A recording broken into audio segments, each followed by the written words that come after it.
Zhang Lingsu naturally didn't believe in heavenly foundation establishment. If senior brother had indeed established his foundation with the heavens, help, there would have been extraordinary phenomena. Birds should have sung, and flowers should have bloomed in the cold winter. Yet, in the past few days, there were no such beautiful phenomena. Instead, it had been snowing continuously with thunderstorms in the sky. Rather than heavenly foundation establishment, Zhang Lingsu even thought a demon might have been born. Of course, continuous thunderstorms were not considered extraordinary phenomena. Zhang Lingsu would naturally be happy for senior brother's successful foundation establishment. At this moment, Qi Yuan showed a worried expression in his eyes. Junior sister, you are knowledgeable. After establishing the heavenly foundation, could there be any side effects? I don't know why, but I have been feeling muddled recently and occasionally hear hallucinations. Zhang Lingsu frowned. These symptoms shouldn't occur after a successful foundation establishment, senior brother. I think you should see a doctor or consult an elder. Qi Yuan hesitated upon hearing this. At that moment, those strange murmurs entered his ears again. I've finally reached the 3rd level of qi refining. Will senior sister look at me more favorably now? No, it stinks. The Zhan Yuan technique has 7 levels. Reaching the 7th level allows one to step into the realm of the Yuan Dan real person. These sounds, like buzzing mosquitoes, continued to echo in Qi Yuan's ears. Hearing these voices, Qi Yuan's eyes suddenly brightened. I get it. Zhang Lingsu blinked, internally filled with question marks. My golden finger has arrived. Qi Yuan said earnestly. When he stepped into qi refining, Qi Yuan's eyes could see hidden information invisible to ordinary people. Now that he had established his foundation, his ears could hear strange things. Wasn't that normal? His golden finger had indeed arrived. Zhang Lingsu, upon hearing this, thought that even after establishing his foundation, senior brother still had some mental issues. However, recalling something, Zhang Lingsu said, Senior brother, didn't you want to join the Divine Flower Society? Now that you have established your foundation, I can recommend you for membership. What do you think? Qi Yuan nodded and smiled. Sure, thanks a lot, junior sister. Now, he and junior sister had killed Zhu Lianhua of the Guangming Palace. That day, the generous junior sister took the blame for him, and Qi Yuan still felt uneasy. Joining the Divine Flower Society would add a layer of protection to himself. That was Qi Yuan's thought. Moreover, as someone from a small village cultivating immortality, making connections with university-level immortals early on would be quite prestigious. Your application will take some time to be approved, Zhang Lingsu said, looking expectantly at Qi Yuan. I've helped you a lot. How do you plan to repay me? Qi Yuan glanced at Zhang Lingsu's chest. The petite and cute Zhang Lingsu was wearing a loose, light green dress today, which still couldn't hide her ample bosom. A glimpse of her smooth, white cleavage was faintly visible through the thin fabric. Very impolite to say, quite substantial. Qi Yuan suddenly recalled the voices he had heard before. The bra is too small, very annoying. Offering timely help, solving junior sister's problems, wasn't that a form of repayment? He subconsciously said, I'll buy you a larger bra. Zhang Lingsu heard this and looked down, her hand instantly covering her chest. Just now, she had hurriedly dressed upon learning that senior brother had emerged from seclusion. In her excitement, she had worn a small bra carelessly and quickly put on the nearby thin dress. With a slight exposure, her face instantly reddened. Shameless. After saying that, she quickly ran into the house. Qi Yuan looked at Zhang Lingsu's back, puzzled, then reflected on himself, too abrupt. Feeling he had spoken too insensitively, he vowed to be more tactful in the future. Seeing junior sister return to her straw hut, Qi Yuan also went back to his room. Sitting in his room, the emptiness from completing the game had not dissipated. Especially seeing the heavy snow on the 7-color peak, he felt nostalgic, recalling the snow on July Lake in the game. He sat alone on a green stone, accompanied only by Moon Lady. Qi Yuan stretched out his arm. The crescent mark on it had disappeared. Life is but a dream.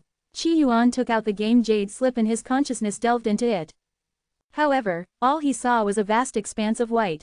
He couldn't enter Moon Watching Continent as he did before. After completing the game, can't I enter any more? Qi Yuan walked out of the straw hut and looked up at the sky. The stars above were dense, no different from the stars seen on the Moon Watching Continent. The stars in the sky are all projections, so the Moon Watching Continent and the Kanglin realm still see the same sky. This slightly comforted Qi Yuan. He returned to his room. Since I have completed one game, will a second game be opened? Qi Yuan's consciousness roamed within the white game jade slip. Suddenly, Qi Yuan saw a light, like a game app icon. A new game. Qi Yuan looked delighted. His consciousness kept approaching the game app icon. But the game app icon seemed extremely repellent, and Qi Yuan's consciousness couldn't get close. Stupid game, not letting me play. Qi Yuan was angry. He tried hard to approach, but still couldn't get close. Qi Yuan's face turned pale. Could it be insufficient memory, unable to download? Or perhaps, the level of this game is too high, and I can't play it now. Qi Yuan remembered when he first played Moonwatching Continent. As an ordinary person, he could only stay for less than an hour before being forced out due to the great mental strain. As his strength grew and his soul became stronger, he could play the game for a long time. So, my soul is too weak to enter the second game. Qi Yuan felt very dissatisfied. Even though he had established his foundation with the heavens, help and could extend his divine sense, increasing his soul power significantly, it was still too weak to enter the second game. Either this game is too large, or it has blacklisted me. Thinking this, Qi Yuan stopped pushing forward. Suddenly, a murmuring voice entered his ear. When Ningdao grows up, she will be the most beautiful girl in the world. Qi Yuan froze. Is my hearing so awesome? Can it even hear the sounds from the game icon? This voice was undoubtedly coming from the game icon. The voice was clear and carried a faint childlike tone, indicating the speaker was young. She seemed to live a happy life. Qi Yuan couldn't help but say, "Little Ningdao, I believe you." After saying this, he showed a helpless expression, not knowing if the NPC in the game could hear him.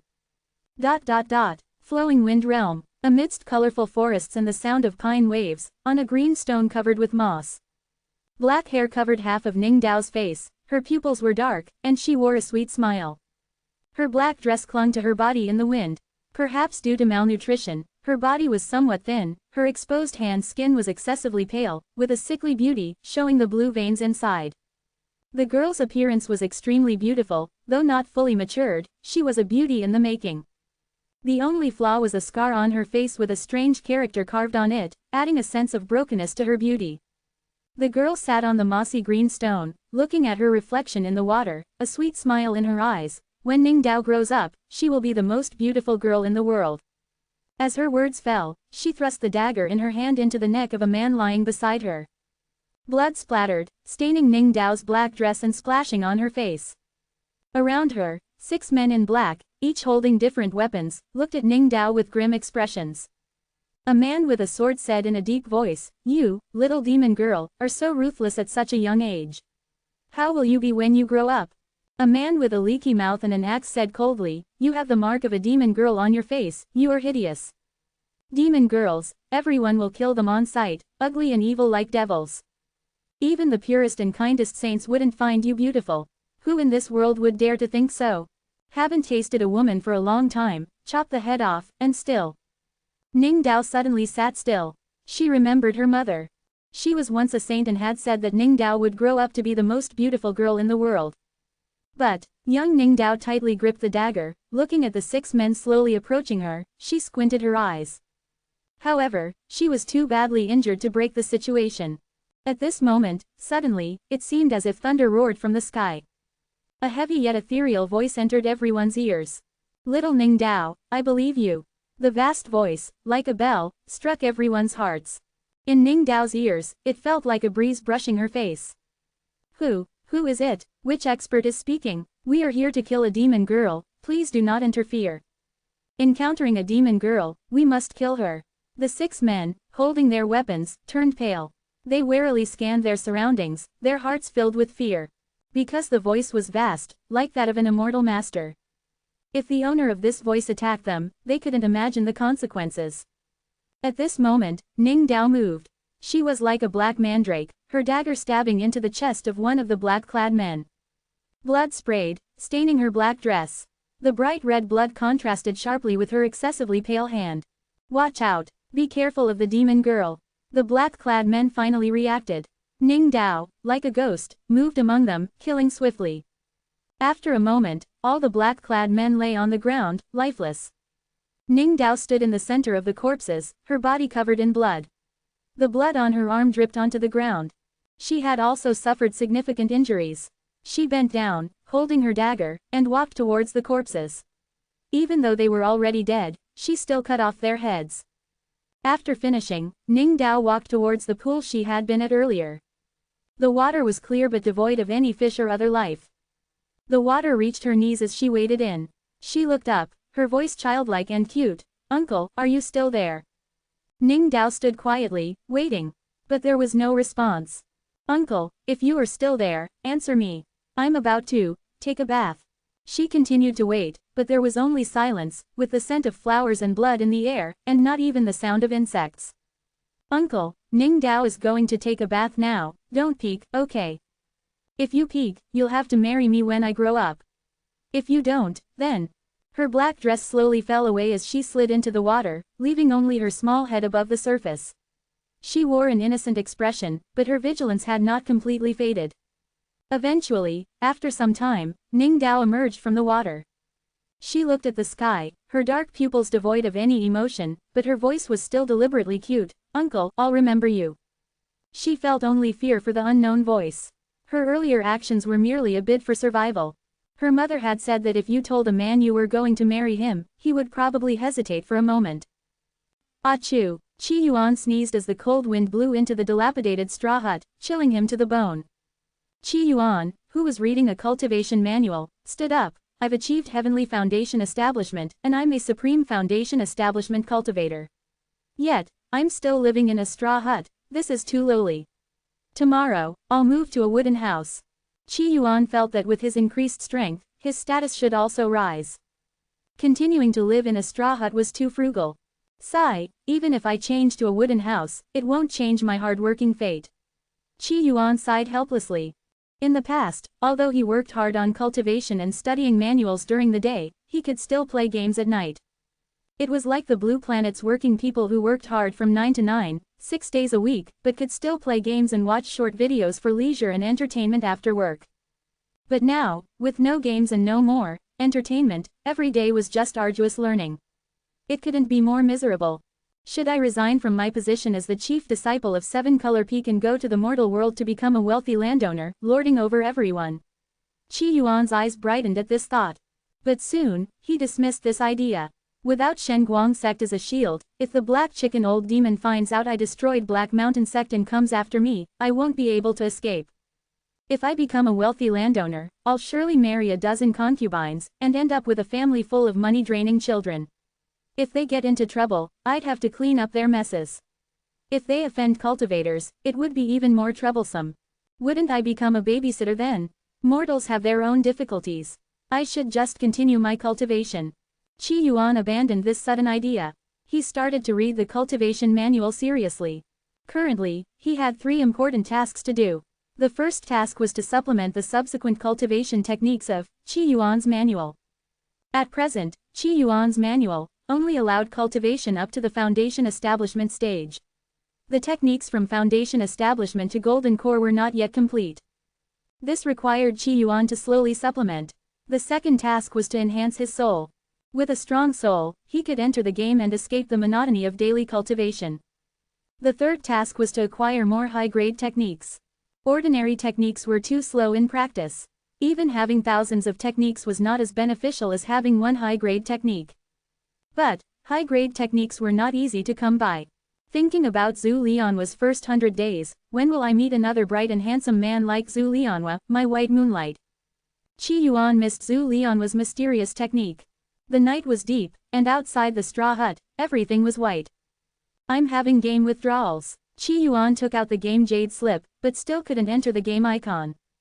He listened carefully, but there was no sound from the game. I want to play games, I want to kill, kill, kill. Qi Yuan was helpless. At this moment, his hand touched another Jade slip. Is this the game Jade slip Dong Xian gave me, with the cold and proud female sword fairy? This female sword fairy must be strong. I wonder how many moves she can withstand from me. With this thought, Qi Yuan's consciousness entered the game Jade slip. Suddenly, a phantom of a cold and proud female sword fairy appeared in front of Qi Yuan. Defeat me. Qi Yuan saw this and swung his hand.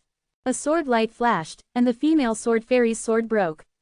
So weak, boring. Qi Yuan thought of giving this game a bad review. At this moment, a tear rolled down the cold and proud female sword fairy's face. I have been defeated by you, do as you wish. The female sword fairy said, humiliated, and started to undress. Even if you have my body, you cannot have my heart. My heart will always belong to senior brother. As the female sword fairy's clothes fell, her face filled with humiliation, she crawled towards Qi Yuan like a dog. Hey, that's dishonorable, using seduction. Qi Yuan slashed the female sword fairy with a single strike, cursing as he left the game. My own game is still the best. Qi Yuan sighed. The first light of dawn climbed over the clouds, and the snow was slowly dissipating. The entire seven-color peak became colder. Senior brother Qi Yuan, Dong Xian pays his respects. Outside the wooden house, Dong Xian, dressed in black, wore a respectful expression. Soon, Qi Yuan emerged from the wooden house. He looked at Dong Xian, proudly saying, Junior brother, how do you find my new home? Grand or not, does it have the potential of a luxurious residence? Does it match my current status? Qi Yuan's straw hut had been repaired yesterday, turning into a wooden house. Dong Xian glanced at the wooden house, his smile somewhat frozen. This shabby wooden house, senior brother's dwelling, is truly a celestial abode, a spiritual realm of the world. Dong Xian still flattered him. Qi Yuan was very pleased. It was like buying a bicycle, posting a picture in the friend circle, and getting countless compliments from old classmates. Feeling elated, it was quite nice. I heard from junior sister that you've been wanting to see me while I was in seclusion. What's the matter? Qi Yuan asked. Since the incident with the bra, junior sister hadn't wanted to talk to Qi Yuan for several days. But a few days ago, junior sister came to Qi Yuan's house and told him that Dong Xian had been looking for him. Senior brother, are you aware of the dragon-seizing struggle? Dong Xian stood respectfully outside the wooden house, his attitude sincere. I've heard a bit. Qi Yuan was aware of the dragon-seizing struggle. Last time, junior sister Zhang Lingsu mentioned that Zhu Lianhua from Bright Palace intended to meddle in the dragon-seizing struggle of the Great Shang, aiming to control the Great Shang. In other words, Guangming Palace had great ambitions. Senior brother Qi Yuan, I have another identity. I am the 17th prince of the Great Shang Kingdom. You're a prince? Qi Yuan was a bit stunned. This guy really has a protagonist template. Not only does he have a remnant soul within him, but he's also a prince with a fiancée who has broken off their engagement. In the dragon-seizing struggle, the sect master promised that I could select 2 foundation establishment cultivators from the sect to assist me. The first one I chose was senior brother Kong Fulu.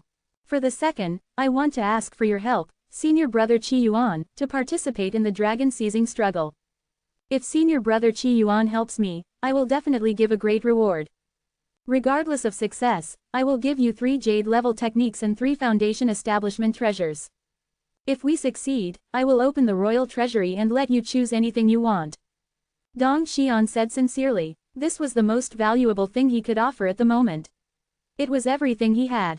After hearing this, Qi Yuan lost interest. The dragon-seizing struggle requires going to the capital of the Great Shang Kingdom. It's too far. I don't want to go. I just like staying at home. When he went to destroy Black Mountain Sect, Qi Yuan returned home overnight. He didn't like running around outside, especially not staying overnight. Dong Xian was stunned by this reason for refusal. It seemed too unreliable. If there's nothing else, I'll go back to cultivating. Qi Yuan thought it was best not to get too close to someone with a protagonist template. If he became the protagonist's helper, one day he might be killed by the plot, igniting the protagonist's inner potential. He was all too familiar with such plots. Senior brother Qi Yuan, I am willing to offer even better conditions. If you are not satisfied, we can discuss it further. Dong Xian hurriedly said. It's too far, I don't want to go. Qi Yuan decisively refused and returned to his house to continue cultivating. Outside the wooden house, Dong Xian's face was filled with disappointment. Qi Lao, are my conditions not enough? Dong Xian was very discouraged. It might not be about your conditions. What Qi Yuan said might be true. He really doesn't want to travel far. Qi Lao said helplessly, some prodigies have peculiar habits. Especially those who focus solely on cultivation. Sigh. Dong Xian clenched his fists, feeling very unwilling. This time, he was preparing to participate in the dragon-seizing struggle. He had informed his mother about it. His mother, born in a small family, had only one foundation establishment cultivator in the family, his uncle. Without hesitation, his uncle gave him the only 2 foundation establishment treasures he had. His mother also gave him many spiritual medicines and treasures awarded by the emperor. Therefore, he managed to persuade Kung Fulu. Now, if he couldn't convince Qi Yuan, his chances in the dragon seizing struggle were slim. He didn't want to disappoint his mother and uncle. Standing outside the wooden house, he waited quietly, like a student waiting in the snow. Suddenly, Dong Xian's communication jade slip vibrated. It was a message from senior brother Kung Fulu. He glanced at the content and was stunned. Qi Lao, do you know what senior brother Kung Fulu just told me? What? Senior brother Kung Fulu said a secret realm appeared in Wrong City, and the location of the dragon seizing struggle has been changed to Wrong City. What? Wrong City was very close to 7 Color Peak. Even a Qi refining cultivator could get there in an hour or 2. Just now, senior brother Qi Yuan said it was too far to go. Now, the location of the dragon seizing struggle had changed to Wrong City. Is this destiny helping me? Dong Xian thought, extremely excited. Senior brother Qi Yuan, Dong Xian requests to see you. Dong Xian shouted joyfully towards the wooden house. Qi Yuan came out of the house. You're still here. Senior brother Qi Yuan, the location of the dragon seizing struggle has been changed to Wrong City. Dong Xian said excitedly. Qi Yuan was stunned. In Wrong City? That was very close. Why did it suddenly change to Wrong City? It's absolutely true. Senior brother Kung Fulu told me. Dong Xian said, his breath visible in the cold air. Now, may I invite senior brother Qi Yuan to assist me in the dragon seizing struggle? Qi Yuan stood there, feeling a bit amazed. Is this the protagonist template? Even the heavens are helping him solve problems. He thought, if he still didn't know what was good for him, even the heavens might deal with him. Since the heavens were helping Dong Xian, couldn't he ask for an exorbitant price? Qi Yuan hesitated and slowly said, I can help you, but I have a few conditions. Dong Xian was thrilled. Senior brother, please speak freely. I want a treasure that can kill an Yin Shen cultivator. Dong Xian was stunned. Senior brother Qi Yuan, are you joking? Then I want to achieve ascension. Dong Xian was silent. If he could achieve those things, why would he come to ask senior brother Qi Yuan to participate in the dragon seizing struggle?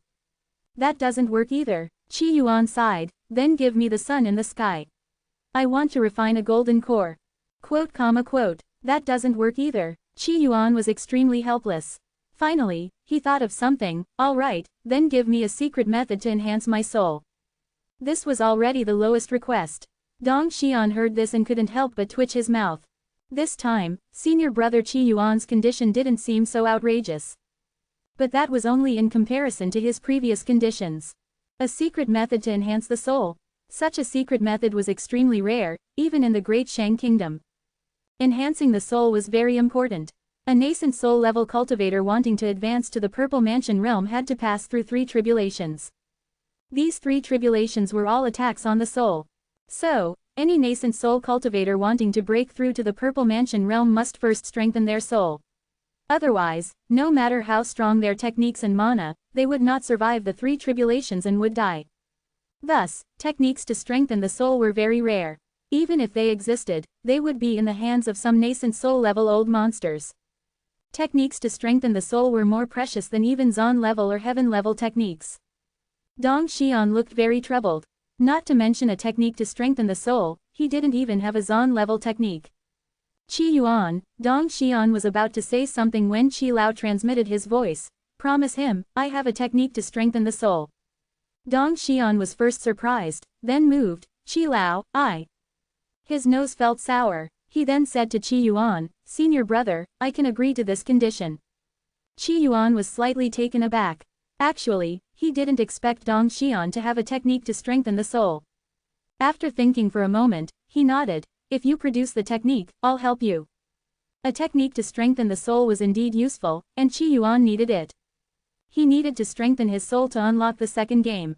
Senior brother, please wait for 2 days. I will deliver the technique. All right. 2 days later, Dong Xian handed a jade slip with the technique to Qi Yuan. Senior brother Qi Yuan, here is the secret method to strengthen the soul. But senior brother needs to be careful. This technique cannot be practiced excessively. During practice, it will be extremely painful, like the soul being torn apart. If practiced too much, it can even severely damage the soul. Dong Xian warned seriously. Qi Yuan took the jade slip and nodded. All right, I'll keep that in mind. He returned to his wooden house, and his divine sense entered the jade slip. The 100 Refinements Soul Strengthening Technique. This is an ordinary soul-enhancing technique with 250 flaws. After modification, the cultivation effect will be tripled, but the pain will also triple. This technique, true to its name, involved refining the soul into a hammer, constantly striking other souls, like forging a sword. Naturally, striking one's own soul would be extremely painful. Qi Yuan thought for a while, then sat on a wooden stool and began to perfect the technique. The technique was difficult, and even with the tips his eyes provided, it took him 10 days to complete the modifications. Finally, I can start cultivating. I hope it won't hurt too much. I'm afraid of pain, I can't even watch when I get a shot. Qi Yuan began cultivating the modified, 100 Refinements Soul Strengthening Technique. A giant hammer appeared, constantly striking his soul. It doesn't hurt. Qi Yuan was surprised. He thought that constantly hammering his soul would be very painful. But unexpectedly, he felt nothing, and it was rather amusing, like playing whack-a-mole. His soul continued to grow stronger. After a long time, a familiar voice suddenly entered his ears again. I killed the last person in this world related to me by blood. Although she attacked first, hey, I am indeed a demon girl. Qi Yuan realized it was Ning Dao's voice. But why did her voice sound so cold and not cute anymore? Qi Yuan thought for a moment, and couldn't help but reply, so what if you killed? Your character setting is an evil woman, isn't it normal for an evil woman to kill people? After Qi Yuan finished speaking, he didn't hear any response, so he continued practicing the 100 Refinements Soul Increasing Technique.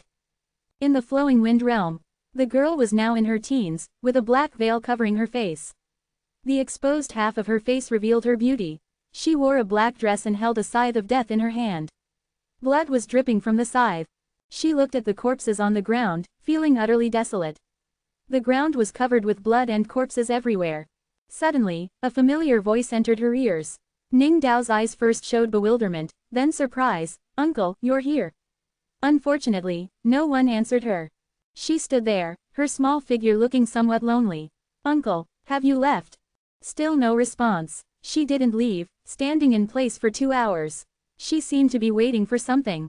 She was alone, looking particularly lonely, yet with a bloody beauty. Unfortunately, what she was waiting for didn't come, but enemies did. The evil woman is still here, kill her quickly. It's the evil woman. A group of people rushed towards her. Ning Dao's eyes flashed a sweet smile. Uncle, it seems you support me too.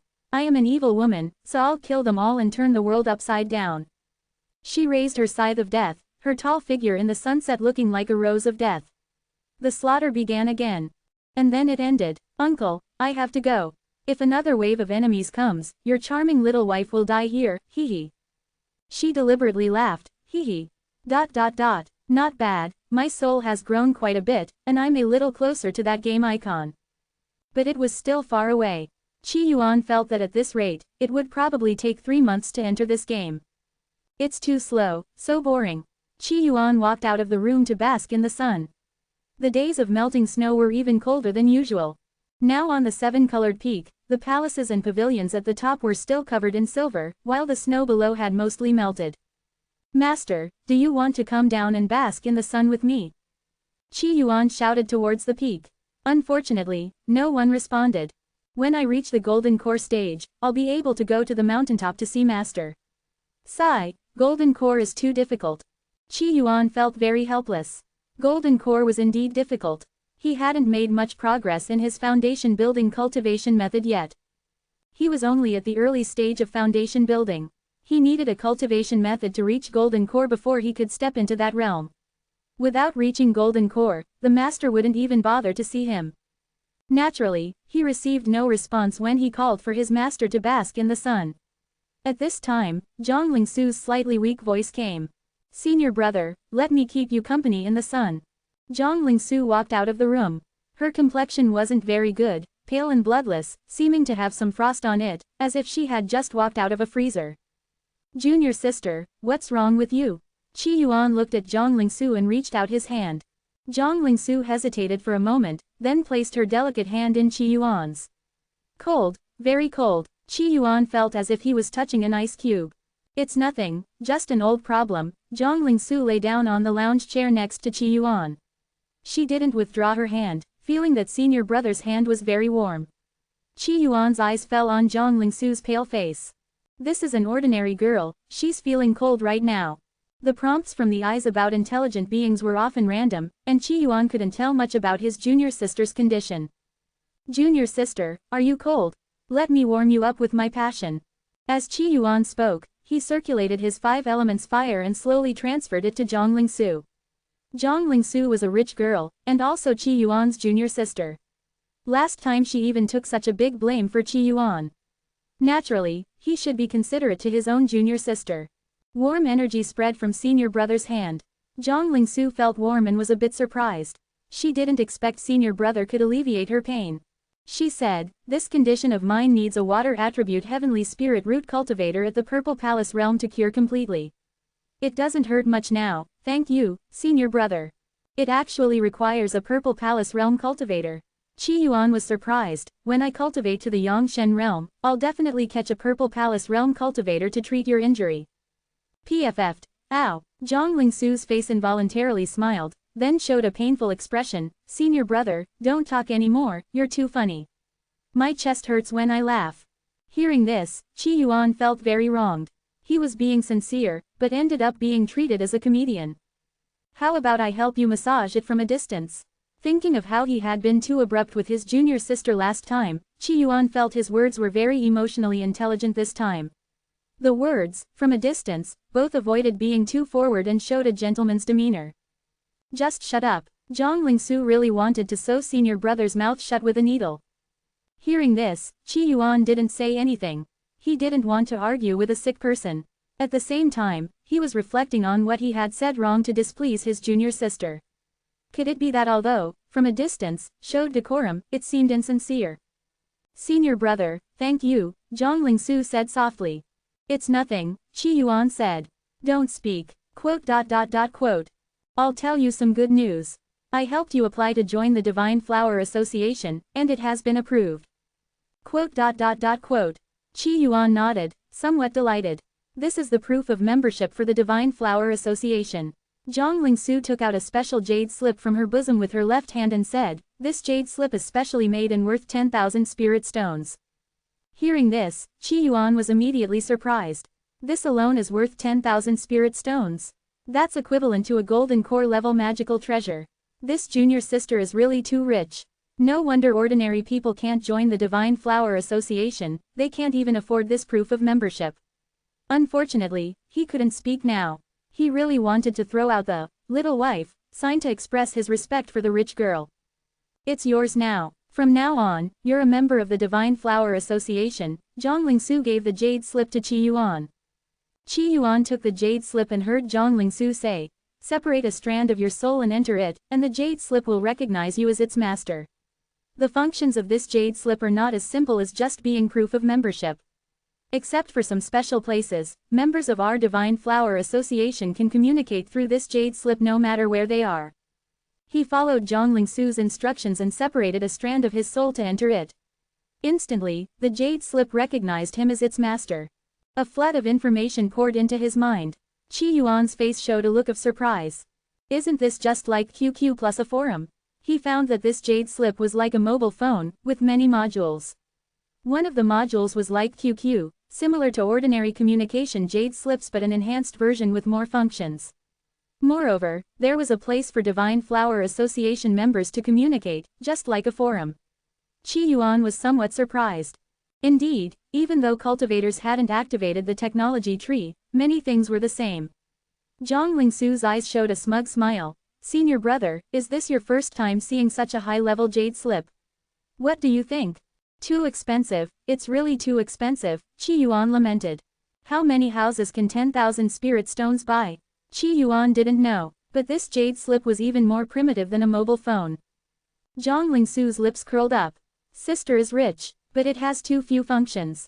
If it could do video calls and voice chats, it would be better, Qi Yuan elaborated, even thinking about copying Tencent QQ.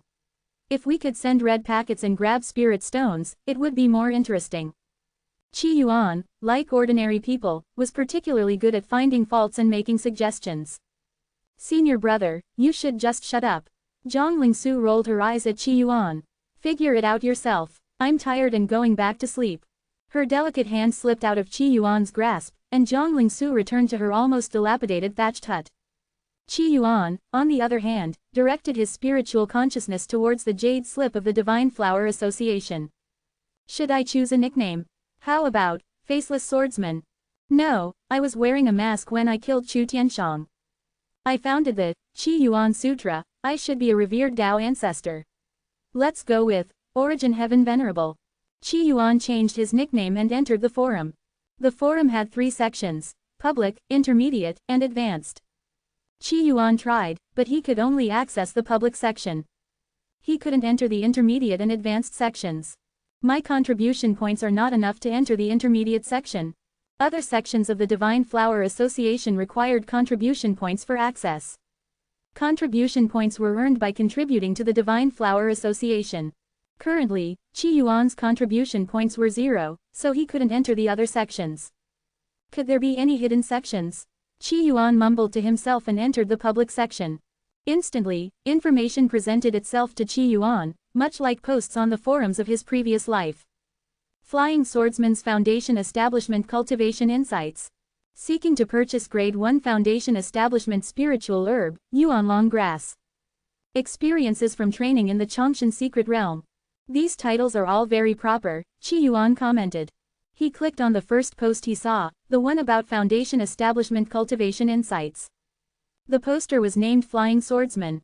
The post mentioned that Flying Swordsman was a mid-grade Foundation Establishment cultivator of the Earth vein. He shared some of his cultivation insights. He mentioned that the most important aspect of Foundation establishment was to lay a solid foundation and cultivate powerful mana. This way, when forming the golden core, the core would be stronger. Many people replied to the post, and they were very polite. Thank you, fellow Taoist. When you have time, fellow Taoist, come to my cave dwelling, and we can drink and chat. Qi Yuan exited the post. He then looked at other posts.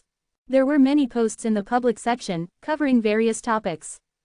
Cultivation insights, seeking to buy treasures and secret techniques, sharing experiences from secret realms, chatting, arranging for duels, etc. Suddenly, a post caught Qi Yuan's eye. Golden water needles from the Red Rock Realm for sale. Red Rock Realm. Qi Yuan clicked in to take a closer look. In the post, the author introduced the Red Rock Realm. The Red Rock Realm was a small mortal realm adjacent to the Kanglan Realm, rich in various gold-based treasures.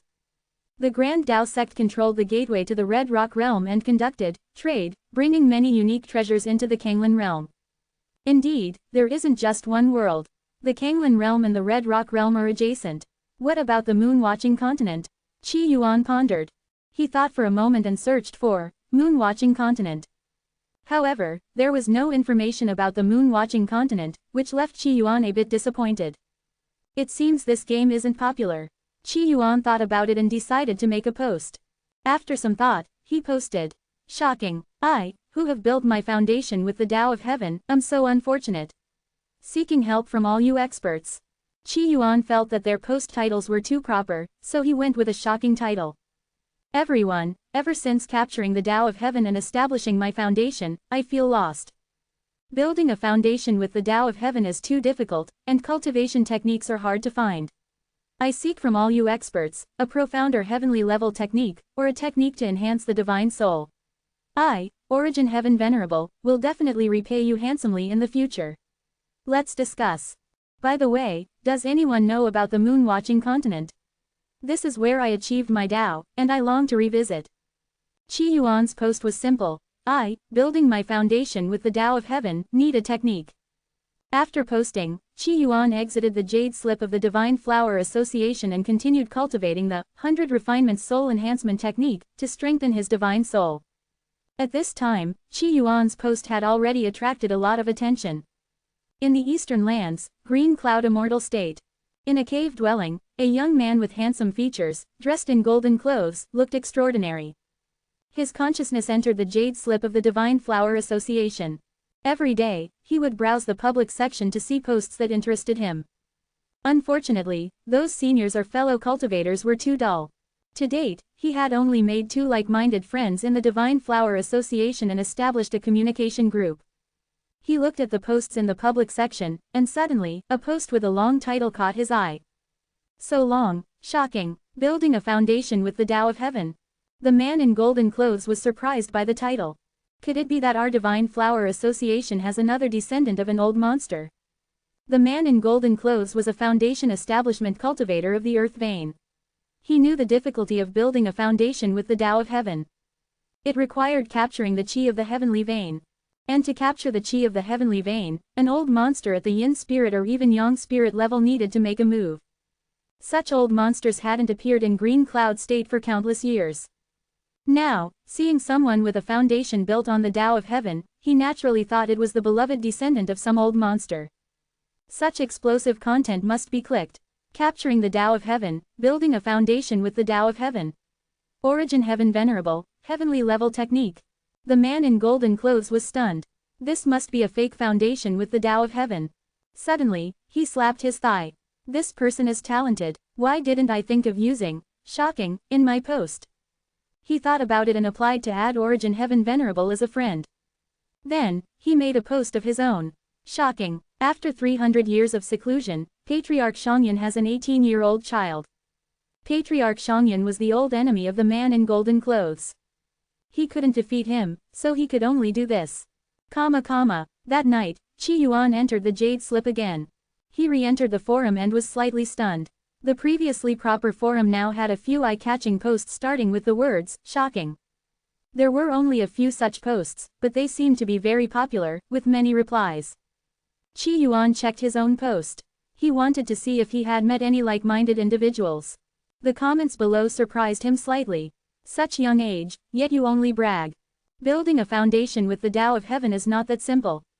Does your sector family have yin spirits or yang spirits? You are truly a remarkable person. These comments all expressed disbelief in Qi Yuan. Qi Yuan looked at these comments and said, as expected, true geniuses are often met with doubt. Qi Yuan continued to scroll through the comments. Unfortunately, no one was willing to give him a profound level or heavenly level technique. One comment caught Qi Yuan's attention. The moon-watching continent, if it has moon-watching in its name, it might belong to the world of the moon god sovereign. In the far north of the Kanglan realm, there is a sacred sect called the Moon Emperor Palace, which is part of the moon god sovereign's Tao lineage. The responder was anonymous. Qi Yuan quietly read the content, his thoughts racing. He hurriedly asked, Senior, who is the moon god sovereign? Where is she? How can I contact her? Soon, the anonymous responder replied. She has incarnated into thousands of forms and should be seated in the rumored heavenly realm above the void. Upon hearing this, Qi Yuan fell silent. It seems necessary to visit the Moon Emperor Palace in the future. On the moon-watching continent, there is the Moon Emperor clan, perhaps it's a coincidence, or perhaps not. Moon God Sovereign, Qi Yuan recalled the residual thought he heard when he obtained the Fantasy Day technique. The Great Sun encountered an external enemy and was eventually defeated by this enemy, forced to hide in the absolute ground. Was this external enemy the Moon God Sovereign, or was there some connection to her? Back then, Qi Yuan faced only a remnant soul of the Great Sun and paid a great price. One can imagine how powerful the enemy the Great Sun faced at its peak must have been. Regarding immortals and gods, Qi Yuan felt it was too far from him. I have just established my foundation, it's too early to think about these things. At the very least, I need to reach the golden core stage. With this thought, Qi Yuan felt helpless. His, Qi Yuan Sutra, had no path forward. He had to acquire some high-level techniques to perfect his own. White moonlight, where are you, the white moonlight like Zhu Lianhua? Qi Yuan longed for the attention of the white moonlight. Qi Yuan hoped that the white moonlight would come gently like Zhu Lianhua, bringing various techniques. Without waiting for the white moonlight, Qi Yuan saw that he had received 2 friend requests. Ling knew. Qi Yuan was puzzled. Is it my junior sister? He accepted the request and sent a message. Junior sister, I hid so well and even changed my nickname. How did you find me? Senior brother, your aura is like the stars. If I couldn't find you, I wouldn't be your junior sister. Qi Yuan sighed. Indeed, even though I've been very low-key, I still can't hide my brilliance. He glanced at the second friend request. His eyes narrowed. The Great Sun isn't dead, and has even ascended to the real world to hunt me. The friend request was from someone named Great Sun Flame Emperor. No, it must be a coincidence. Qi Yuan thought for a moment and accepted the friend request. In Green Cloud State, the man in golden clothes smiled as soon as his request was accepted. Friend, you are truly remarkable. I sent one message and got hundreds of replies. I posted in the public section and got dozens of responses, but few replied. I followed your example and also got nearly 100 replies. You are my benefactor. Qi Yuan breathed a sigh of relief. It seemed to be a coincidence. This great sun flame emperor wasn't the same great sun. If I am your benefactor, why don't you give me some heavenly level techniques, or even profound level ones? Quote. Origin Heaven Venerable, do you really need techniques? Yes, urgently. I have a communication group. I see that we are fated. Would you like to join? Quote. Sure. Not long after, Qi Yuan was invited into a chat group. Qi Yuan looked around. Including him, there were only 4 people in the group. The group owner was Great Sun Flame Emperor. The other 2 were named Rogue Immortal Venerable and Ice Mountain Overlord. Rogue Immortal Venerable. Wow, a newcomer. Great Sun Flame Emperor. This brother is the one who built his foundation with the Tao of Heaven. Rogue Immortal Venerable. Wow, a big shot, a fellow Taoist. Unfortunately, I've been a foundation establishment cultivator for 100,000 years, just an immortal grade foundation establishment. I can't rebuild, my life's regret. Big shot, you're so powerful. Give us a heavenly level technique to see your strength, Qi Yuan said humbly. Cough, I don't have a heavenly level technique, but since you joined the communication group, you're one of us, a fellow Taoist. In the group, we have some techniques we've shared. There are 3 profound level techniques and 7 jade level techniques. You can take a look, said Rogue Immortal Venerable. Qi Yuan's eyes sparkled. How can I accept this? He quickly accessed the 3 profound level techniques and the 7 jade level techniques. We're all brothers. If you have any techniques, you can share them too. We can all walk the Tao together, said Great Sun Flame Emperor. You all are so kind, Qi Yuan thought and added, glorious sword, to the group. He quickly opened the techniques and memorized them. Origin Heaven Venerable, you're amazing. You even have, glorious sword, from the Palace of Light, Great Sun Flame Emperor said, putting away his previous disdain. To bring out a profound level technique, especially, glorious sword, showed that Origin Heaven Venerable had some power. Although they liked to brag, they still had some strength.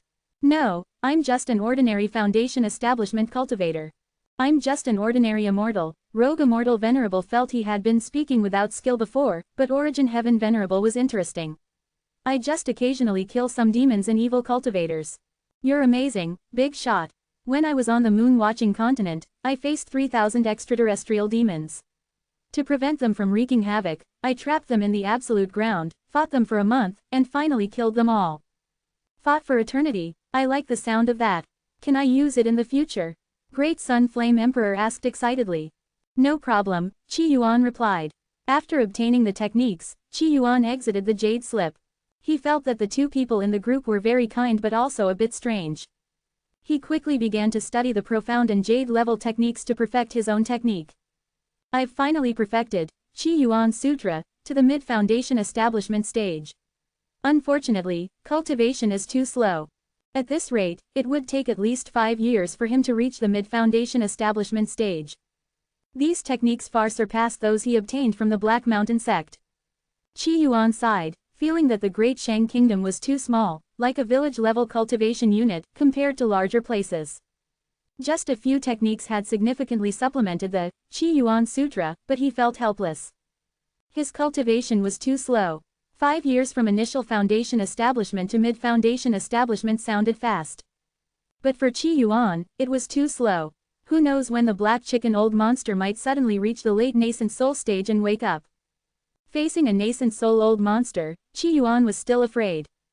Although he had built his foundation with the Tao of Heaven, he felt that in his dream, he had beaten up the person in the wooden house, moved into the wooden house, but didn't win the fight, leaving a loose end. When will the game start? Qi Yuan felt that fighting in the game would increase his cultivation faster. Cultivating step by step was too slow. White Moonlight, please grant me a technique to enhance my divine soul. Qi Yuan prayed sincerely. A single, 100 refinements soul enhancement technique, added limited divine soul strength each day. He needed more techniques to perfect and transform into a stronger technique. My divine soul has strengthened significantly. Let's try accessing the game icon again. Qi Yuan immediately spread his consciousness into the game Jade Slip. Lu Feng, Flowing Wind, Realm. Demoness Ning Dao still wore a black dress, standing atop a mountain. She bore heavy injuries. 5 powerful figures surrounded Ning Dao, exuding terrifying auras. If Qi Yuan were here, he would recognize these 5 as heavenly domain level experts. Demoness, hand over your treasures, and we'll leave you with an intact corpse. An elderly man with an immortal demeanor spoke, his eyes filled with greed. This demoness had reached their level in just a century. Naturally, they believed she possessed great treasures that allowed her to cultivate so quickly. The other 4 looked at Ning Dao with equally greedy eyes. Ning Dao, standing at the mountain's peak, smiled proudly, her black dress embroidered with delicate patterns swaying in the wind. Compared to her past self, her figure was taller, her waist slimmer, her chest fuller, barely fitting in her dress. The most striking feature was her snow-white skin, contrasting sharply with her black dress, as white as snow under the moonlight. She looked at the 5, her eyes filled with arrogance. Is it possible that I rely on my talent? Humph, talent my foot. A burly man stared at Ning Dao. Where's the man backing you? Bring him out. Over the years, Ning Dao had grown quickly, avoiding quick suppression due to rumors of a great cultivator supporting her, causing hesitation. But no one knew who this great cultivator was. Old man, I believe she has no such backer. It's all lies. A cold woman spoke, glaring venomously at Ning Dao. The 5 controlled Blood Slaughter City, sacrificing 300 boys and girls annually to Sin City, and Ning Dao was once one of those children. The 5 slowly approached Ning Dao. Ning Dao smiled charmingly. Why would I need my husband to kill you? The first time she heard that strange voice, she had taken the opportunity to kill her attackers.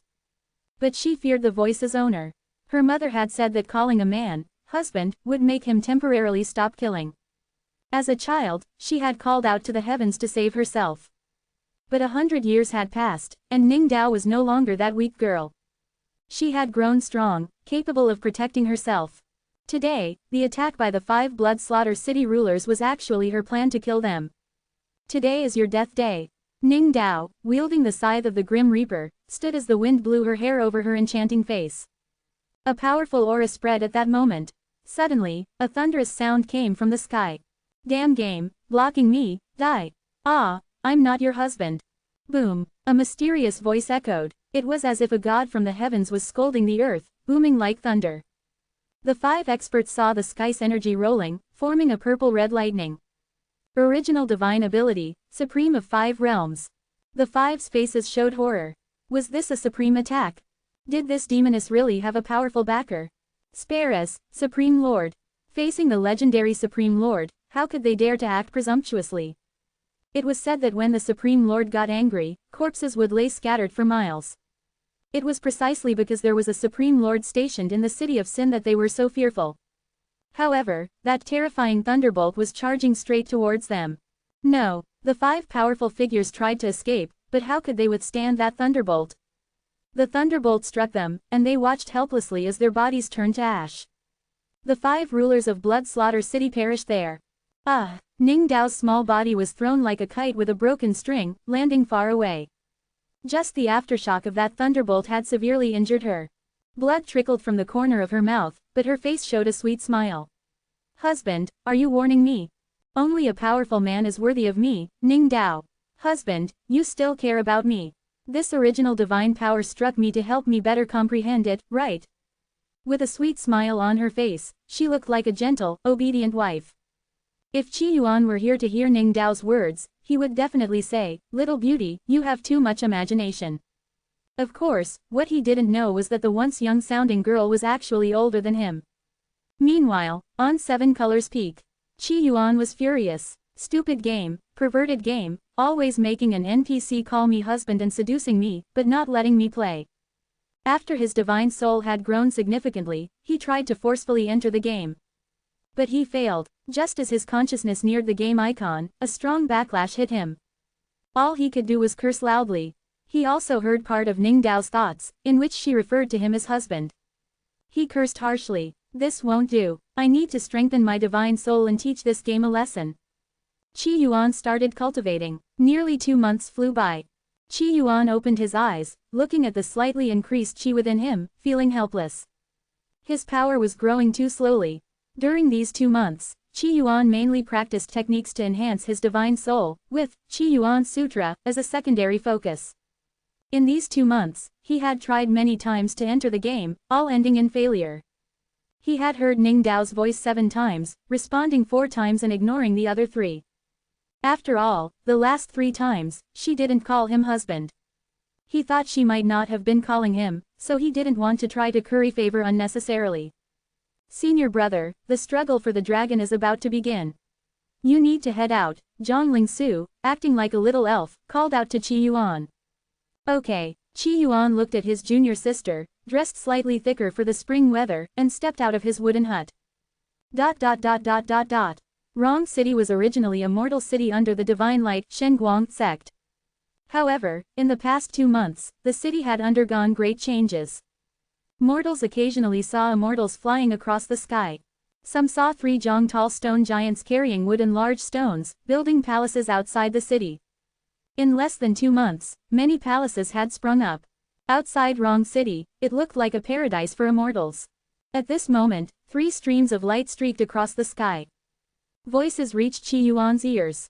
The Great Shang transformed from a mortal nation to an immortal nation largely due to the opening of the Celestial Dragon Immortal Realm in the capital. In the Celestial Dragon Immortal Realm, there are many secret treasures. The Great Shang used these treasures and resources to become the most powerful force in the nation, said the knowledgeable white-haired Kong Fulu. However, in recent years, with the rise of the demonic desire sect, the Great Shang is no longer as powerful as before. Dong Xian listened, his heart unperturbed. The decline of the Great Shang was inevitable. He had no intention of restoring the Great Shang's former glory. For him, his own strength was the true measure of power. Now, a second Dragon Immortal Realm has been discovered outside Rong City. Hence, the location for the struggle for the dragon was moved to Rong City's Dragon Immortal Realm. This information was not a secret. If Qi Yuan hadn't known, Kong Fulu wouldn't have bothered to explain. Upon hearing this, Qi Yuan remarked, "So, this struggle for the dragon is both a fight for the throne and a scramble for resources." But Qi Yuan found it strange. Rong City was so close to the Divine Light sect, and with the opening of the second Celestial Dragon Immortal Realm, it should logically be under the sect's control. However, Qi Yuan recalled that this sect seemed to have many issues. Therefore, it was not a big problem. The sect master was a spy, and many elders and disciples had issues. Even the sect master's son-in-law, Kong Fulu, had some problems. Qi Yuan thought that he was probably the only innocent one in the entire sect. Our 3 main enemies this time are the first prince, backed by Floating Mountain, the 7th prince, backed by the Demonic Desire sect, and the 18th prince, the youngest, backed by the Palace of Light. Palace of Light, Qi Yuan's eyes lit up. Was his white moonlight coming? The Palace of Light has deep roots in the eastern lands. This time, they sent a late Foundation establishment cultivator named Breaking Wolf. He comes with ill intentions, so we must be cautious, Kong Fulu warned. Qi Yuan sharpened his blade. The Great Shang was too poor. It was just a village-level entity. Until now, he hadn't encountered a single profound-level technique in the Great Shang. But Zhu Lianhua from the Palace of Light, his first white moonlight, coming from a major place, carried a profound-level technique. The first white moonlight met a tragic end in the Great Shang. The second white moonlight coming must be stronger. So the items they carried might also be better. This made Qi Yuan very excited. Cough, cough, the man lay in bed, his face pale. Each cough brought up fresh blood, and he couldn't stop coughing. "Father," the 18th prince said worriedly as he watched. This coughing man was the supreme ruler of the Great Shang Kingdom. "Leave us," the empress, dressed in a purple gold gown and looking regal, commanded. "Your father needs to rest." The 18th prince looked reluctant but eventually left. In the vast palace, only the emperor and the empress of the Great Shang Kingdom remained. "Zidong, I am grateful that you have managed the state affairs during my seclusion for healing. It must have been hard on you," the emperor said, reaching out to hold the empress's hand. Unexpectedly, the empress stood up. "Your Majesty, you should rest." With that, the empress left directly. She had other people to meet. Naturally, she did not want to stay and accompany this puppet-like emperor. Cough, cough. In the palace, the emperor's coughing grew heavier, sounding even more pitiful. Meanwhile, the 18th prince returned to his temporary palace in Rong City. Before entering, he heard a woman's panting from inside. His expression changed. The woman inside was his princess consort. He stood outside, looking like a eunuch. At that moment, a mocking voice called out. 18th Prince, since you're back, come in. I like it when you watch. The 18th Prince immediately lowered his head and entered, wearing a humble smile. Mr. Breaking Wolf. He glanced over to see his consort on the bed, her eyes filled with affection, a thin veil draped over her body. Breaking Wolf was already dressed, his eyes sharp like a poisonous snake's. How did it go? The 18th Prince lowered his head and mumbled, Mother, she doesn't want to talk to me. Useless. Breaking Wolf cursed under his breath, looking down on the 18th Prince even more. But such a useless 18th Prince was easy for them to control. Since the Empress doesn't want to cooperate with our Palace of Light, we'll leave it for now. A hint of displeasure flashed in Breaking Wolf's eyes.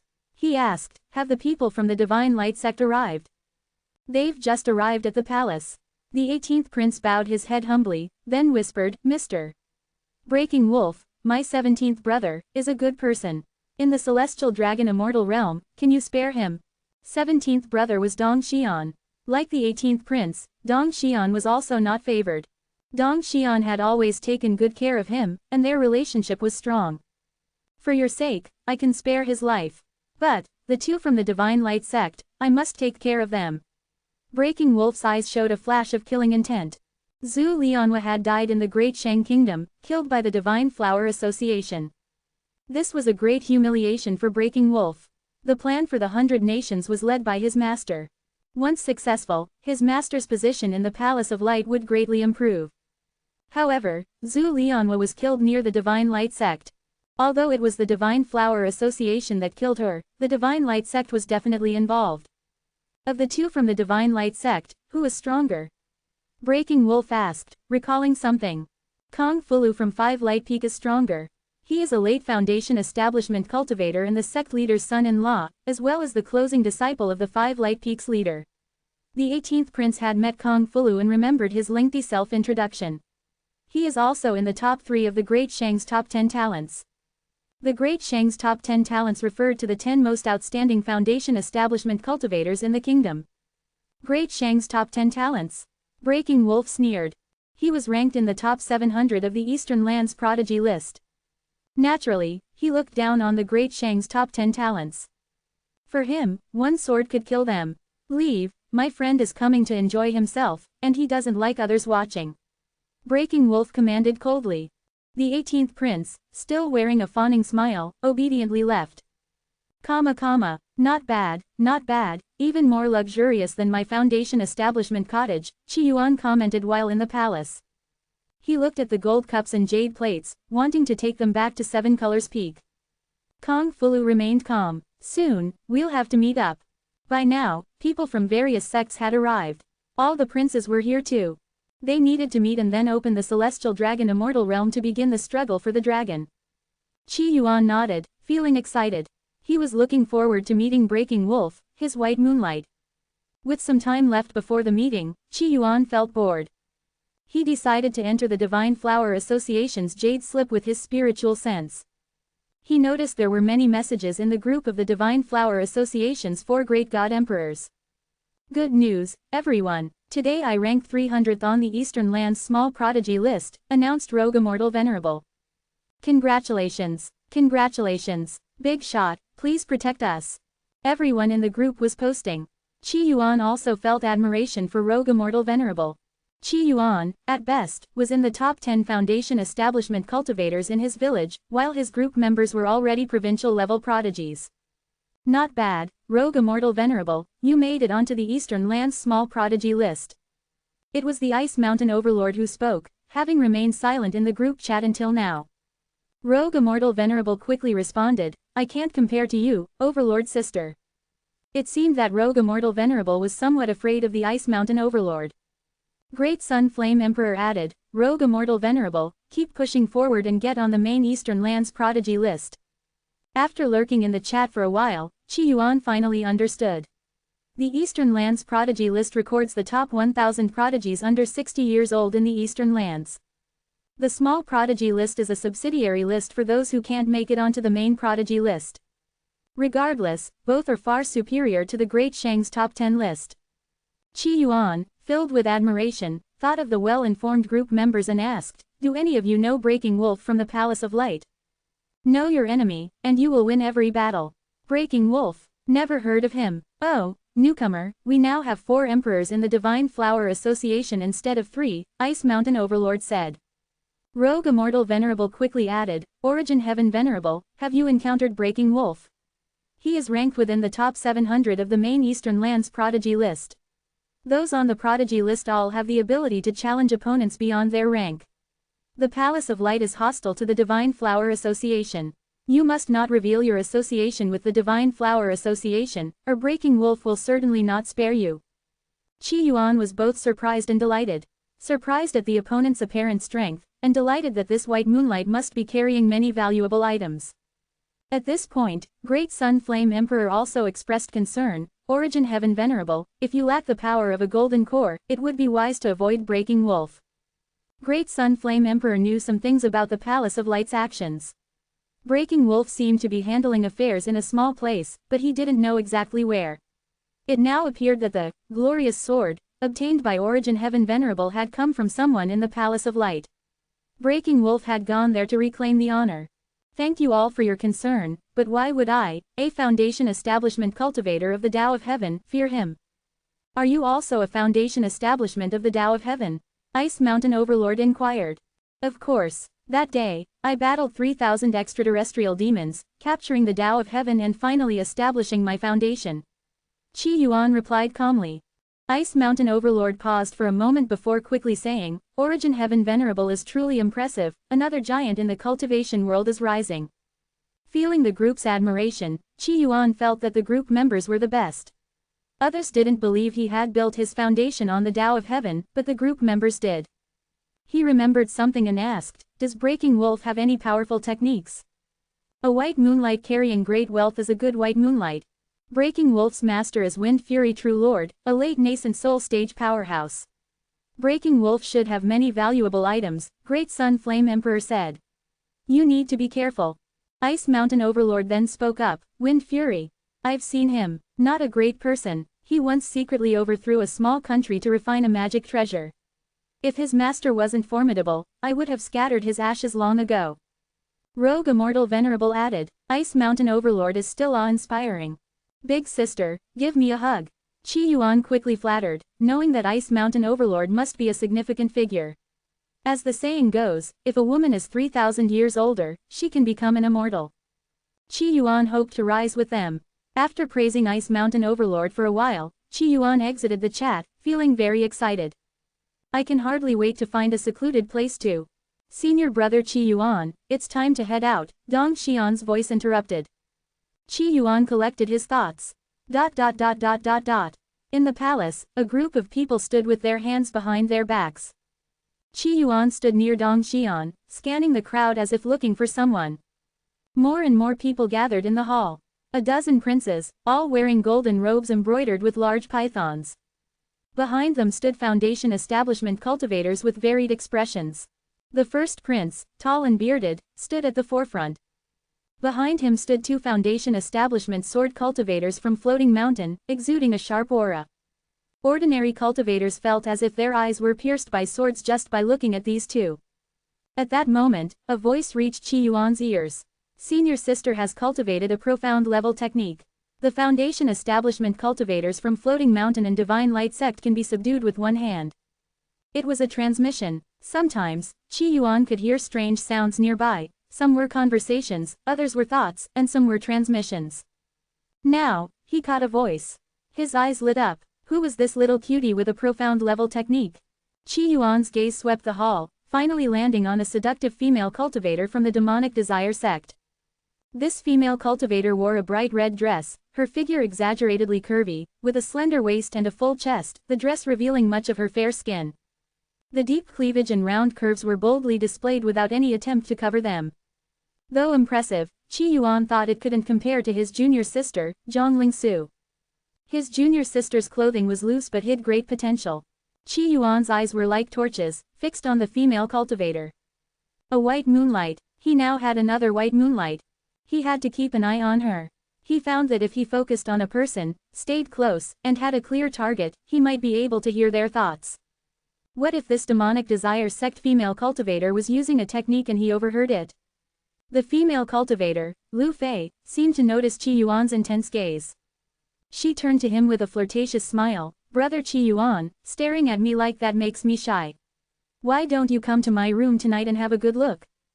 As she spoke, she deliberately pushed out her chest, giving Qi Yuan a generous view. Her words attracted everyone's attention to Qi Yuan and Lu Fei, with playful looks in their eyes. Among them, a female sword cultivator from Floating Mountain looked at Qi Yuan with disdain. Qi Yuan didn't care about these looks. He smiled with joy. Really? He couldn't wait. Lu Fei was slightly stunned, her smile widening. "I'll be waiting for you, little brother." She was puzzled. Was the top disciple of Seven Colors Peak really like this? But it was even better this way. She loved using her body to play with these men. At that moment, a powerful voice rang out, "Is everyone here?" A man in a white robe with a long sword on his back entered the hall. He seemed to radiate light. Everyone knew this was due to his cultivation technique. The newcomer was Breaking Wolf, with the 18th prince following closely behind like a servant. All the princes and cultivators looked at Breaking Wolf with wary eyes. After all, the Palace of Light was an outsider. They all felt strong resistance towards the Palace of Light. Qi Yuan also stared intently at Breaking Wolf. After all, this was the true white moonlight. Compared to him, Lu Fei was nothing. Breaking Wolf glanced around, his gaze pausing briefly on Qi Yuan and Kong Fulu before settling on Kong Fulu for a few moments, then moving on. He took his place without speaking further. Everyone felt immense pressure. Qi Yuan, however, remained calm, alternating his gaze between Breaking Wolf and Lu Fei. He had to keep an eye on both white moonlights to ensure they didn't slip away. Qi Yuan's intense gaze caught the attention of many. Breaking Wolf, feeling uncomfortable under Qi Yuan's stare, looked back at him with a hint of killing intent. "I remember you, Qi Yuan of the Divine Light Sect."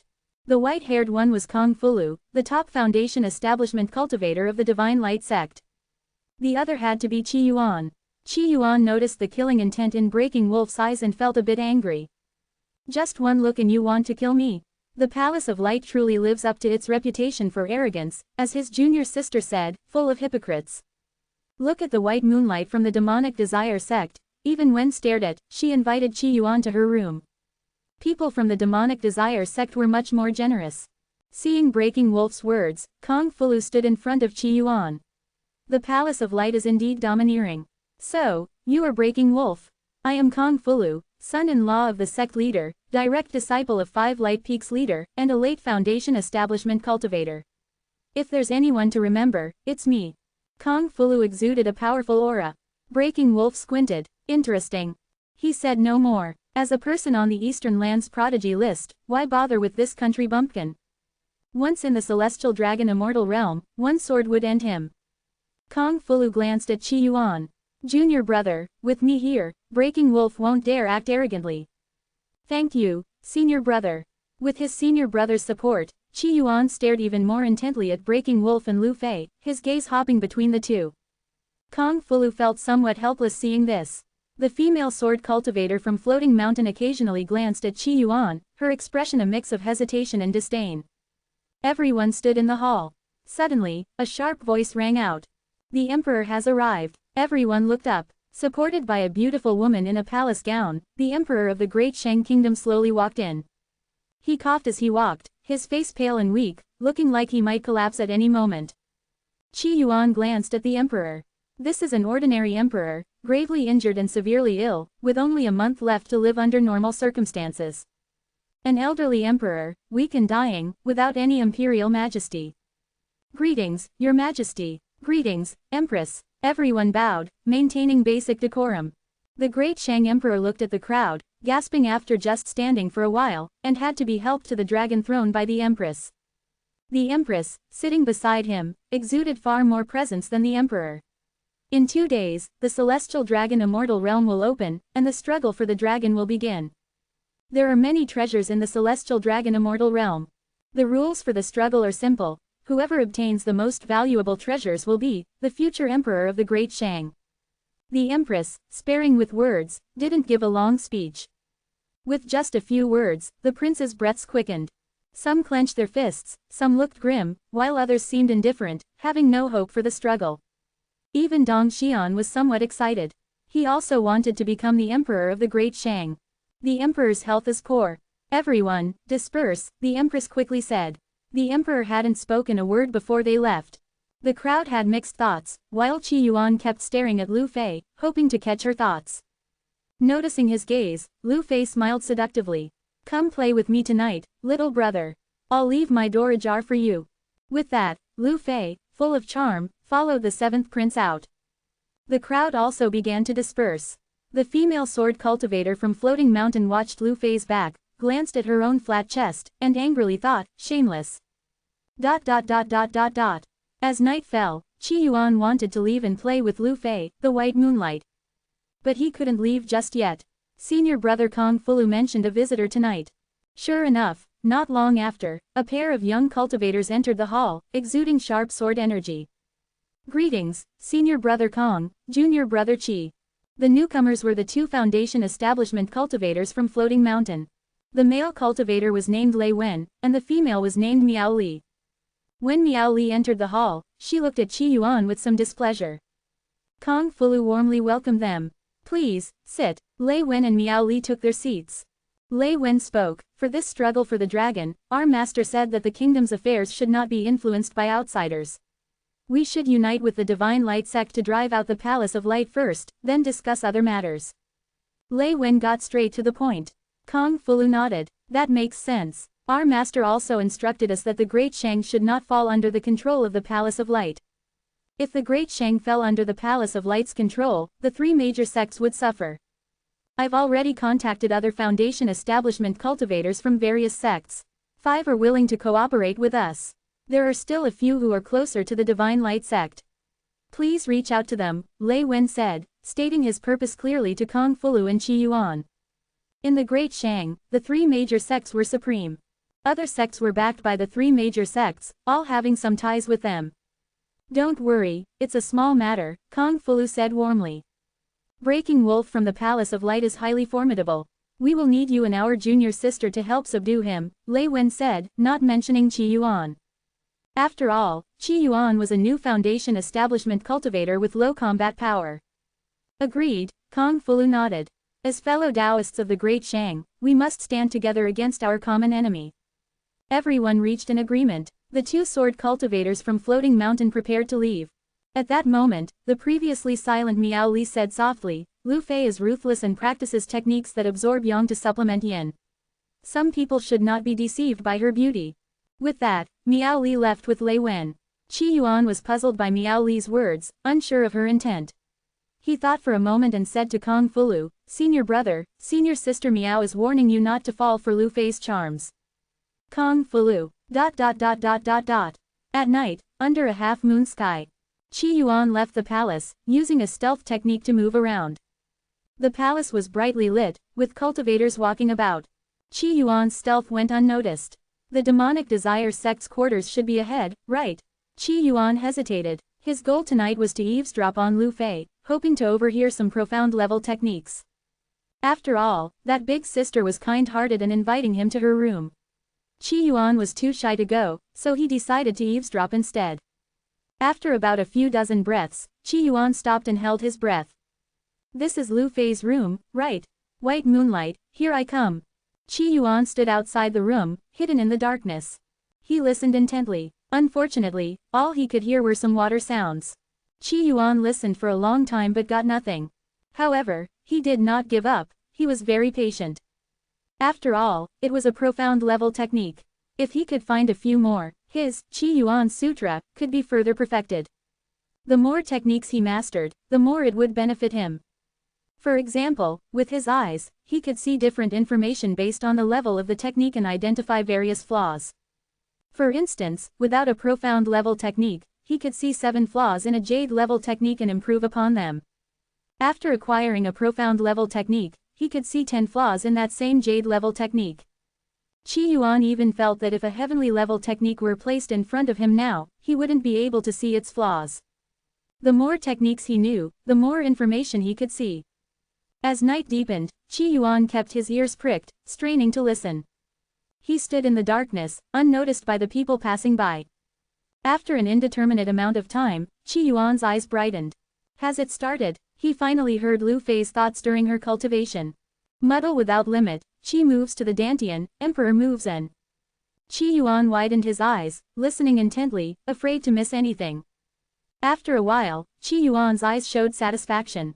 Yin Maiden's great cultivation technique. Quite vicious.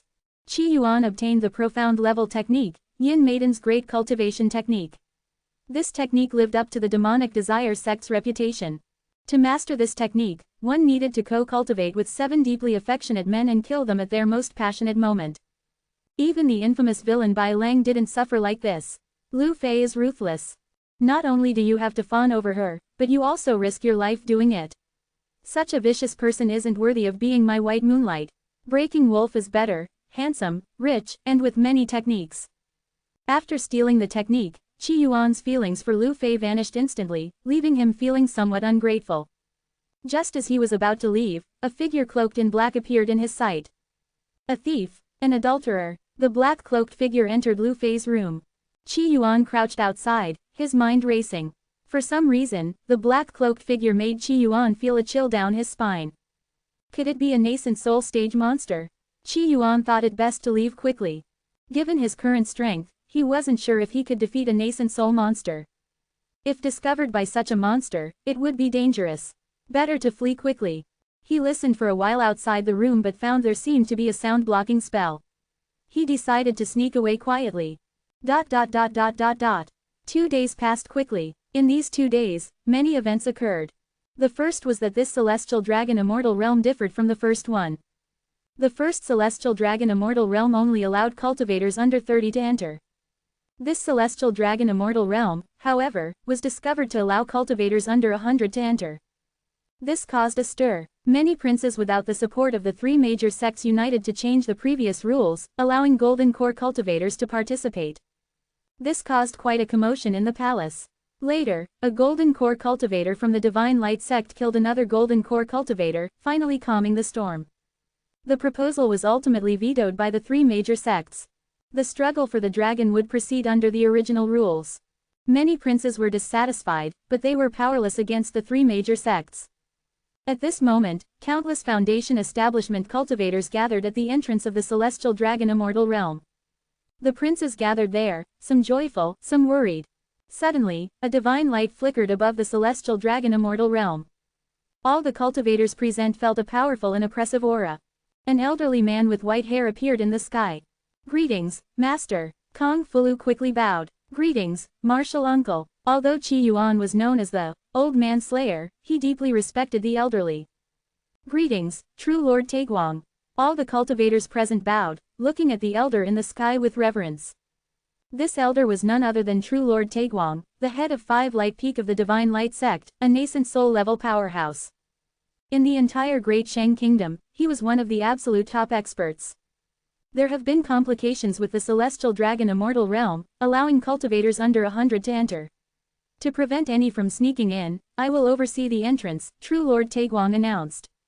Instantly, many princes turned pale, while those supported by the 3 major sects, especially Dong Xian, looked excited.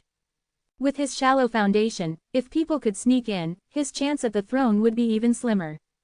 Standing beside Qi Yuan, Kong Fulu looked smug. With Master here, there won't be any problems with the Celestial Dragon Immortal Realm. Qi Yuan had no strong feelings. He was more concerned about the nascent soul expert he saw the previous night. After a stick of incense's time, the entrance to the Celestial Dragon Immortal Realm was fully opened. A surge of spiritual energy poured out, filling the area around the mortal city with dense spiritual energy. This area would remain rich in spiritual energy for decades, allowing mortals to live longer and healthier lives.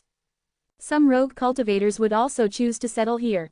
Such fragrance. Qi Yuan didn't feel much about the spiritual energy here, as it was less than 7 colors peak.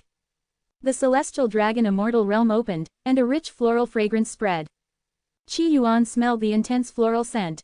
Dong Xian explained, the Celestial Dragon Immortal Realm is said to be a secret realm from beyond. For some reason, it drifted into our Great Shang Kingdom.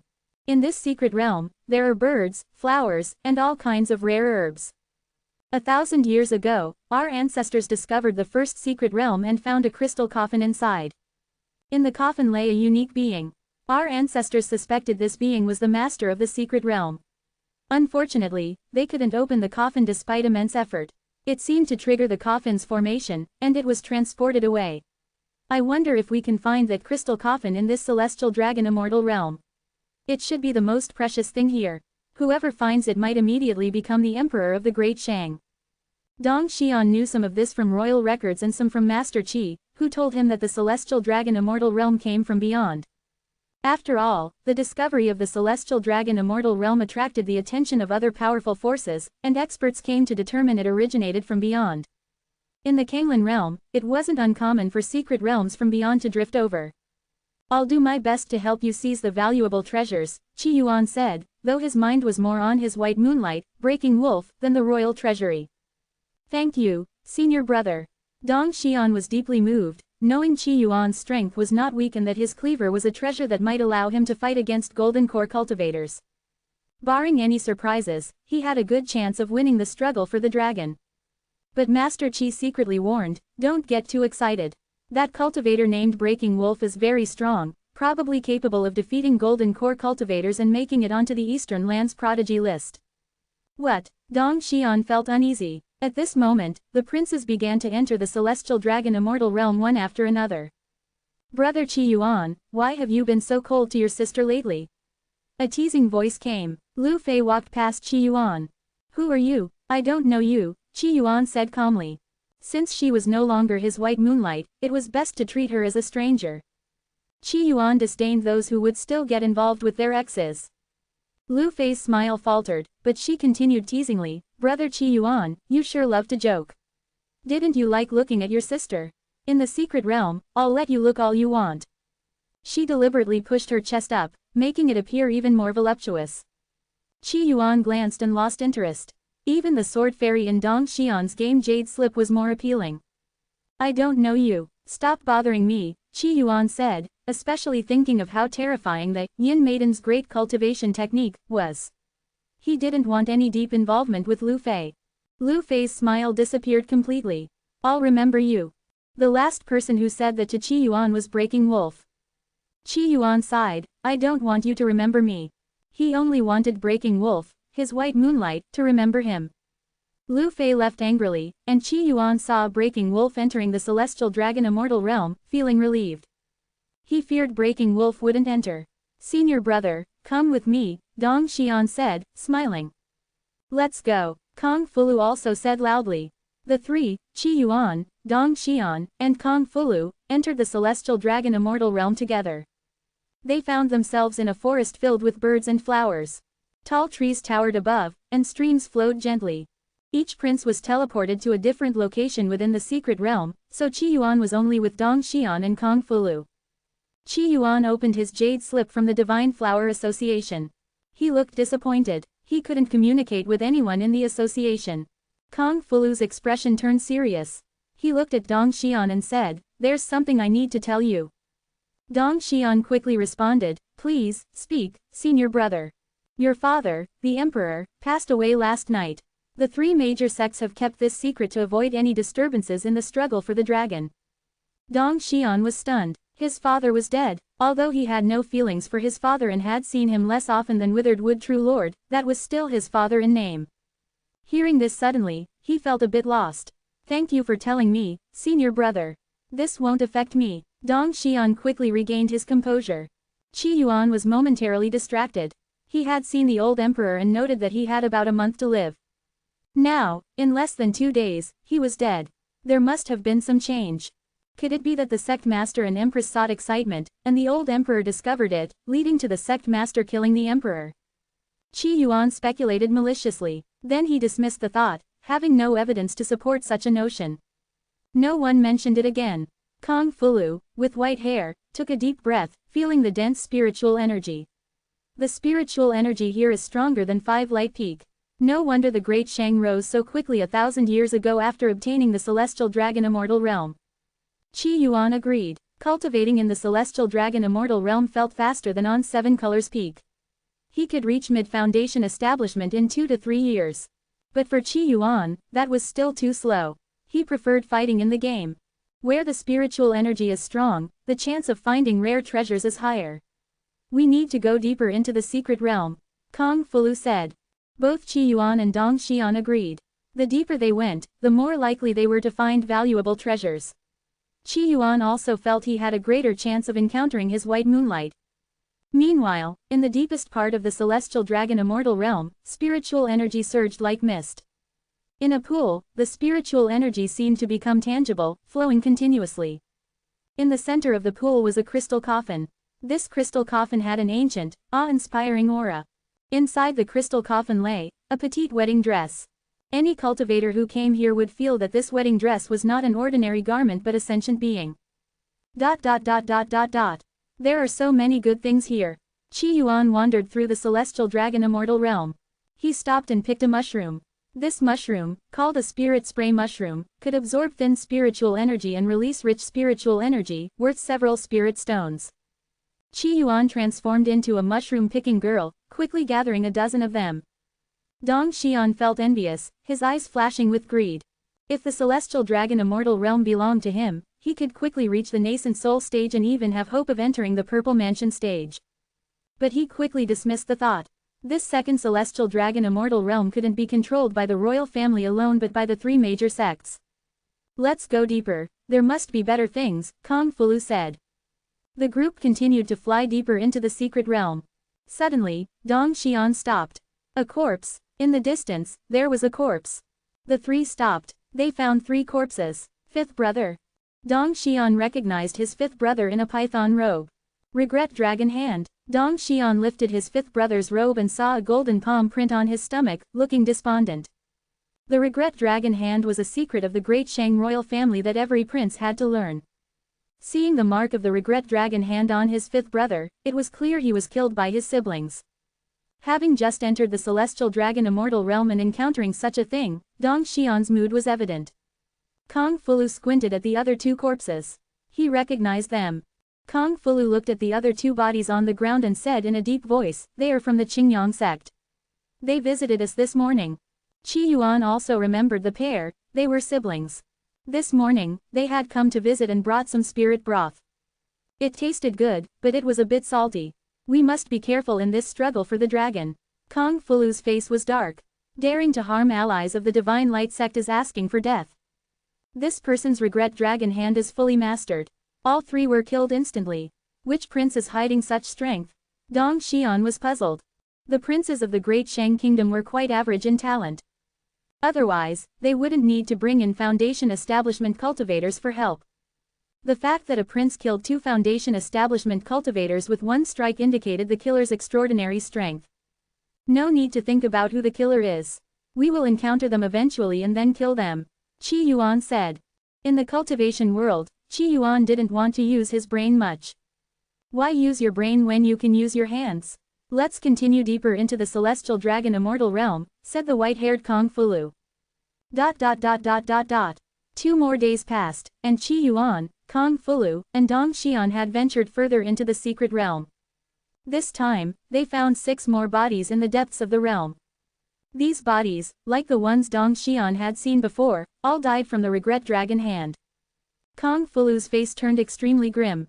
Again, it's the regret dragon hand. Killing 6 Foundation Establishment cultivators in an instant, does the great Shang royal family have such a powerful prince? Even Kong Fulu himself couldn't instantly kill 6 Foundation Establishment cultivators, including 2 late-stage ones. This required at least golden core level strength. Qi Yuan looked at the 6 bodies, his eyes showing a serious expression for the first time. This killer is quite formidable. His eyes could see more information. This is an ordinary Foundation Establishment cultivator, killed by an unusual nascent soul practitioner. No useful information was found on the other 5 bodies. How could a nascent soul enter the celestial dragon immortal realm? True Lord Taiguang was overseeing the entrance. And reaching nascent soul within a century. That talent is too exaggerated. Even an unusual nascent soul practitioner seemed too much. Are there any royal members of the Great Shang Kingdom who have reached nascent soul level? Qi Yuan asked. Dong Xian was stunned, not understanding why Qi Yuan was asking this but still answered seriously. In our great Shang royal family, there were only 2 nascent soul ancestors, but they both died a few years ago, Dong Xian said sadly. The decline of the royal family was largely due to the death of those 2 nascent soul ancestors. Currently, the nascent soul protectors of the royal family were not of royal blood. Is that so? Qi Yuan didn't ask further. A nascent soul cultivator had somehow entered and was hunting Foundation establishment cultivators. Qi Yuan sensed a conspiracy. At this moment, Kong Fulu said, "There are fighting sounds ahead. It seems to be from the floating mountain people. Let's go and see." All right. Qi Yuan felt a surge of anticipation. Was his white moonlight among them? The 3 of them quickly flew towards the sound of the fight. Before reaching the scene, Qi Yuan saw countless sword energies and continuously falling trees. The battle ahead was intense. Metal sword technique. Kong Fulu's eyes showed a serious expression. One of the 7 great sword techniques of floating mountain. Indeed, powerful. The 3 hurried over to see Lei Wen and Miao Li fighting a python-robed figure. This python-robed figure was fighting the 2 floating mountain disciples without falling behind. It was extremely frightening. Dong Xian saw the python-robed figure and was shocked. Second prince. That python-robed figure was the second prince, his second brother. When did he become so powerful, able to fight the 2 true disciples of Floating Mountain? At this moment, Lei Wen's voice called out, "Senior brother Kong, help us. This man has been killing indiscriminately in the Celestial Dragon Immortal realm with the Regret Dragon hand. At least 3 princes have died at his hands. Several disciples from Lihan sect and Dakian association were killed by him. It's him." Kong Fulu was furious. "Daring to target us, let me show you the power of the Divine Light sect leader's son-in-law and 5 Light Peak's head disciple." He had seen the bodies of 3 princes killed by an unknown strongman.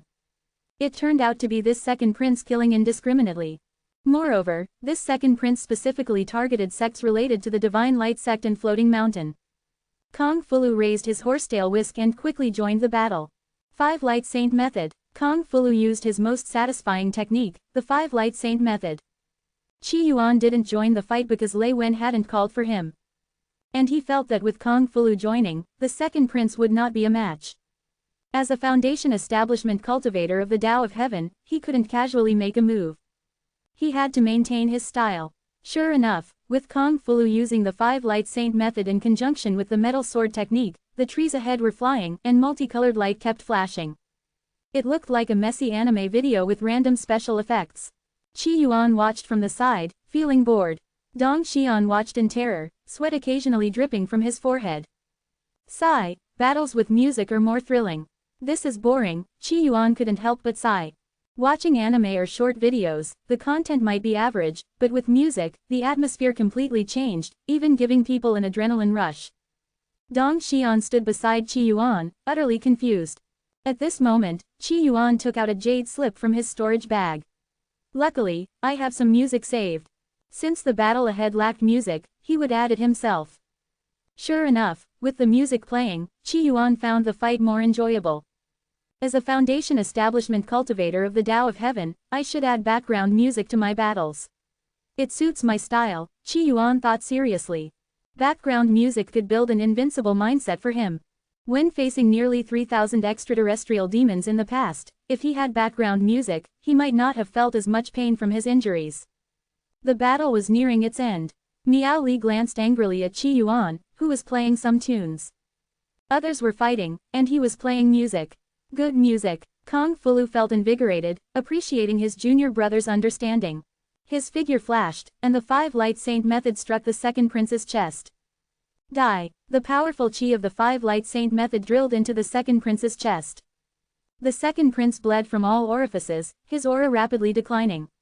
Yet, his face bore a crazed smile. "Insult my royal family, and you will all die." He said this, producing a blood-red flower and crushing it. His aura vanished completely. Qi Yuan's eyes widened. What a waste. Because just now, his eyes provided a prompt about the flower. Soul Thought Flower, when crushed, can transmit the scene seen by the deceased before death to the holder of the main flower. Without crushing, it can transmit a few words. The Soul Thought Flower is also the main ingredient for refining split soul pills, which can enhance the strength of the divine soul. Qi Yuan flashed to the second prince's body, picking up the fragments of the Soul Thought Flower with regret in his eyes. The flat-chested Miao Li looked at Qi Yuan, showing dissatisfaction. Junior brother, did you discover something? Kong Fulu asked. Lei Wen stood by, curious about what Qi Yuan had found. This item is called the Soul Thought Flower. When crushed, it transmits the scene seen by the deceased to the holder of the main flower. So, the second prince likely had accomplices. There was no need to hide this information. Kong Fulu's face turned dark. This matter is not simple.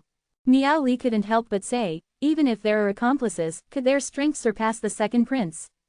It's a small problem. Lei Wen also agreed. With True Lord Taiguang overseeing the entrance, even if someone sneaked in, it couldn't be many. At this moment, Qi Yuan said, Senior brother, I might have to separate from you. Given the Soul Thought Flower and the second prince's accomplices, it was likely they also had Soul Thought Flowers. Currently, Qi Yuan desperately needed to strengthen his divine soul. A weak divine soul meant he couldn't even enter the game. He had been searching for ways to enhance his divine soul. Consuming the Soul Thought Flower could enhance his divine soul. Moreover, it could be used to refine split soul pills. He needed it urgently. If his divine soul improved, he might be able to enter the second game. That troublesome game constantly teased him but wouldn't let him in. Qi Yuan had long wanted to enter and wreak havoc to improve his strength. Kong Fulu pondered for a moment. Junior brother, be careful. He didn't ask Qi Yuan for a reason.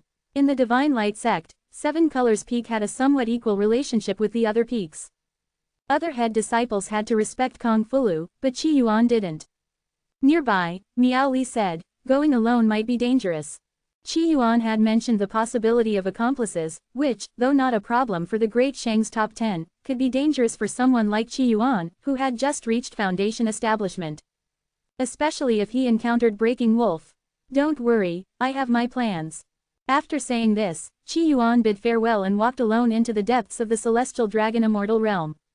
On the way, Qi Yuan transformed into a stream of light, flying forward.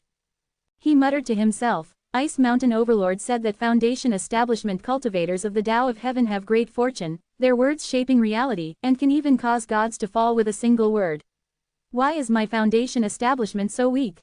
Could it be that when I established my foundation in my dream, I failed to defeat that guy and signed an unequal treaty, weakening my strength? As Qi Yuan flew, he grew more agitated. Didn't he just accidentally enter that big guy's wooden house? Why did he have to fight him? Qi Yuan was indignant. Though he couldn't win, he still beat the guy black and blue. Eventually, they made a deal, and Qi Yuan stayed in that wooden house. But Qi Yuan suspected that the deal had weakened his foundation establishment. So, to fully utilize the Tao of Heaven Foundation, I need to completely subdue that big guy in the wooden house. If someone had told me, I would have used all my strength to defeat him. Thinking this, Qi Yuan stopped. A river appeared before him. The river's water was still, not flowing. There were no creatures in the river. This is the river of lost souls. Ordinary cultivators who cross it will have their divine souls fall into the river. Does this river split the Celestial Dragon Immortal realm in two? Clearly, the other side of the river of lost souls had denser spiritual energy. Qi Yuan extended a wisp of divine sense across the river. The river of lost souls had no effect on him. Indeed, as a Foundation establishment cultivator of the Tao of Heaven, I'm not an ordinary cultivator. This river can't pull my soul down. Growing bolder, Qi Yuan flew across the river in one go. In the depths of the Celestial Dragon Immortal realm, an old man in a purple robe, exuding a dense death aura, suddenly opened his eyes. Someone crossed the river of lost souls. His eyes showed surprise. The river of lost souls also existed in the first Celestial Dragon Immortal realm. The Great Shang Kingdom secretly studied it for a century, and with the help of a mysterious great cultivator, they found a flaw in the river, allowing entry to the deepest part of the Celestial Dragon Immortal realm, the land of the sunken coffin. Now, someone else had entered. The old man was astonished. Liang Yi, the purple-robed old man called. A man in soft armor appeared, looking at the old man with fervent eyes. The aura from this man was clearly Golden Core. With True Lord Taiguang overseeing the entrance, Golden Core cultivators weren't supposed to enter. If Kong Fulu saw this, he would be shocked at how a Golden Core cultivator got in. Northeast, a cultivator has entered. Go deal with him quickly and return, the old man commanded. He was plotting to take full control of the Celestial Dragon Immortal realm. No one could disturb him. Anyone who did would be killed without mercy. Yes, Liang Yi replied respectfully. A foundation establishment cultivator was easily handled. He quickly left, heading northeast to eliminate the intruder. The purple-robed old man remained seated, his face twisted with malevolence. Soon, the celestial dragon Immortal realm will belong to the great Shang royal family. Second prince, rest assured, I will avenge you. Once this is over, I will personally decapitate Kong Fulu, Lei Wen, Miao Li, and Qi Yuan to honor you. The divine light sect and floating mountain must die. Our great Shang royal family is the true ruler of the great Shang. His death-filled eyes shone with madness. Once the sunken coffin was fully refined, the coffin would emerge, no longer fleeing like before. Obtaining that coffin, the old man couldn't imagine the fortune it would bring. Qi Yuan, the man in soft armor was surprised to see the intruder. You know me. Qi Yuan looked at him, his eyes finding no useful information. I remember all the young talents of the three major sects. Liang Yi said, his eyes full of killing intent. Today, your blood will honor the start of the great Shang's grand journey. As he spoke, Liang Yi walked towards Qi Yuan. If it were someone like Kong Fulu, he might be cautious. But Qi Yuan, who had just reached foundation establishment, was no threat. Qi Yuan, remember my name, Liang Yi. In the future, this name will be legendary in the great Shang cultivation world. Liang Yi's face showed excitement and anticipation for the future. Qi Yuan responded, villains always want to kill me after a few words. He took out his cleaver, intending to create an illusion. This knife was given by my master, a nascent soul treasure. I can barely wield it, but it's enough to kill you. Saying this, Qi Yuan charged at Liang Yi with the cleaver, its aura terrifying. Feeling the dreadful aura, Liang Yi's face changed. How is he so strong? He realized that with the added power of the treasure, Qi Yuan was stronger than the great Shang's top 10. But Liang Yi still felt he could suppress Qi Yuan. After your death, this treasure will be mine. Liang Yi's eyes showed greed. Qi Yuan's face showed frustration. Why are you so strong?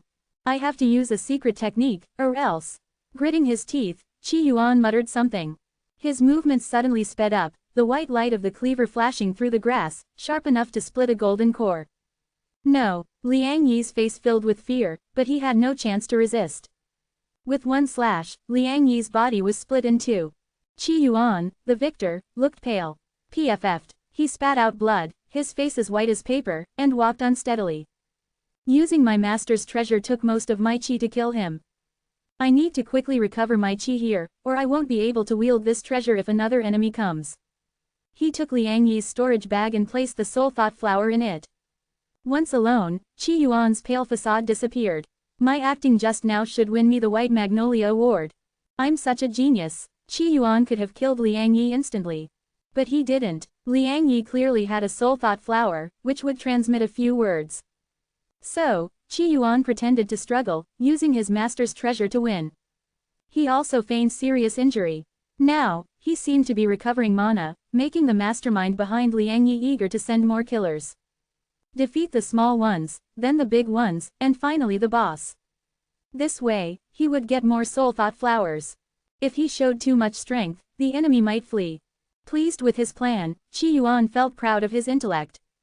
Suddenly, his face changed. Oh no, something's wrong. He looked horrified. I forgot to play background music. Without it, my acting won't win the White Magnolia Award. Qi Yuan regretted it deeply. He decided that next time, he would play some thrilling battle music before the fight. After the fight, he would play some emotional music. Too bad I don't have one plum blossom. If I could play it while spitting blood, the effect would be perfect. Thinking this, Qi Yuan smiled. Deep in the land of the sunken coffin, the purple-robed old man's face showed anger. Qi Yuan, HMPH, Ruan Yishi, you really care. You actually gave a nascent soul treasure to your disciple. Could it be true, as rumored, that Qi Yuan is either your lover or your son? With his qi exhausted, he can't drive the treasure. Liang Yi, you died this time, but I will definitely avenge you and won't let you die in vain. Liang Yi was his most valued death warrior. With the help of a powerful figure, he raised 300 death warriors. The weakest of these death warriors were late-stage foundation establishment cultivators. Through demonic cultivation methods, these cultivators' strength increased rapidly, but their lifespan was extremely short. Most had less than 10 days to live. This was also a method of that senior great cultivator. Liang Yi was different. Liang Yi cultivated the orthodox royal family method. Liang Chong, the purple-robed old man, called out again. Immediately, another man in soft armor appeared. His aura was even stronger than Liang Yi's. I'm at a critical moment of refining. I'll leave the main soul thought flower to you. A man named Qi Yuan has entered the land of the sunken coffin with a treasure. The purple-robed old man conveyed all the information to Liang Chong and then said, kill Qi Yuan and bring the treasure back to me. You will command the 300 death warriors for now. Do not let anyone enter the land of the sunken coffin. Understand? Understood. With Liang Chong here, no one can disrupt your plans. Liang Chong's face was filled with determination. He was a death warrior, willing to die for his master. How many people does this mastermind have left? There can't be no one left, right? Qi Yuan waited for half a day without seeing anyone. If the mastermind had only a few people, wouldn't it be a loss? A few soul thought flowers wouldn't even be enough to fill his teeth. At that moment, an arrow shot from a distance. The arrow emitted a powerful aura, like a shot from a golden core cultivator. How dangerous! Qi Yuan dodged the arrow with a swift roll. He quickly opened the jade slip, playing some music. Then he stood up, his face pale, looking around. Who dares to sneak attack me? In the distance, 2 death warriors in light armor showed puzzled expressions. Why did he open a jade slip to play music? Is he trying to scare us off? Don't be afraid. His chi is still not fully recovered. Let's kill him. The 2 medium-built golden core death warriors charged at Qi Yuan without holding back. Powerful spiritual energy filled the entire meadow. Qi Yuan, like a kite with a broken string, fell to the ground. So strong. He struggled to get up, wiping the blood from his mouth. But no matter how strong you are, I'll never surrender. Qi Yuan's body emitted a spirit of fearlessness. The 2 death warriors were moved but only slightly. Kill. The 2 attacked together, aiming to kill Qi Yuan. 2 old geezers ganging up on a young man like me. Qi Yuan wielded his cleaver, struggling to hold on. After a short while, he was spitting blood. Knocked down multiple times, he stood up each time, scaring them with his cleaver. He persisted like an unyielding swordsman. This made the 2 death warriors even more moved. After you die, we will give you a proper burial. They began to respect Qi Yuan. After you die, I'll bury you well and even put up a monument. Qi Yuan, always one to reciprocate kindness, said. The 2 golden core death warriors' faces turned cold upon hearing this. Finish him quickly. We still have to guard the stronghold, one said. They changed tactics, no longer holding back because of Qi Yuan's cleaver. Seeing this, Qi Yuan smiled. Want to kill me? No way. I have a treasure given by my master. He spat more blood, his face showing a tragic determination. Using a secret technique, my lifespan has been reduced by 20 years. But it's enough to drive the treasure. To kill you, I've sacrificed too much. With Qi Yuan's loud declaration, he swung his cleaver and instantly killed the 2 golden core death warriors. His face turned as pale as snow, but he smiled. I won. Blood dripped from his mouth, and his hair gained a streak of white. Outside Rongcheng, in the palace. He's gone. Sect leader Kumu looked at the empty bed, his expression changing unpredictably. The Empress's face was equally grim. I underestimated that old fool. True Lord Taiguang squinted. The old emperor's move must be to truly control the celestial dragon immortal realm. I'm curious, how does he plan to control it?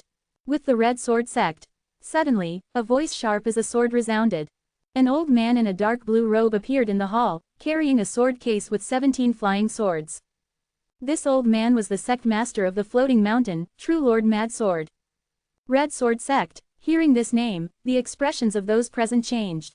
They were all too familiar with the Red Sword sect.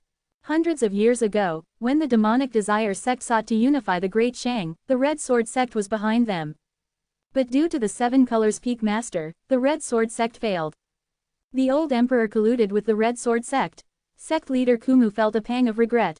Had he known, he would have killed the old emperor without hesitation. The Empress looked guilty. It's my fault. I didn't keep an eye on the old emperor. True Lord Mad Sword said, now is not the time to talk about this. What about our disciples in the secret realm? The Red Sword sect has the red demon seeds, which can quickly create powerful cultivators at a cost. The old emperor's plot for the celestial dragon immortal realm must involve many red demon death warriors, Withered Wood True Lord said, worried. Qi Yuan is also in the secret realm. He glanced towards Seven Colors Peak, his expression complex. The old emperor hated the major sects and wouldn't spare anyone. Bringing in strong cultivators meant no mercy. The old emperor must have entered this celestial dragon immortal realm through the first one, True Lord Mad Sword said. Kumu, quickly send all cultivators under 100 years old into the celestial dragon immortal realm. 3 days have passed. We can't decide how many disciples are still alive. The most important thing now is to thwart the old emperor's plan. If he truly controls the celestial dragon immortal realm, we are doomed. All right, sect leader Kumu gritted his teeth. The Divine Light sect had few golden core cultivators under 100. But there was no time to hesitate. Any hope of salvaging the situation was worth pursuing. He had already resigned himself to the idea that his son-in-law Kong Fulu and Qi Yuan from Seven Colors Peak might be dead. Dozens or hundreds of red demon golden core cultivators couldn't be handled by a group of Foundation establishment disciples. Boring, being an actor is boring. In the land of the sunken coffin, Qi Yuan killed a late-stage Foundation establishment cultivator, taking his soul thought flower. He now had 40 soul thought flowers. At first, he acted, tricking many cultivators to come. But then, no more came. Qi Yuan knew his plan had failed. But he wasn't discouraged. He had learned much from the many who came. He knew these death warriors were guarding some strongholds, helping their leader plot in the celestial dragon immortal realm. Guarding strongholds meant they couldn't leave. So, when he got an address of a stronghold, he started hunting, killing constantly. Active attack is better. Fishing is boring. These golden core cultivators are so weak, like half-finished products. It feels like it takes 4 or 5 of them to match a normal golden core. Qi Yuan found it easy to kill these golden core cultivators. Their fighting skills were weak. He even thought that the one who used deceit to harm him before, Yu Linglong, could kill 6 or 7 of these golden core cultivators alone. These golden core cultivators seemed like fast-track products. Qi Yuan wiped out this stronghold and headed to the next. Meanwhile, in the nearest stronghold to Qi Yuan, a dozen cultivators were trembling. Sir, that man is coming towards us. A death warrior reported through a soul thought flower. Liang Chong's face was grim as he sat in the first stronghold. He knew Qi Yuan had already wiped out 2 strongholds. One of them had 7 golden core cultivators, like a small sect. Yet Qi Yuan had wiped it out. Wielding a cleaver, Qi Yuan slaughtered golden core cultivators like dogs. Liang Chong knew even he wasn't a match for Qi Yuan. What kind of monster is he? Liang Chong felt fear. Such a genius was unimaginable. Wasn't the Seven Colors Peak disciple just newly established at Foundation establishment? Why did he feel more oppressive than a late-stage golden core? He even suspected Qi Yuan was a late-stage golden core cultivator in disguise. Liang Chong said sternly, all men, gather at Stronghold 1. Liang Chong felt Qi Yuan couldn't be allowed to continue killing. Gathering all men at Stronghold 1 might not be as effective as spreading out, but it would be the strongest defense, preventing Qi Yuan from breaking through one by one. Understood. Understood. In the land of the sunken coffin, all death warriors quickly headed to Stronghold 1. Liang Chong stood in Stronghold 1, feeling safer as more warriors arrived. Nearly 300 death warriors. Let's see how he breaks through. As long as we hold the stronghold until the Emperor's plan succeeds, Qi Yuan will die. Liang Chong didn't consider attacking Qi Yuan. That could lead to unexpected complications. Guarding Stronghold 1 was the priority, with no room for error. With so many warriors guarding, Qi Yuan would surely avoid them. Attacking them would be suicidal. However, Liang Chong underestimated Qi Yuan's strength and courage. After half a day, Liang Chong saw a lazy figure appear outside the stronghold. Qi Yuan held a cleaver, raising it high, and shouted at the many warriors, I, a Foundation establishment cultivator of the Tao of Heaven, command you to surrender and die. Liang Chong was stunned. Was there really such a bold person? Facing nearly 300 strong cultivators, he didn't flee but instead challenged them. With nearly 300 death warriors beside him, Liang Chong's courage surged. He flew into the sky, glaring at Qi Yuan. I thought you might not be the Seven Colors Peak's Qi Yuan. But you're crazy enough to challenge us, indeed a madman. You're crazy. Your whole family is crazy. I scored full marks in moral character and got an S+ in mental health, and you call me mad. Qi Yuan grew angrier. Facing a Foundation establishment cultivator of the Tao of Heaven, you dare not surrender and even insult me. You're asking for death. Qi Yuan charged into the stronghold with his cleaver. Seeing Qi Yuan's boldness, Liang Chong sneered, "Kill." But soon, his smile froze. Qi Yuan charged into the stronghold like a wolf among sheep. Though the red demon golden core cultivators were weaker, they were still golden core. How could they be killed in one slash, 4 or 5 at a time? With one swing of his cleaver, the 5 closest golden core cultivators had their defenses shattered like paper, and were split in half before they could react. How could a Foundation establishment cultivator be this strong? Was he a disguised nascent soul cultivator? Was he truly a Foundation establishment cultivator of the Tao of Heaven? Even if he was, could he be this strong? Liang Chong's confidence vanished. The security of having 300 warriors disappeared. Quick, quick, he's out of mana, exhaust him. Liang Chong felt fear but didn't retreat. The royal family gave him everything. He saw the emperor as his father. He would die for the emperor. Even in death, he would guard the stronghold. Indeed, fighting with background music adds style. It's like playing a game. The blood and flesh aren't as unsettling. Qi Yuan's jade slip played music as he slaughtered. He was covered in blood, all of it his enemies. These golden core cultivators were like water to Qi Yuan. Slaughtering them was effortless. In less than a stick of incense time, a fifth of the stronghold's warriors lay dead. Qi Yuan, now drenched in blood, looked like a carefree god of death, wielding his cleaver. Continue the music, continue the killing. Qi Yuan charged into the crowd again, resuming his slaughter. Though they provided no experience points. But each one carried a soul thought flower. Very valuable. To enemies, he was never merciful. Kill, Liang Chong roared, commanding the Death Warriors. The Death Warriors showed high spirits. Die for the Emperor. Fight for the Great Shang. Kill, kill, kill. It was as if they were performing the most righteous act of their lives. Qi Yuan, holding his cleaver, was unmoved. Brainwashed Death Warriors were no different from NPCs. If their master ordered them to kill their parents, wives, and children, they would do so without hesitation. In the cultivation world, brainwashing was even more terrifying. Time flew, and night slowly fell. Batch after batch of Death Warriors fell around Qi Yuan. In the end, only a dozen remained, glaring at Qi Yuan with anger, not fear. Die for the Emperor. The remaining warriors charged at Qi Yuan, their golden cores exploding. They chose self-destruction. But the red demon golden core cultivators were so weak that even self-destruction caused no major waves. Qi Yuan brushed off the meat scraps on his body. Holding his cleaver, like a big villain, he smiled evilly. You're the last one. Liang Chong's gaze was firm, holding a spear, like the most loyal warrior of the empire. Kill. The spear moved like a dragon, breaking through the formation. But this powerful strike, enough to rival the Black Mountain Sect's master, was easily dodged by Qi Yuan. He slashed Liang Chong's chest and abdomen with his cleaver. Life drained from Liang Chong's body. His eyes showed confusion. Why? Why was he so strong? Because I am a Foundation establishment cultivator of the Tao of Heaven. Qi Yuan didn't add another sentence. He could kill golden core cultivators even when he was still in Qi refining. He feared this man would get jealous, crawl out of his grave, and come for him at night. Is it over? Qi Yuan, covered in blood, looked at the corpses. He squatted down, collecting all the soul thought flowers. He glanced at the ground, feeling it didn't match the surroundings. He stomped his foot. The ground caved in, burying the corpses. He stomped again, and the ground returned to normal. If anyone came, they wouldn't know nearly 300 powerful cultivators were buried here. Qi Yuan, holding his cleaver, shouted, I've wiped out your stronghold. Won't you come out? He sensed a strong presence nearby, plotting something. As an enemy, he couldn't let them succeed. In the Celestial Dragon's secret realm, Breaking Wolf looked at the 5 Foundation establishment cultivators in front of him, a trace of contempt flashing in his eyes.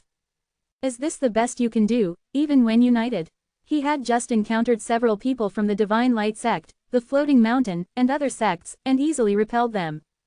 5 late-stage Foundation establishment cultivators together could even make some golden core cultivators cautious. But Breaking Wolf, using his radiant sword, easily forced the 5 to retreat. Kong Fulu, with blood at the corner of his mouth, looked extremely wary. As expected of someone from the Light Palace. Lei Wen and Miao Li were also badly injured. The sword cultivators of Floating Mountain were always known for their unmatched offensive power, but they seemed powerless compared to Breaking Wolf's radiant sword. Didn't you boast in the Grand Hall for me to remember you, white-haired man? Breaking Wolf held his glowing long sword, shining as if wrapped in sunlight. Where is that junior brother of yours now? Is he hiding somewhere? Did he dig a hole and bury himself like a quail as soon as he entered the celestial dragon's secret realm? Meow Li gritted her teeth, her eyes coldly staring at Breaking Wolf. Breaking Wolf's mouth curled into a smile. It seems he is indeed scared. Since he doesn't dare to come out, I'll start by killing you. Kung Fulu waved his dust whisk. I am the son-in-law of the sect master of the Divine Light sect, the personal disciple of the peak master of the Five Light Peak. Do you really think you can kill me? His white hair was subtly changing, turning black. Suddenly, Breaking Wolf's eyes showed a trace of seriousness. HMPH, you're lucky this time. Breaking Wolf quickly transformed into a stream of light and disappeared from sight. Meow Li looked confused. What's going on? Why did he leave suddenly? Lei Wen glanced at Kung Fulu, his eyes full of deep wariness. At this moment, Kung Fulu turned around, a look of surprise on his face.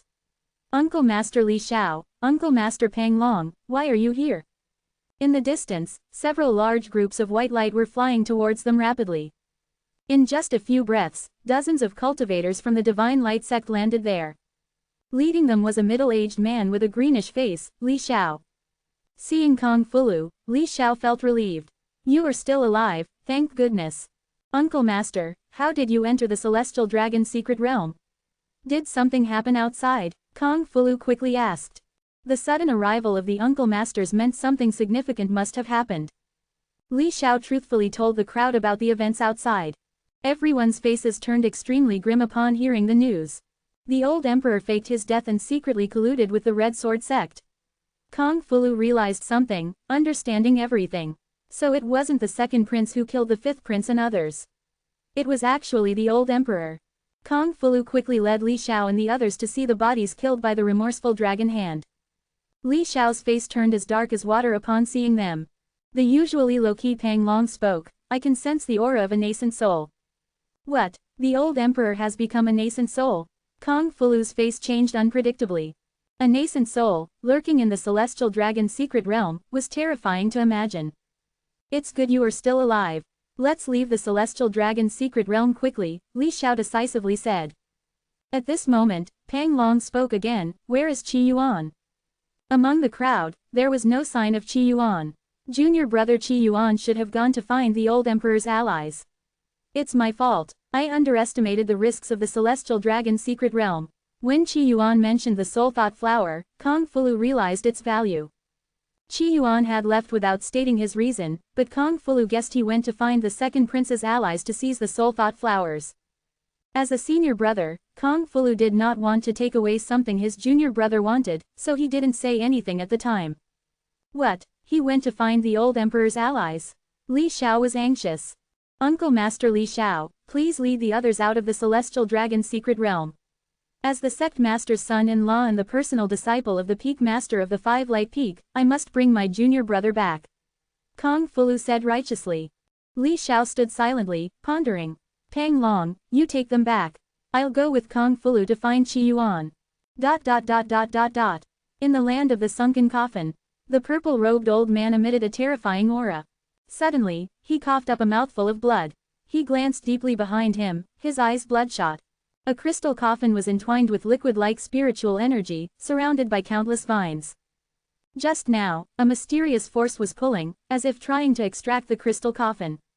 But then, the force dissipated like a deflated balloon. Who? The purple-robed old man roared in anger. He had been trying for days, but it was futile. He understood that the method given by that great cultivator was useless. Useless as it was, he kept trying, but the borrowed power from the stronghold suddenly dissipated, leaving no chance. Furious, he left the place, unable to vent his rage. Meanwhile, outside the stronghold, Qi Yuan looked up, a relaxed smile in his eyes. The big guy still loves me, sending an alternative nascent soul to test my strength. Of course, Qi Yuan also knew that the big guy's love was limited. If given the chance, he would definitely kick Qi Yuan out of the wooden house. Qi Yuan, holding his cleaver, stood on the grassy field, his sleeves fluttering in the wind. In the sky, the purple-robed figure rapidly approached, stopping a mile away from Qi Yuan. It's you, Qi Yuan. The purple-robed old man looked incredulous. He smelled the thick scent of blood. This meant that all 300 death warriors were killed. He couldn't understand it. Why was Qi Yuan here? Even if Qi Yuan was Ruan Yishi's son, it shouldn't be like this. Could it be that Ruan Yishi's cultivation level? Fear crept into the purple-robed old man's heart. But remembering that this was the celestial dragon's secret realm, where those over 100 years old couldn't enter, he regained his confidence. Now, he was a nascent soul. You killed them all. Feeling in control, the purple-robed old man looked at Qi Yuan. Yes, they're all underfoot, Qi Yuan said softly. Are you not afraid of me? The old man felt a bit worried but, remembering his nearing death and nascent soul strength, his worry dissipated. Can you tell me how you managed to kill them all? Because I am a Heaven Dao Foundation establishment, Qi Yuan said confidently. A Heaven Dao Foundation establishment. The old man's eyes showed astonishment, then despair. He believed Qi Yuan. Otherwise, there was no way to explain why all 300 death warriors were dead. He didn't know how strong a Heaven Dao Foundation establishment was, but even the Eastland's Heaven's Pride List's Foundation establishment cultivators could kill Golden Core cultivators. A Heaven Dao Foundation establishment killing Golden Core cultivators shouldn't be difficult. Heaven Dao Foundation establishment, Heaven Dao Foundation establishment. The old man murmured, a look of relief on his face. It seems all my schemes were in vain. A Heaven Dao Foundation establishment meant there was at least a terrifying existence at the Yin God level behind Ruan Yishi or Qi Yuan. Otherwise, it would be impossible to capture the Heaven Vein Qi. With a Yin God level supreme backing, all his plans were futile. However, a vicious look appeared in his eyes. Taking a Heaven Dao Foundation establishment with me to accompany my great Shang to the grave is not bad. Qi Yuan's expression remained calm. Aren't you overthinking? First, I won't be accompanying anyone to the grave. Second, the great Shang won't fall. Why does it need to? Only you will die. Do you think you represent the great Shang? Have you been emperor for too long, brainwashed by futile thinking? The stubborn old emperor, in his last moments, wasn't thinking clearly. Powerful nascent soul Qi erupted at that moment. The great Shang is mine. With this roar, power 10 times greater than a golden core surged towards Qi Yuan. The old emperor used his most powerful divine ability, the remorseful dragon hand. The biggest difference between nascent soul cultivators and lower-level cultivators is that they can use divine abilities through their nascent soul.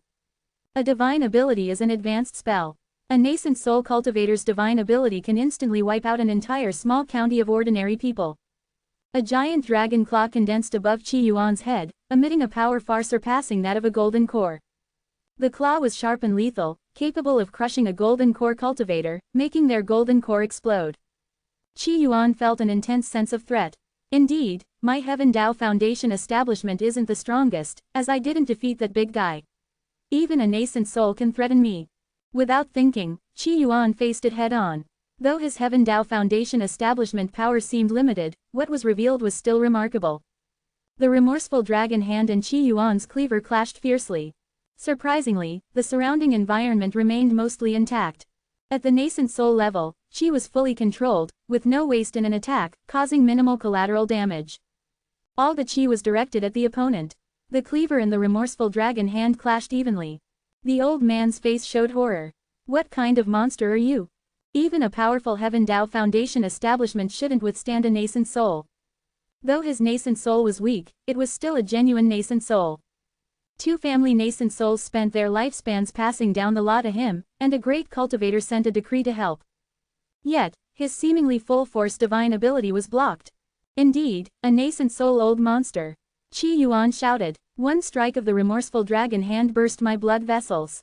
It was the first time Qi Yuan got injured since entering the celestial dragon's secret realm. He recognized the nascent soul's strength. The old emperor looked at Qi Yuan, suspicious. He didn't seem to have injured Qi Yuan at all. What burst blood vessels? He didn't see any. My capillaries, you're so pitiful. Qi Yuan waved his hand, showing the old emperor, as if accusing him of a crime.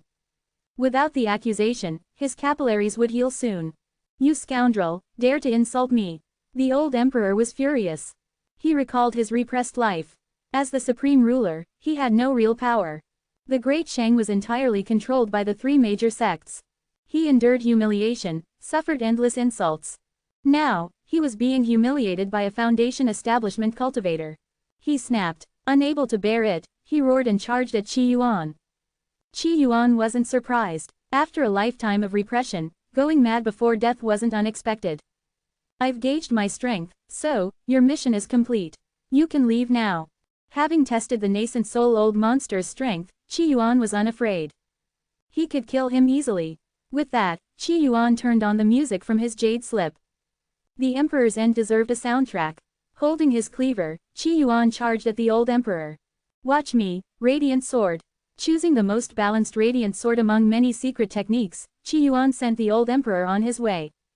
The Holy Radiant Sword, disguised with boundless blood energy, emitted endless radiance. This sword, unleashed by a cleaver, struck the old Emperor. Boom! The old Emperor fell from the sky, his aura rapidly declining. From early nascent soul, to late golden core, to mid-golden core, finally stopping at late Foundation establishment. His face, old and frail, was full of death. He looked at Qi Yuan, eyes full of resentment.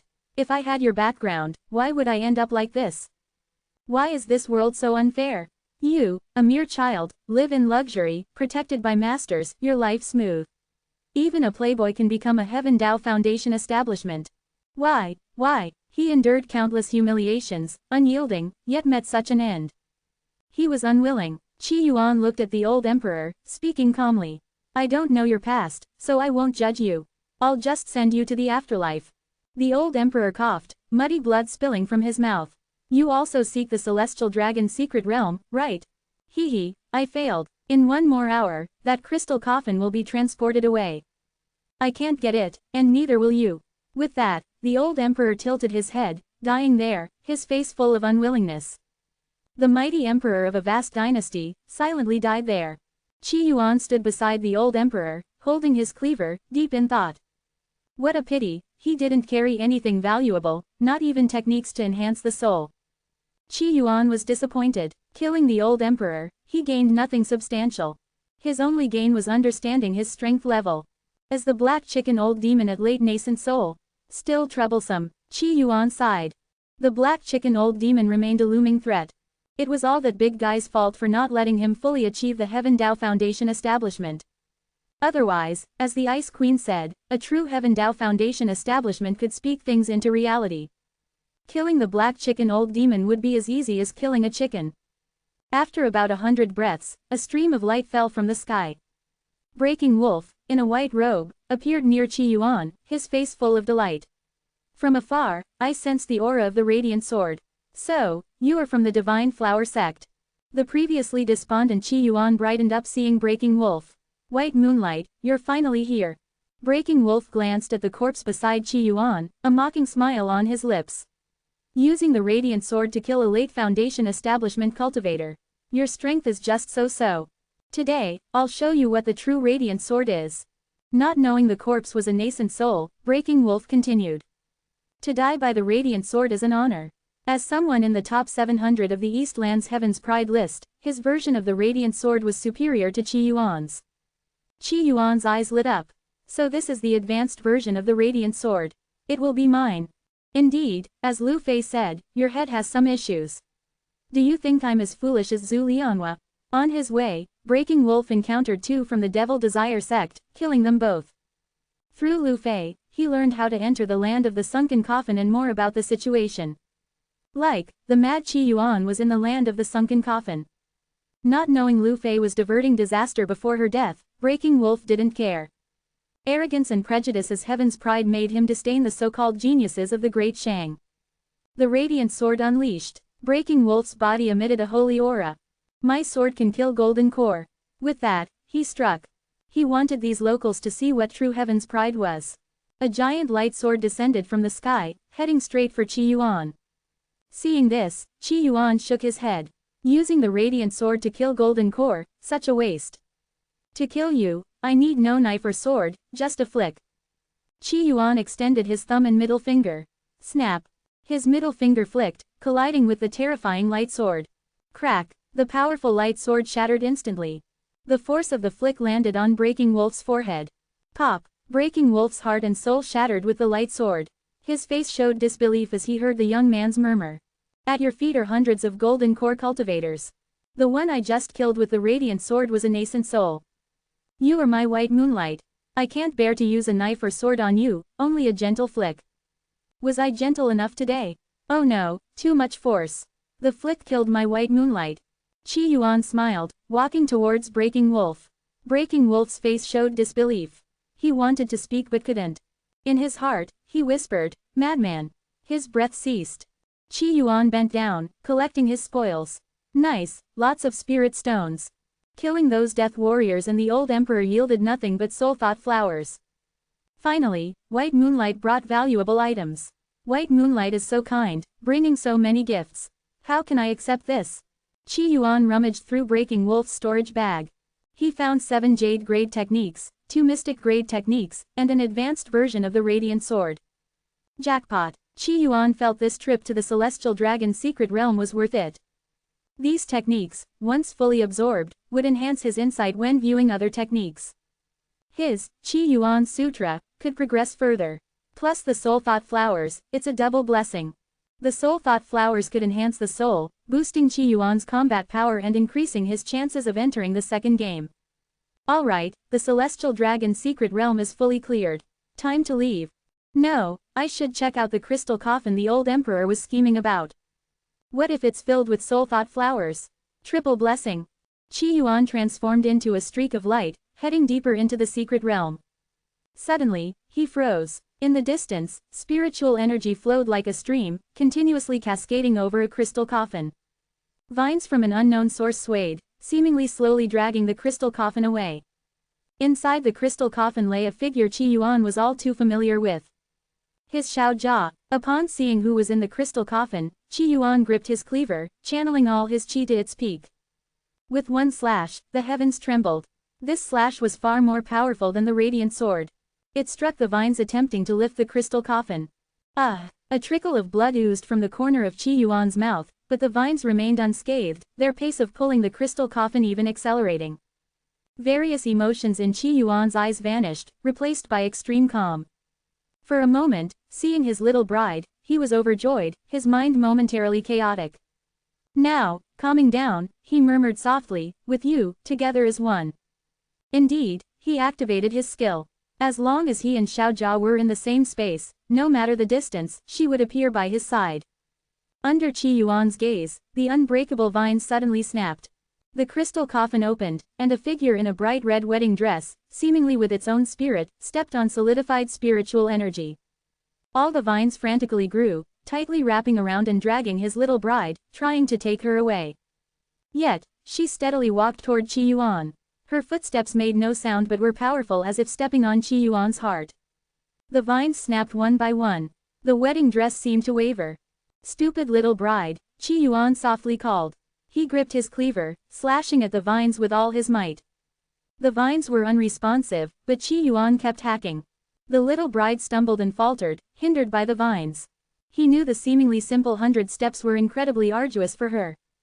As Qi Yuan continued slashing the vines, the little bride walked toward him step by step. Blood dripped from his mouth, and a self-deprecating smile appeared on Qi Yuan's face. "Your husband is still too weak." After what felt like an eternity, she appeared by his side, overcoming endless obstacles. Instantly, blood-red armor covered Qi Yuan's body. Standing nearly 100 meters tall, he was clad in blood-red spikes, resembling a gentle grim reaper.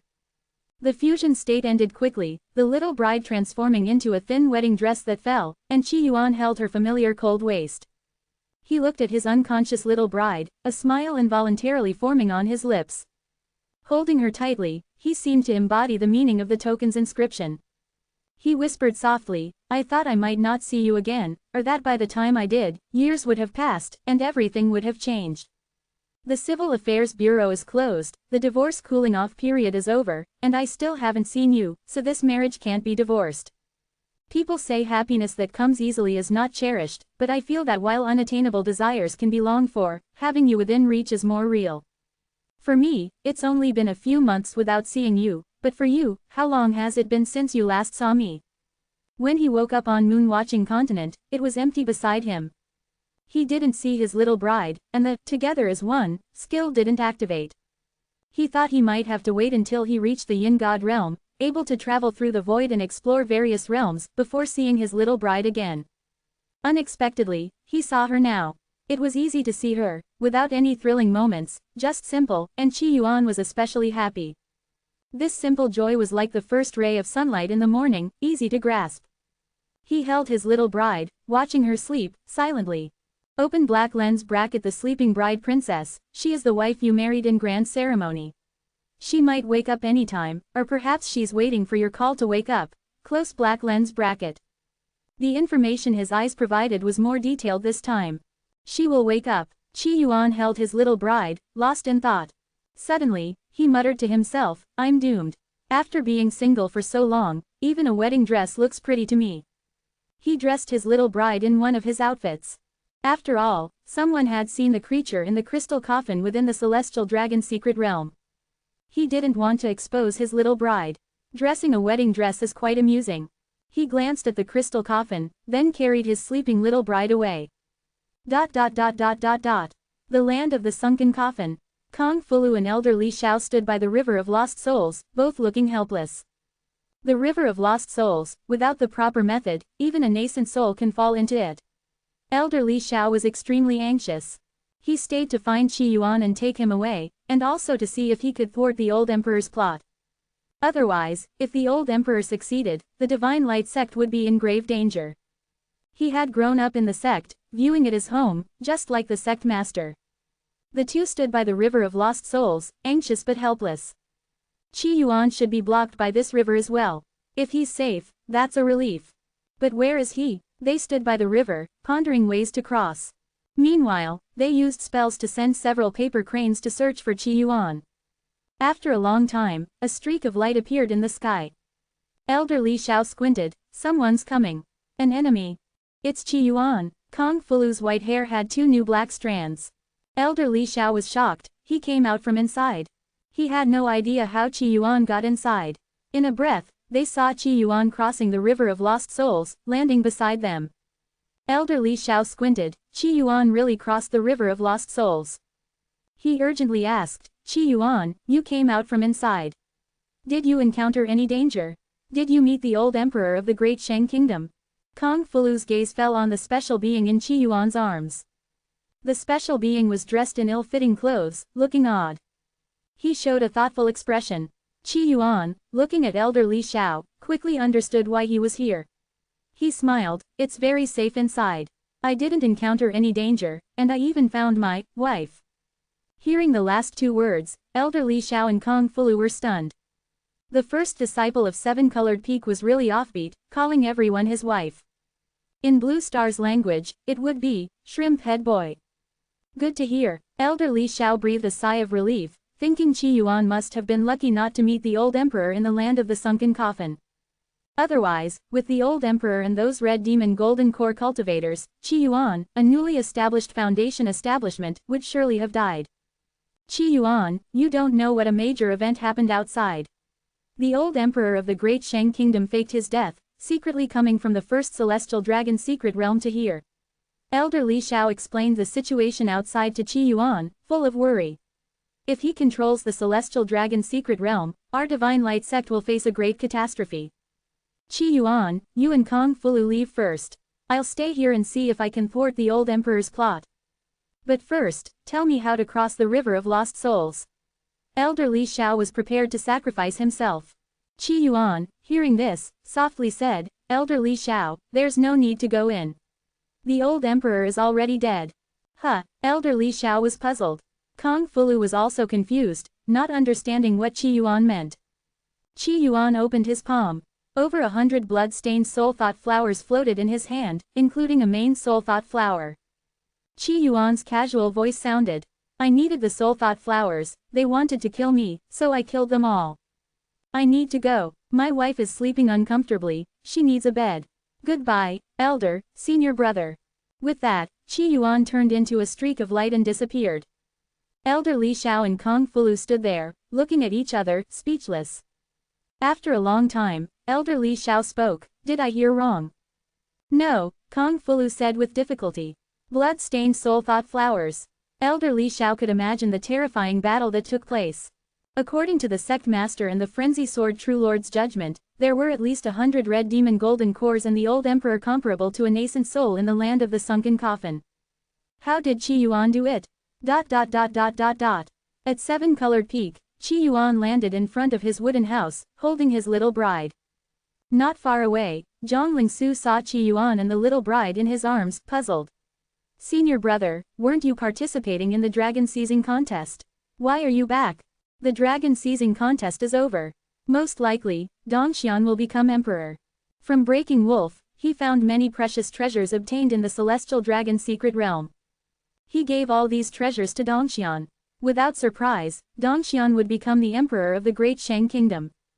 This made Qi Yuan happy. He sent away Dongxian, the suspected calamity star, and protagonist fate, making his life much better. It's over so soon. Zhang Lingsu was surprised. Thinking of something, she asked, Senior brother, did you meet Breaking Wolf? Before he left, she reminded him to avoid fighting Breaking Wolf if possible. She knew her senior brother had the potential of a prodigy. But compared to the late Foundation establishment, who was also a prodigy, Breaking Wolf was far superior. Met him, killed him, Qi Yuan said casually. No more chatting, my wife is sleeping, she needs a blanket. ? Who is she? Zhang Lingsu couldn't keep up. My wife, Qi Yuan said proudly, returning to his wooden house. Leaving Zhang Lingsu alone in confusion. What did she hear? Senior brother killed Breaking Wolf. And brought back a wife. Both things didn't sound credible. Meanwhile, in the wooden house, Qi Yuan showed relief. Good thing I replaced the thatched house with a wooden one, or my wife would think I'm incompetent seeing the thatched house. He placed his little bride on the bed, watching her sleep, holding her sleeve. As night fell, Qi Yuan watched his little bride, meditating. Suddenly, he thought of something, opened the Divine Flower Sect's Jade Slip, and entered the chat group, the Divine Flower for Royals Exchange. Everyone, I recently discovered a great secret. What secret? Rogue Immortal Venerable seemed always online, responding first. Playing some tunes from a music Jade Slip during battle to set the mood can significantly boost your strength and make fights more passionate. Generous as ever, Qi Yuan shared his battle experience with the group. Really? Rogue Immortal Venerable was puzzled, playing music to enhance combat strength. At that moment, the usually silent Ice Queen spoke, Wow, Origin Heavenly Venerable, you're a genius, so creative. Why didn't I think of playing tunes during battle? It's so classy. The Great Sun Flame Emperor also joined, seemingly admiring Qi Yuan. Creating the shocking style already impressed me. I didn't expect you to be such a talent, creating battle music. Brilliant idea. Rogue Immortal Venerable felt strange. Playing music during battle, really classy. Isn't it awkward? But everyone praised it, so he couldn't disagree. He asked, Origin Heavenly Venerable, is it really effective? Of course, it is. A mere village-level Foundation establishment, played music and flicked Breaking Wolf to death. Wait, what did you say? Rogue Immortal Venerable was stunned, you killed Breaking Wolf. Breaking Wolf was in the top 700 of the Eastland's Heaven's Pride list. Rogue Immortal Venerable looked up to him. Killed by Origin Heavenly Venerable. He couldn't believe it, thinking it was a joke. Origin Heavenly Venerable came from a small place, how could he be that strong? At that moment, the Great Sun Flame Emperor spoke, Origin Heavenly Venerable, you really killed Breaking Wolf, even uploaded the advanced version of the Radiant Sword. Rogue Immortal Venerable was shocked, checked, and was even more surprised. He quickly mimicked the earlier words of Origin Heavenly Venerable. Bow to the Great Master. 3 more, bow to the Great Master, appeared in the group. Qi Yuan also bowed to himself. Seeing the group's praise, Qi Yuan felt elated. Sigh, Breaking Wolf is nothing. At that time, I faced 100 golden cores, 200 late Foundation establishments, wielding a cleaver, slashing from the ground to the sky. I played just 5 songs, and they were gone. Rogue Immortal Venerable felt insecure. Is it true? Am I the only fake master in the group? Finally, facing a nascent soul-old monster, I wielded my cleaver, killing him in one strike. Rogue Immortal Venerable, the Great Sun Flame Emperor was also stunned. Could it be that Origin Heavenly Venerable is a great master in disguise as a Foundation establishment? Killing golden cores like dogs. Actually, it's nothing compared to killing 3,000 extraterrestrial demons. That nascent soul was trash. Unfortunately, I didn't play music when killing 3,000 extraterrestrial demons, or it wouldn't have ended like that. Qi Yuan spoke eloquently. But he thought of something and asked in the group. Does anyone have a recipe for soul-splitting pills? I urgently need it. I have it, I'll copy it to the exchange. Ice Queen spoke, Origin Heavenly Venerable, next time, take me to kill extraterrestrial demons. I want to be as classy as you when killing. No problem, thank you, Ice Queen sister. Qi Yuan was very grateful. He didn't expect a casual question to get the answer he wanted. Soon, the recipe for soul-splitting pills appeared before Qi Yuan. Ice Queen sister, I can't refine pills. Can I ask a pill refiner to help? Since the recipe belonged to Ice Queen, leaking it was inappropriate.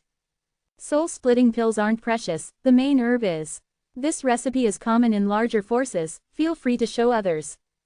Thanks. Qi Yuan was very grateful. I happen to be good at modifying techniques. I'll modify the recipe and upload it to the group. He couldn't repay the favor, so he offered to modify the recipe. On the other side, Ice Queen said, thank you, Heavenly Venerable. Earlier, Origin Heavenly Venerable claimed not to know alchemy, now saying he'd modify the recipe. She didn't believe it but didn't expose him. Qi Yuan went offline, studying the recipe.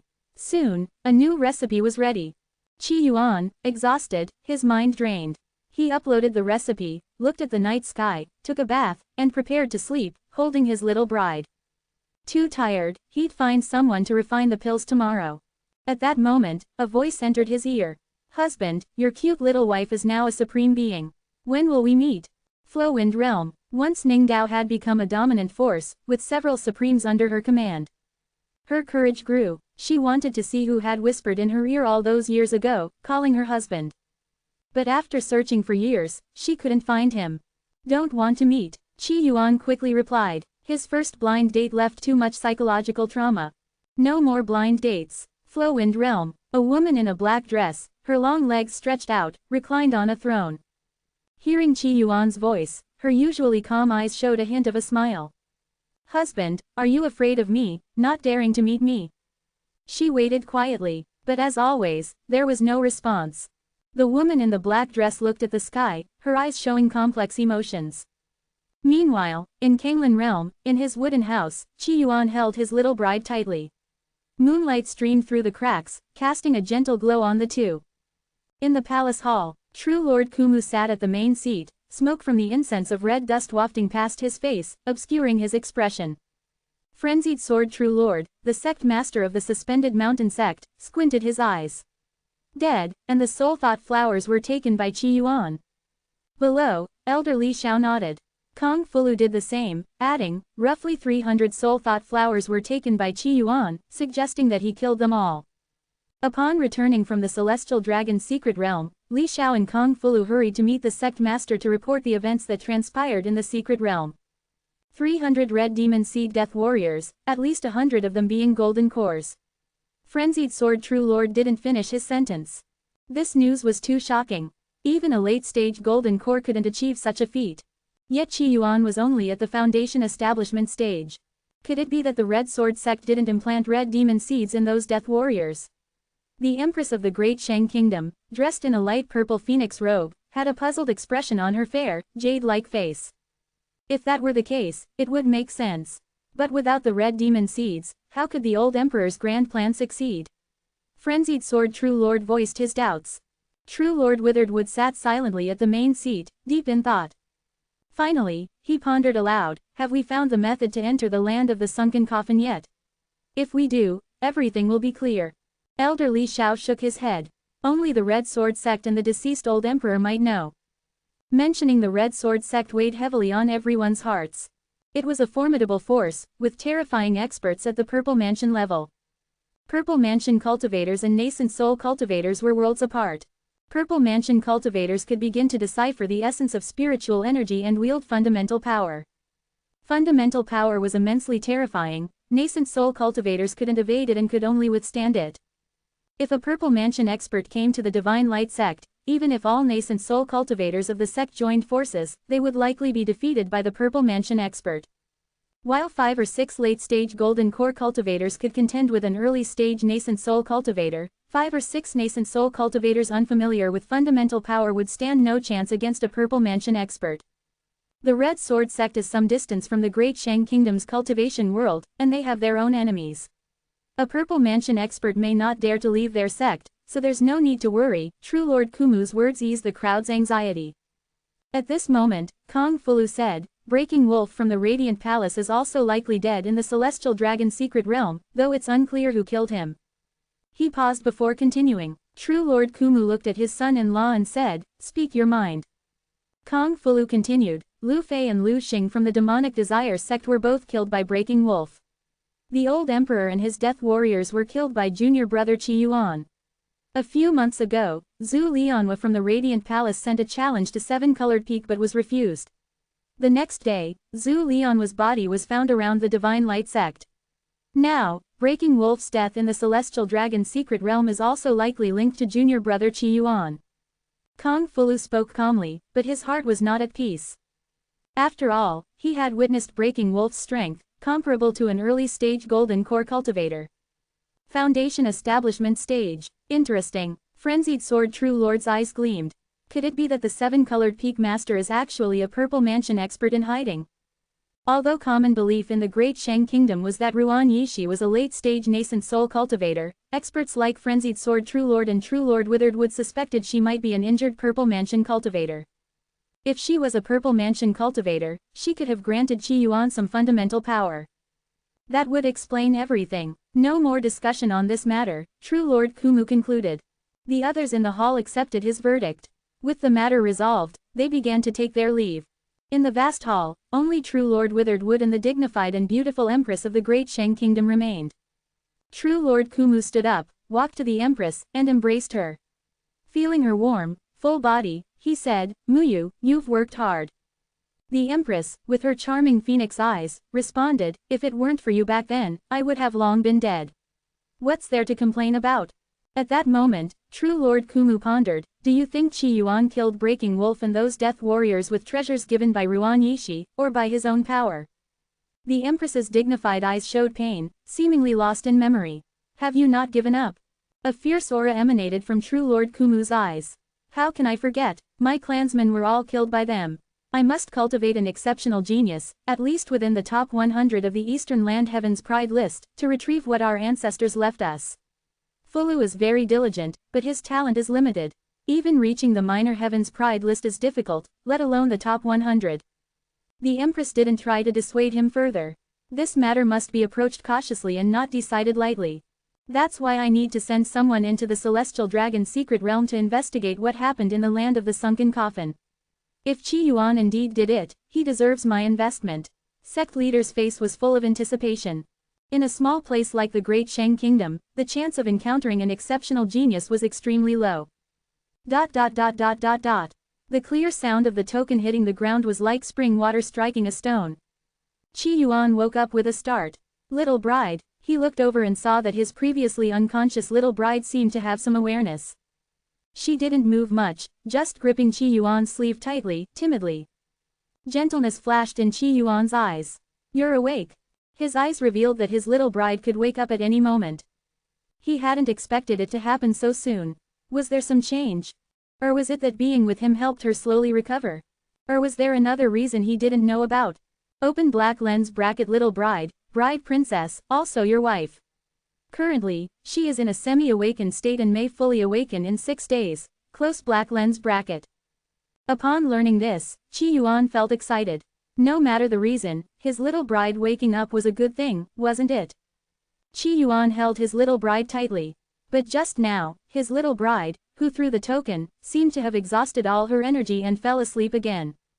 After about the time it took for an incense stick to burn, the little bride disappeared from the bed and left a wedding dress mark on Qi Yuan's chest. Qi Yuan left his room. Now, he had the modified recipe for soul-splitting pills and the main ingredient, the soul thought flowers. The other ingredients were not rare. Qi Yuan decided to go to the Divine Medicine Peak to seek the help of an alchemist to refine the pills. In the Great Shang Kingdom's cultivation world, alchemists were a combination of healers and pill refiners. They could not only heal but also refine pills.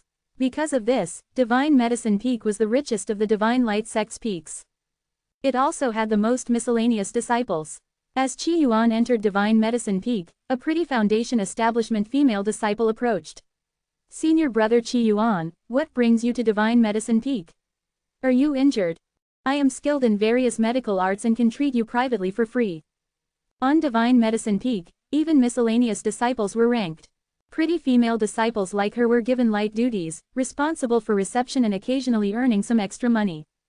For these miscellaneous disciples, the most important thing was to have a good eye and remember the big figures of the sect. Otherwise, it would be a joke to turn away a big figure. Faced with the implicit suggestion in the pretty female disciple's words, Qi Yuan said, "Thank you for your kind offer, junior sister. I need to find an elder to refine some pills. Do you know which elder is available?" The pretty female disciple looked disappointed but quickly replied, "There are 4 elders available, Elder White Crane, Elder Xuanchang." She detailed the 4 elders. Elder Xuanchang, Qi Yuan decided. "Please lead the way, junior sister." Qi Yuan was always polite to his fellow disciples, displaying a gentlemanly demeanor. The pretty female disciple led Qi Yuan up Divine Medicine Peak, explaining Elder Xuanchang's background along the way. Elder Xuanchang is not originally from the Great Shang Kingdom. He is an outsider brought back by the sect master and is the second most skilled healer on Divine Medicine Peak. However, this elder. She looked around, then whispered in Qi Yuan's ear, "He has a bad temper. I heard that once, a true disciple asked him to refine a potion, but because the disciple accidentally said the potion smelled bad, the elder broke his leg." Understood. Qi Yuan didn't mind. Talented people often had eccentricities. Among the Divine Flower 4 royals, except for him, who didn't have a screw loose. Yet they were all at the provincial level. Unlike him, who was still struggling at the village level. Soon, under the guidance of the pretty female disciple, Qi Yuan arrived outside Elder Xuanchang's cave dwelling, where they waited quietly. Qi Yuan glanced at the pretty female disciple and softly said, "You have a water attribute spiritual root, right? Recently, you've been around too many fire crystal stones, causing your spiritual energy to become unstable. Eating some cooling food can help."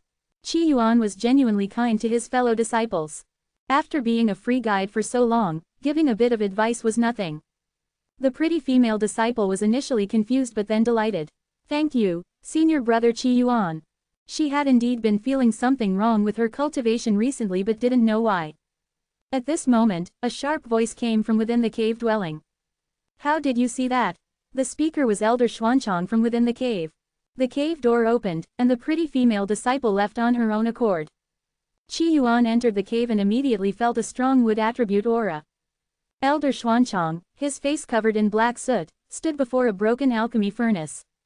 It seemed he had failed in pill refining and caused an explosion. My eyes saw it. Qi Yuan, skilled in the 5 elements Qi, was highly sensitive to the 5 elements. Xuanchang looked at Qi Yuan, his eyes flashing with interest. He casually asked, "I heard you killed Breaking Wolf in the Celestial Dragon's secret realm." "It wasn't me. How could I dare offend the Radiant Palace?" Qi Yuan quickly denied it. Xuanchang's eyes showed disappointment but then asked, "Did you kill the old emperor and his death warriors?" "Yes." Qi Yuan didn't hide it. The old emperor was dead, and likely had no one behind him. Moreover, it wasn't a secret that he had obtained the soul thought flowers. Anyone could find out with a bit of investigation. "Can you tell me how you killed them?" Elder Xuanchang was curious. "One slash at a time." Elder Xuanchang stared at Qi Yuan and suddenly laughed. "I believe you. What do you want to be refined?" "Soul-splitting pills." Qi Yuan handed over the recipe and soul thought flowers. Elder Xuanchang examined the recipe and was surprised. "This is different from the ones I've seen. I improved it. Use this one to refine the pills." Qi Yuan was surprised Elder Xuanchang recognized the original recipe. It seemed this old man had an unusual background. But so what? The Divine Light sect was full of holes anyway. Elder Xuanchang looked at the recipe and took the soul thought flowers. He said, "The other ingredients are available on Divine Medicine Peak, but we don't have any Zon chicken feathers. You'll have to buy them from the market." Qi Yuan nodded. "How much will the ingredients and labor cost?" "Free, no need for spirit stones." Xuanchang's sharp voice sounded, and he forced a smile that looked eerie. "Why?" Qi Yuan was surprised. "Because you are a key disciple of the sect master," Xuanchang smiled. Qi Yuan felt confused. Then, Xuanchang took out a gourd from his storage bag. "I have a few soul-splitting pills here. You need them, so take them. Qi Yuan checked the gourd and saw it indeed contained soul-splitting pills. He remembered what the pretty female disciple had said. Who said Elder Xuanchang had a bad temper? He's a great person. Elder Xuanchang, I'll take the pills. I'll take care of you in your old age. Qi Yuan needed the soul-splitting pills badly. Even if Xuanchang had ulterior motives, it didn't matter. Better to take the advantage first. You talk interestingly. Xuanchang wasn't angry at the mention of taking care of him in old age. Get the Zan chicken feathers, and I'll refine the pills. Okay. Qi Yuan left the cave, disappearing in a flash of light. In the cave, Xuanchang looked at the soul thought flowers, his expression changing. At this moment, a spatial fluctuation occurred, and True Lord Kumu appeared in the cave. How about it? Is he worth nurturing? Asked True Lord Kumu. Elder Xuanchang's eyes flashed with complexity. I can't see through him. True Lord Kumu's eyes flickered with emotion upon hearing this. When Elder Xuanchang first arrived at the Divine Light sect, there was only one person he couldn't see through, and that was the seven-colored peak master, Ruan Yishi. Now, there was another, Qi Yuan. So, Breaking Wolf was most likely killed by Qi Yuan. True Lord Kumu stroked his beard. His talent seems to have just barely touched the threshold of a top-tier prodigy. He is worthy of our focused cultivation. Elder Xuanchang chuckled. What if he doesn't care for your nurturing? True Lord Kumu was momentarily speechless but then said, I'll provide him with the resources he needs for cultivation, helping him to smoothly advance to the nascent soul stage. That kid keeps saying he's a Heaven Path Foundation establishment. What if he wants to form a celestial golden core? Can you provide the resources for that too? Elder Xuanchang's words left True Lord Kumu at a loss for words. If you want to win him over, you have to give him something he needs. For instance, he seems to be constantly seeking to strengthen his soul. You have a stash of items that could help with that. You won't reach the Purple Mansion stage in this lifetime anyway, so you might as well give those things to him. Then explain everything clearly, and everything will be fine. True Lord Kumu fell silent. Those items were his foundation. If he lost them, his chances of reaching the Purple Mansion stage would be virtually nil. He was contemplating, hesitating. Husband, are you afraid of me? Afraid to meet your little wife? After consuming the soul-splitting pills given by Elder Xuanchang, Qi Yuan soon heard the voice from the game. This time, the voice was even clearer, as if someone were speaking right next to him. Hearing Ning Dao's voice made Qi Yuan angry. It felt like two people arguing online. Just wait, if I see you, I'll definitely hang you up and beat you. Ning Dao had seemed quite cute at first, always calling him, uncle. But lately, she had become particularly arrogant, constantly provoking Qi Yuan. Flowing Wind Realm. Ning Dao's jade body lay horizontally, her snow-white face hidden under a black veil, her black dress revealing glimpses of her white, jade-like figure. Hearing Qi Yuan's words, her every expression was seductive. Husband, I'll be waiting for your arrival. After a while, when she received no response, she put on an outer robe and walked out of the palace. Several women in matching uniforms approached, their eyes filled with respect. Among them, two women exuding the aura of Supreme stepped forward. Palace Master, we have spent 100 years finally bringing you the Soul Lock Jade. They spoke as they presented a piece of jade to Ning Dao. Taking the Soul Lock Jade, Ning Dao's smile grew even wider. Husband, let's see where you can run this time. The Soul Lock Jade was a treasure of the Flowing Wind Realm. Its sole function was to forcibly lock the soul of a powerful being through remnants of their presence. Ning Dao had always wanted to find the owner of that voice. Over 1,000 years, her feelings towards that voice had evolved from fear and gratitude to a complex mix of emotions. She believed that the owner of the voice was likely a supreme as well. And she, Ning Dao, was among the best of the supremes. She feared no supreme. Husband, this time, I'll lock you in the demon egg.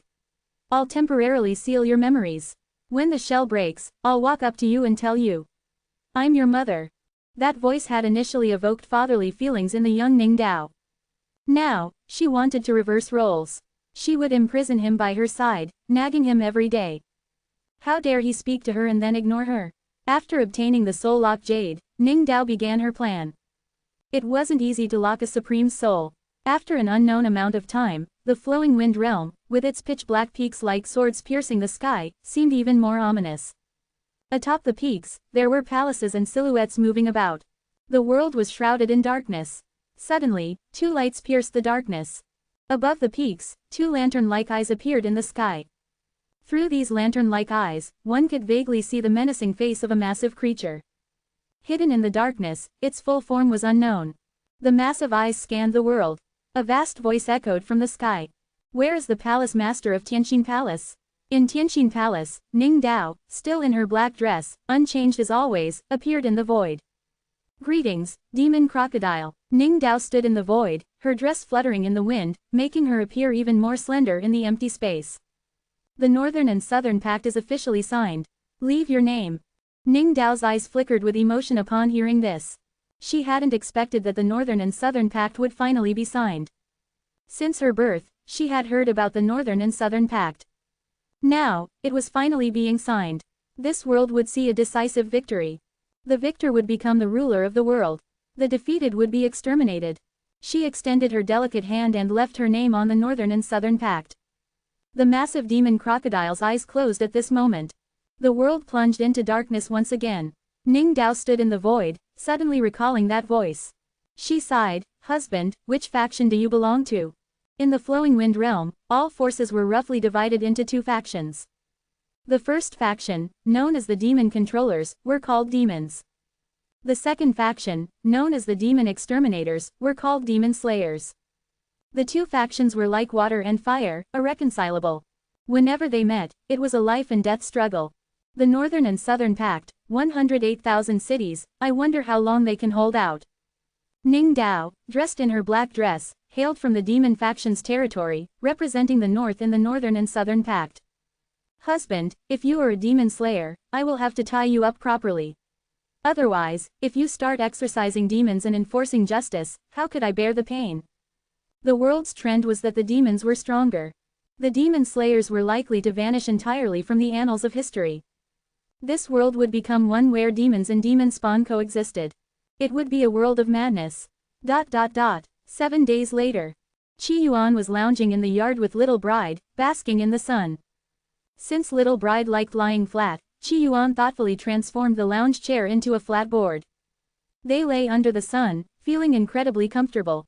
Little Bride was still as clumsy and naive as when Qi Yuan had seen her in the game, stumbling as she walked. They didn't know how long they had been separated, yet it felt as if they had never parted. Outside the wooden house, Zhang Lingsu was bewildered. Yesterday, she had seen the special being Qi Yuan brought back awakening. It seemed to be of a different race.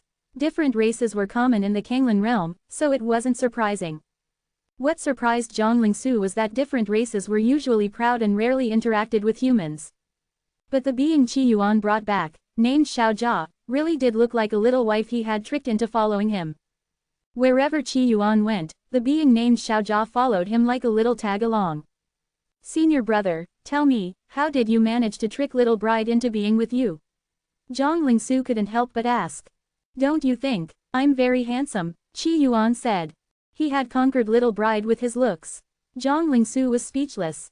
Senior brother was indeed handsome, but when he opened his mouth, it left people speechless. "Senior brother, what's her background?" Zhang Lingsu was curious. Her Kunqian mirror couldn't discern Little Bride's strength. "That was very strange. She's the wife I married with an 8 palanquin sedan chair," Qi Yuan replied. "If you don't want to say, then don't." Zhang Lingsu said sourly, glared at Qi Yuan, and returned to her straw hut. At this moment, a white crane flew over, landing in Qi Yuan's wooden house.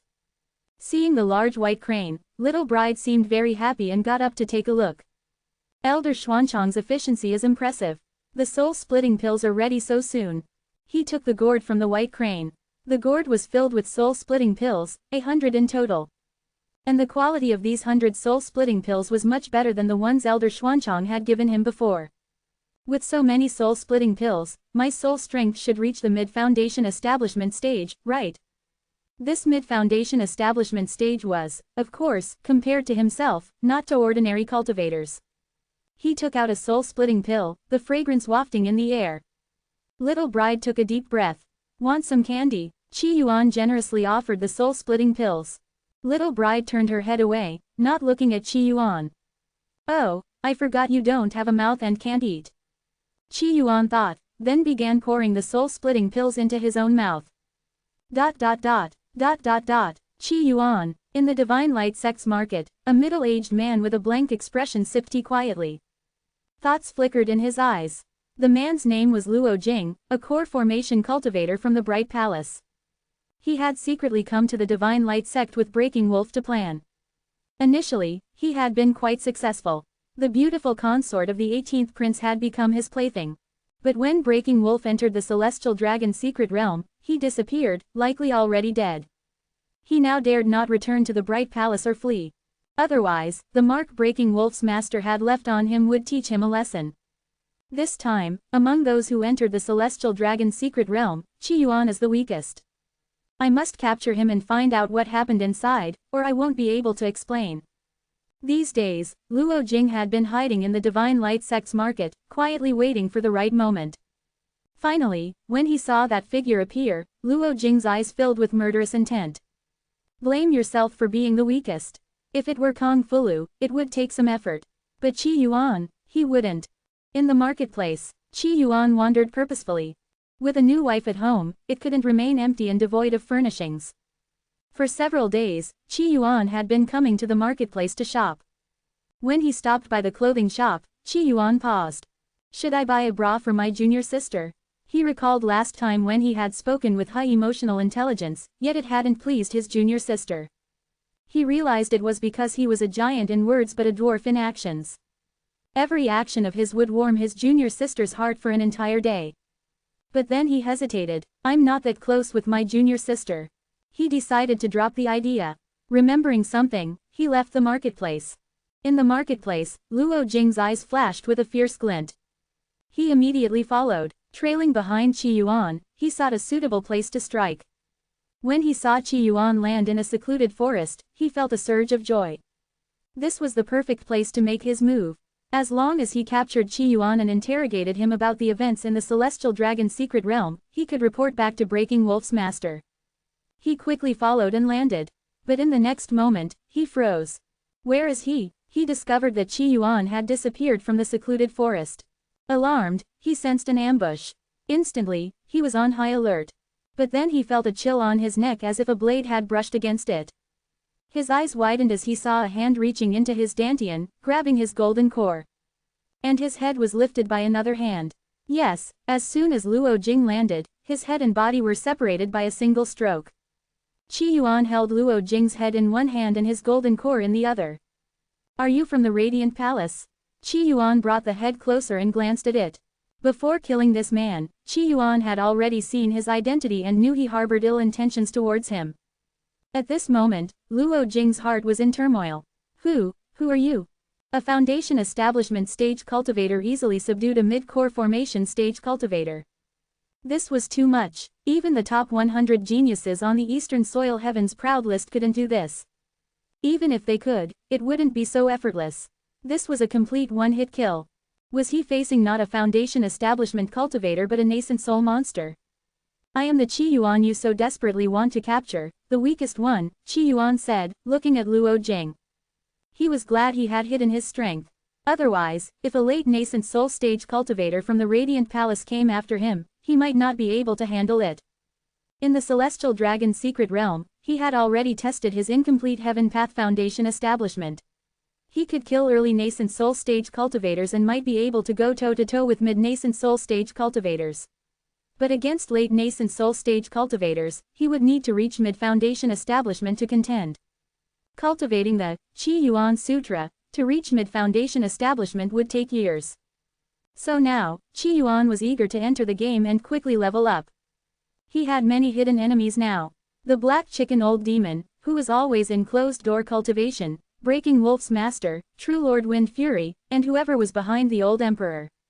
Even though these enemies might not know Qi Yuan was their enemy, Qi Yuan knew. He was constantly uneasy. He needed to quickly improve his strength to be prepared for any eventuality. You can't be Qi Yuan. A foundation establishment stage cultivator can't be this powerful, Luo Jing said, incredulous, then pleaded, spare me, senior. I'm willing to be your servant. Qi Yuan coldly replied, I don't need servants. He prepared to crush Luo Jing's golden core. Luo Jing hastily begged, spare me, senior. I'm very useful. I know a lot. The Radiant Palace's plot against the 100 Nations is not simple. It's for the 100-nation blood battle, to elevate a treasure to the yin god level. Hearing this, Qi Yuan's heart tightened. I know many secret arts. Luo Jing frantically tried to demonstrate his value. But Qi Yuan didn't listen to his nonsense any longer. He crushed Luo Jing's golden core. Luo Jing's aura dissipated in that instant. So poor, only a mid-level technique. After looting Luo Jing's body, Qi Yuan left the mark of the Divine Flower Society on him. The Divine Flower Society and the Radiant Palace were mortal enemies. Wasn't it normal for a Divine Flower Society cultivator to kill Luo Jing? What did it have to do with him, a village-level foundation establishment cultivator? However, after killing Luo Jing, Qi Yuan still felt uneasy. He quickly entered the Divine Flower Society chat. Do you know about the Radiant Palace's plot for the 100-nation blood battle? Not clear. Rogue Immortal was always online. I only know the Radiant Palace has been targeting the 100 nations recently. Great Sun Flame Emperor added, it's not a good thing. At this point, Ice Mountain Overlord said, the 100 nations area is unique. Nowhere in the Eastern Soil 13 states has so many cultivating nations.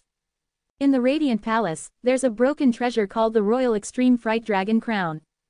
The Radiant Palace covets the 100 nations to start the 100-nation blood battle, using the bloodshed between nations to generate blood energy to nourish the Royal Extreme Fright Dragon Crown, hoping to elevate it to a yin god artifact. This revelation shocked the other 3 emperors, including Qi Yuan. The Radiant Palace had grand designs. How ruthless. Starting the 100-nation blood battle, causing countless deaths, just to create a yin god artifact.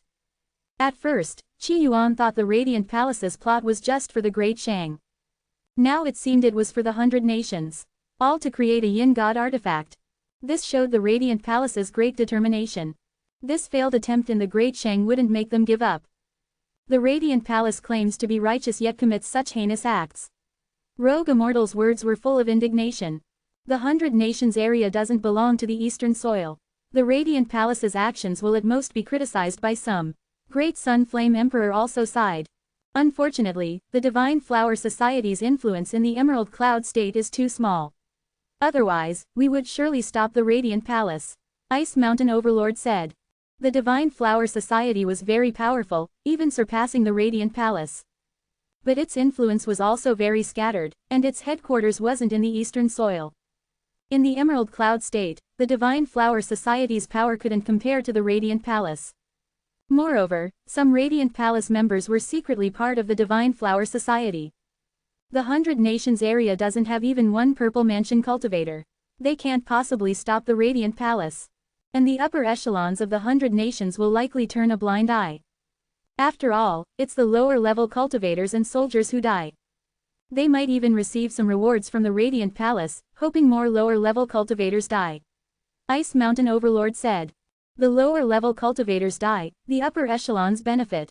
Ice Mountain Overlord was in the Eastern Soil, not in the Emerald Cloud State. She was powerless to stop the Radiant Palace's plot. Great Sun Flame Emperor then said, Origin Heaven Sovereign, you are a cultivator of the 100 nations, right? Why not come to the Emerald Cloud State for a few decades? I can show you around the famous mountains and ancient sites. Great Sun Flame Emperor wanted to pull Origin Heaven Sovereign out of the 100-nation blood battle. The 100-nation blood battle wasn't something a young prodigy could change.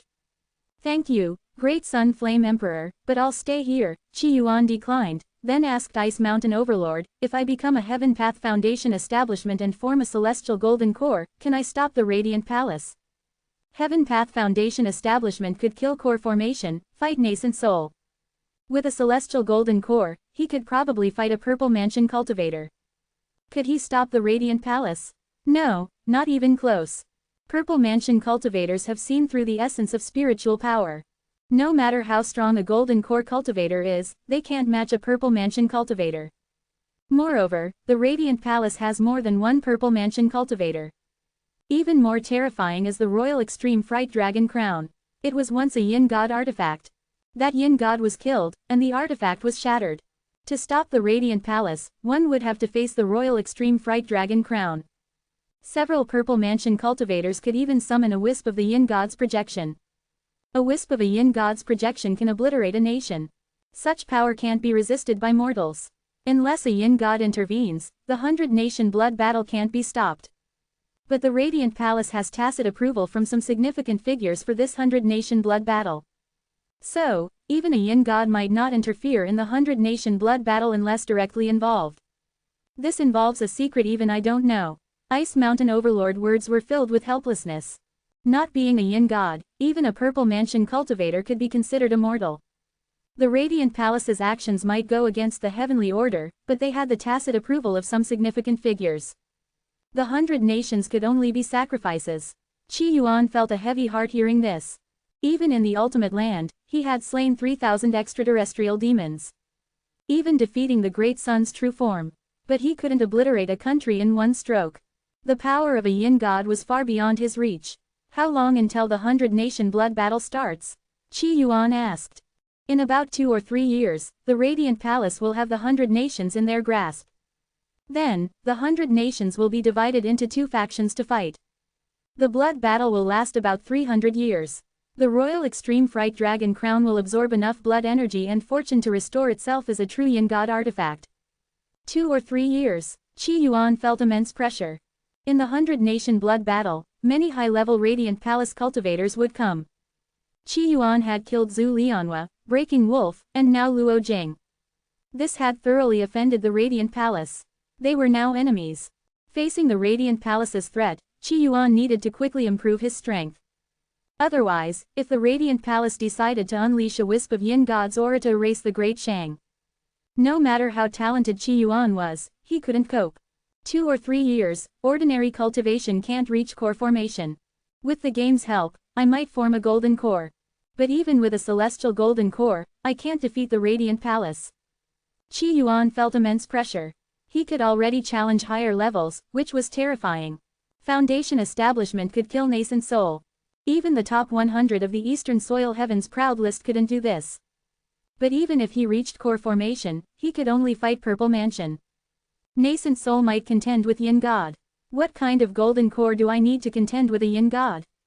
Qi Yuan muttered to himself. ... Little wife, tonight we won't watch the stars. I need to study techniques. Lately, Qi Yuan had been cultivating daily, occasionally watching the stars with Xiaojia at night. Now, feeling the Radiant Palace's pressure, Qi Yuan knew he needed to work harder. Even low-level techniques, he needed to study and integrate into his knowledge system. This way, his eyes could see more, and the Qi Yuan Sutra could advance faster. Xiaojia obediently sat aside. At night, Qi Yuan studied techniques seriously. Firefly-like insects in the lamp flickered, casting a dim light in the wooden house. Little wife sat beside, her sleeve supporting her collar, always watching Qi Yuan. Through the night, Qi Yuan finally digested the mid-level technique from Luo Jing. The Qi Yuan Sutra advanced another small step. Qi Yuan saw little wife's sleeve drooping on the table, as if she was asleep, like a sleeping beauty. Looking outside, he saw dawn approaching. He cast a soundproofing technique in the house. Then, he threw a small dried fish into the wooden cat puppet's mouth. Early morning on the 7-colored peak was slightly cool. He gently covered little wife with a robe. Looking at her, his eyes were complex. Following me, you must be suffering. Seeing little wife, he knew her identity wasn't simple. He quickly discarded this sentiment. Now wasn't the time for sentimentality. Strengthening himself was crucial, perfecting his cultivation technique was vital. My most precious technique is the Great Sun's White Day Fantasy technique, but it doesn't align with my system. I can't integrate it into the Qi Yuan Sutra. Qi Yuan sighed. If he could integrate it, he felt his technique could directly reach core formation, even higher. My knowledge is still too limited. I can't find the commonality between Kanglan Realm and Moonlit Continent to convert techniques. Qi Yuan thought, perhaps at a higher level, all techniques from different worlds would unify. But the concepts of the White Day Fantasy technique can be borrowed. Qi Yuan began to recall and analyze the White Day Fantasy technique. The later part of the White Day Fantasy technique requires swallowing stars to achieve oneself, an unrealistic idea. The stars in the sky weren't real stars. Qi Yuan's eyes saw that the stars in all heavens were merely projections of gods. No wonder the Great Sun faced external enemies. His strength probably tempted a god's star projection, leading to suppression. But what happened after that is unknown. Recalling the White Day Fantasy technique, Qi Yuan's eyes brightened. The White Day Fantasy technique is useless in this world, but what about on Blue Star? As the saying goes, there's no trash in the world, only misplaced treasures. The White Day fantasy technique required devouring the star projections of gods, antagonizing gods. This was impossible, but what if he targeted the stars in Blue Star's universe? Qi Yuan's eyes saw that the stars in Blue Star weren't projections but real stars. Unclaimed stars. Swallowing stars means challenging gods, impossible without surpassing godly strength. But if I target Blue Star's stars, can't I devour them if my appetite is big enough? The more Qi Yuan thought, the more excited he became. It seemed feasible, but how do I leave this world and go to a universe like Blue Star? So far, the Moonlit Continent and Kanglin Realm, based on their star projections, were in the same universe. To devour stars, he needed to reach a second universe. Blue Star, I miss you. Sun, Pluto, Big Dipper, I miss you. Qi Yuan felt a growing hunger. Too much thinking. I should focus on forming a powerful golden core first. And the prerequisite for all this was entering the second game world to level up quickly. Qi Yuan took out his last soul-splitting pill and slowly swallowed it. Lately, he had been consuming soul-splitting pills, slowly absorbing their power. After the last pill, Qi Yuan began absorbing its power. His soul continued to grow. After an unknown time, Qi Yuan woke up, finding himself covered with a robe, and some sweets on the table. Little wife lay on the table, seemingly asleep. Looking outside, it was pitch black. Stars dotted the sky, illuminating the heavens. Moonlight seeped through the wooden house's gaps, falling on little wife. My soul strength finally reached mid-foundation establishment. Heaven Path Foundation establishment's mid-stage. He could try entering the second game world. Qi Yuan took out the game Jade slip, ready to enter the game. His soul saw the familiar game icon. Like before, he let his soul wander, approaching the game icon. When the time seemed right, Qi Yuan suddenly increased his soul output. Let me in. He was very close to the game icon, suddenly entering, trying to sneak in while the game icon was off guard. This time, his soul had grown significantly, and it was a surprise attack. The game icon's resistance was weaker than before. But it still reacted strongly. Just as he was about to touch the game icon, his soul faced a fierce counterattack. Disappointed, Qi Yuan realized. He needed at least late foundation establishment soul strength to truly sneak into the game. But reaching late foundation establishment soul wasn't easy. Even with the same amount of soul-splitting pills, he couldn't reach late foundation establishment. Soul improvement became harder with progress. Failed again. Qi Yuan felt disheartened. Then, a familiar voice reached his ears. Husband, your little wife is completely naked. Aren't you coming to see? Hearing this, Qi Yuan was furious. Damn game, it had just rejected him and now used an NPC's voice to entice him. Was it mocking his inability?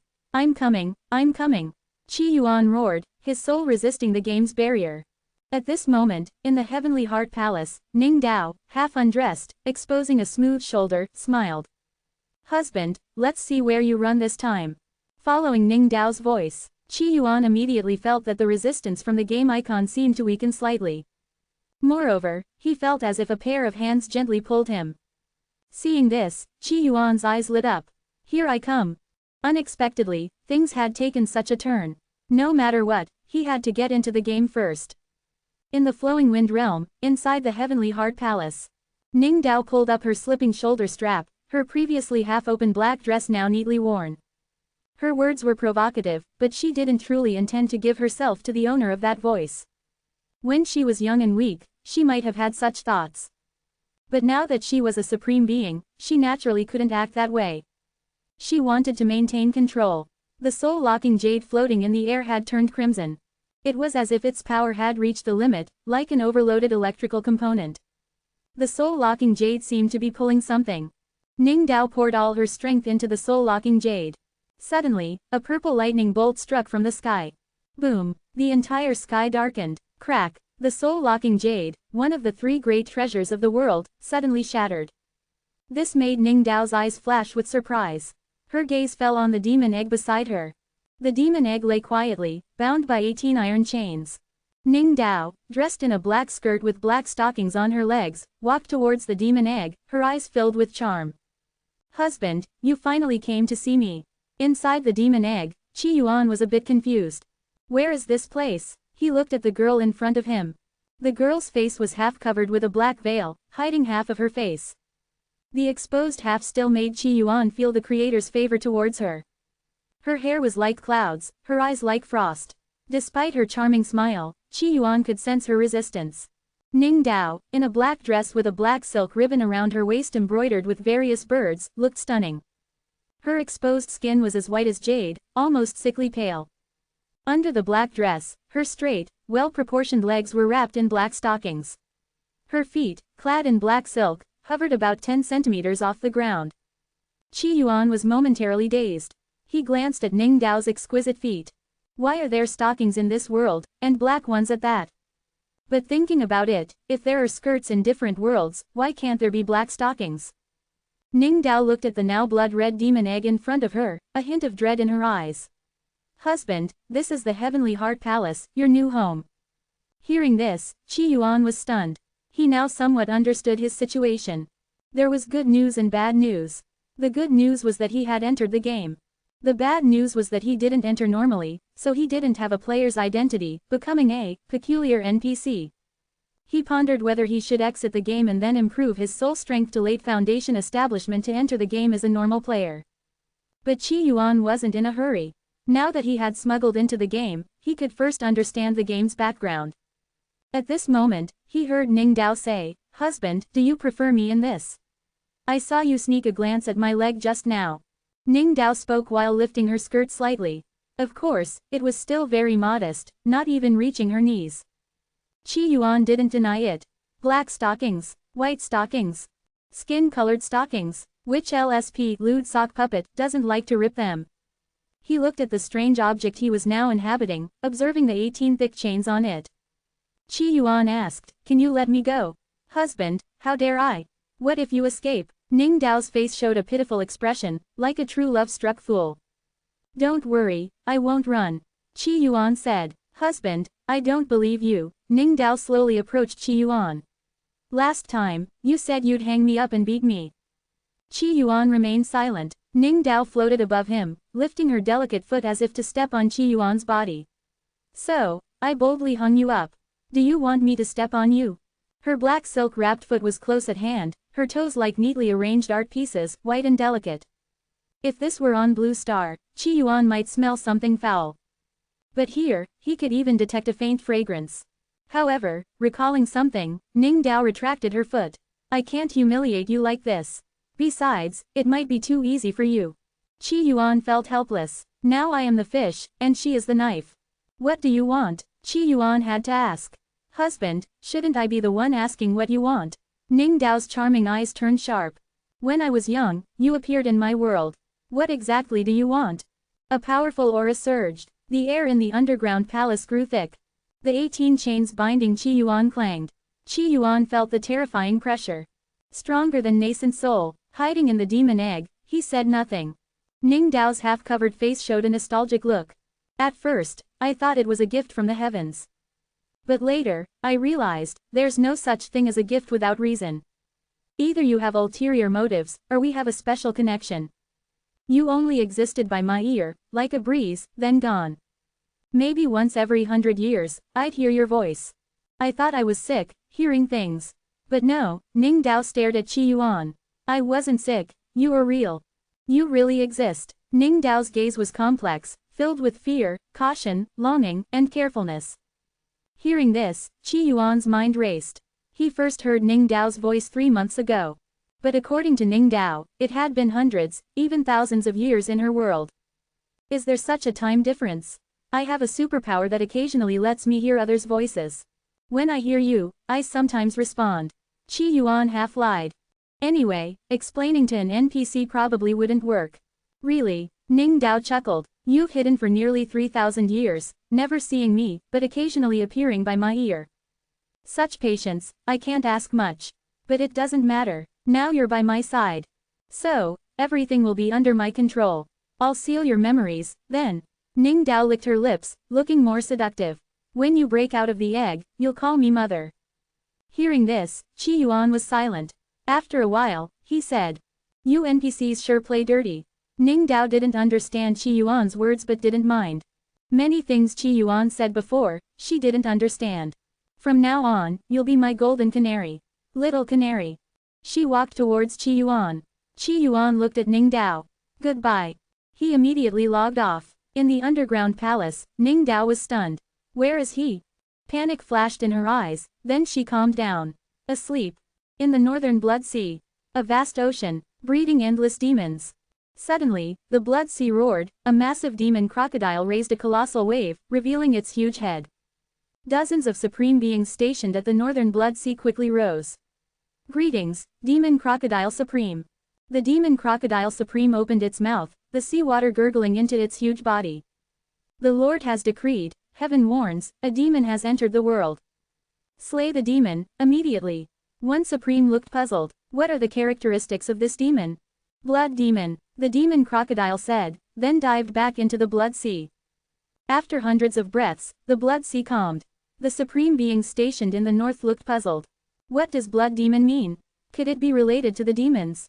The supreme beings speculated, but they didn't dare to ask the demon crocodile supreme, nor disturb the Lord deep in the Blood Sea.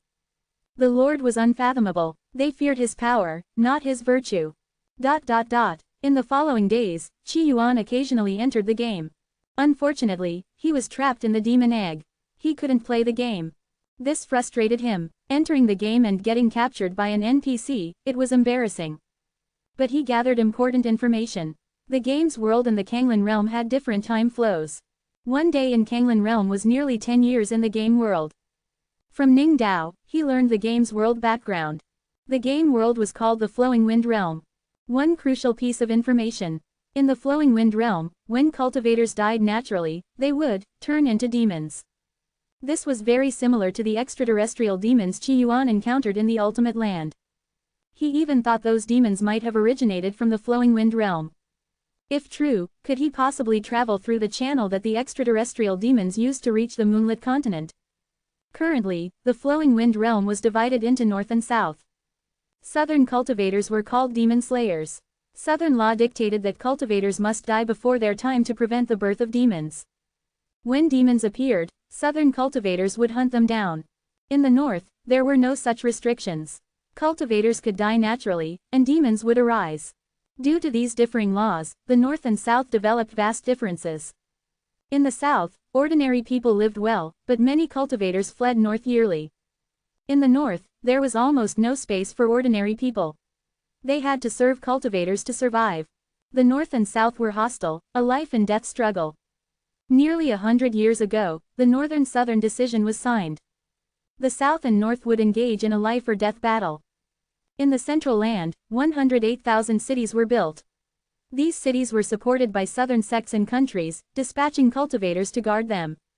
The 108,000 cities would clash with the demon army led by the north's 17 kings.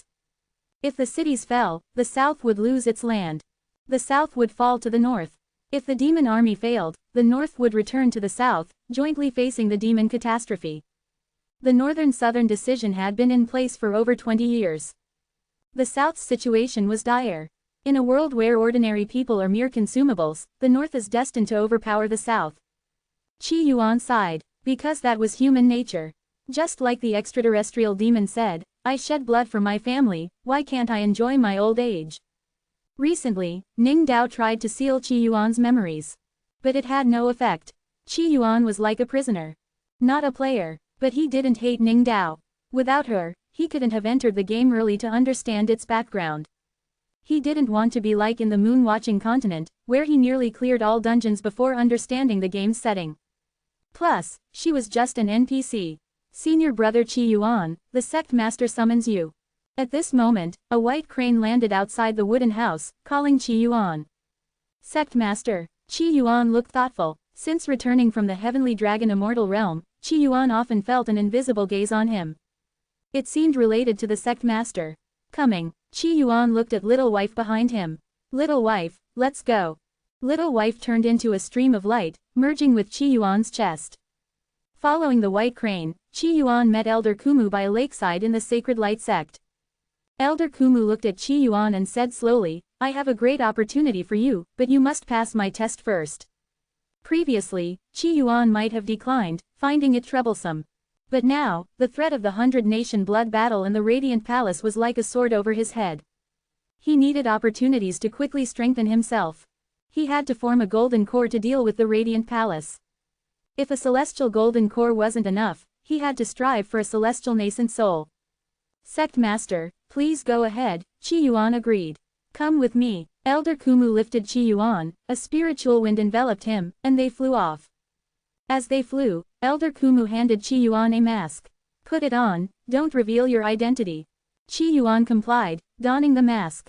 The mask not only hid his face but also his figure. They flew for a while until another stream of light appeared, a masked woman. The woman glanced at Qi Yuan and nestled against Elder Kumu, softly calling, "Husband." Elder Kumu openly embraced the woman, even glancing at Qi Yuan. Seeing this, Qi Yuan was speechless. He knew the woman was the Great Shang Empress, a nascent soul-level expert. After about 3 hours, they landed in a valley. Qi Yuan sensed 9 powerful auras. All were nascent souls. Elder Kumu brought Qi Yuan down, and an old voice spoke. "Are all 9 nascent souls here?" The speaker was an old man with a cane. A hunchbacked old woman with a sharp voice said, "How interesting, 2 shoeless monks, 9 nascent souls, I thought there'd be 10. Immediately, 2 barefooted nascent souls glared at each other. "I'm the shoeless monk. Who are you, pretending to be me?" Qi Yuan glanced at them, then at the 9 nascent souls, finally at the hunchbacked woman. A common cultivator, always barefoot, often impersonated, sometimes impersonating himself. Qi Yuan was speechless. Besides the 9 great cultivators, there were a dozen core formation cultivators. The old man in charge eyed Qi Yuan. "Are you sure you want him to participate?" Elder Kumu nodded. "Yes." The leader said no more. The others, especially the core formation cultivators, were surprised, trying to discern Qi Yuan's identity. After all, today's situation was dangerous even for core formations. What was a foundation establishment doing here? The leader continued, 100 miles from here is the 10,000 Demon Ridge. I've located the Black Chicken Old Demon's lair. Hearing about the Black Chicken Old Demon, Qi Yuan's heart tightened. One could say that the Black Chicken Old Demon had always been like a sword hanging over Qi Yuan's head. A mid-stage nascent soul cultivator, suspected to be on the verge of breaking through to the late-stage nascent soul, the Black Chicken Old Demon had given him immense pressure. Since killing Chu Tianshang and destroying the Black Mountain sect, Qi Yuan had always felt a thorn in his side, the Black Chicken Old Demon. Now, seeing 9 nascent soul cultivators in the room, Qi Yuan had an exciting guess.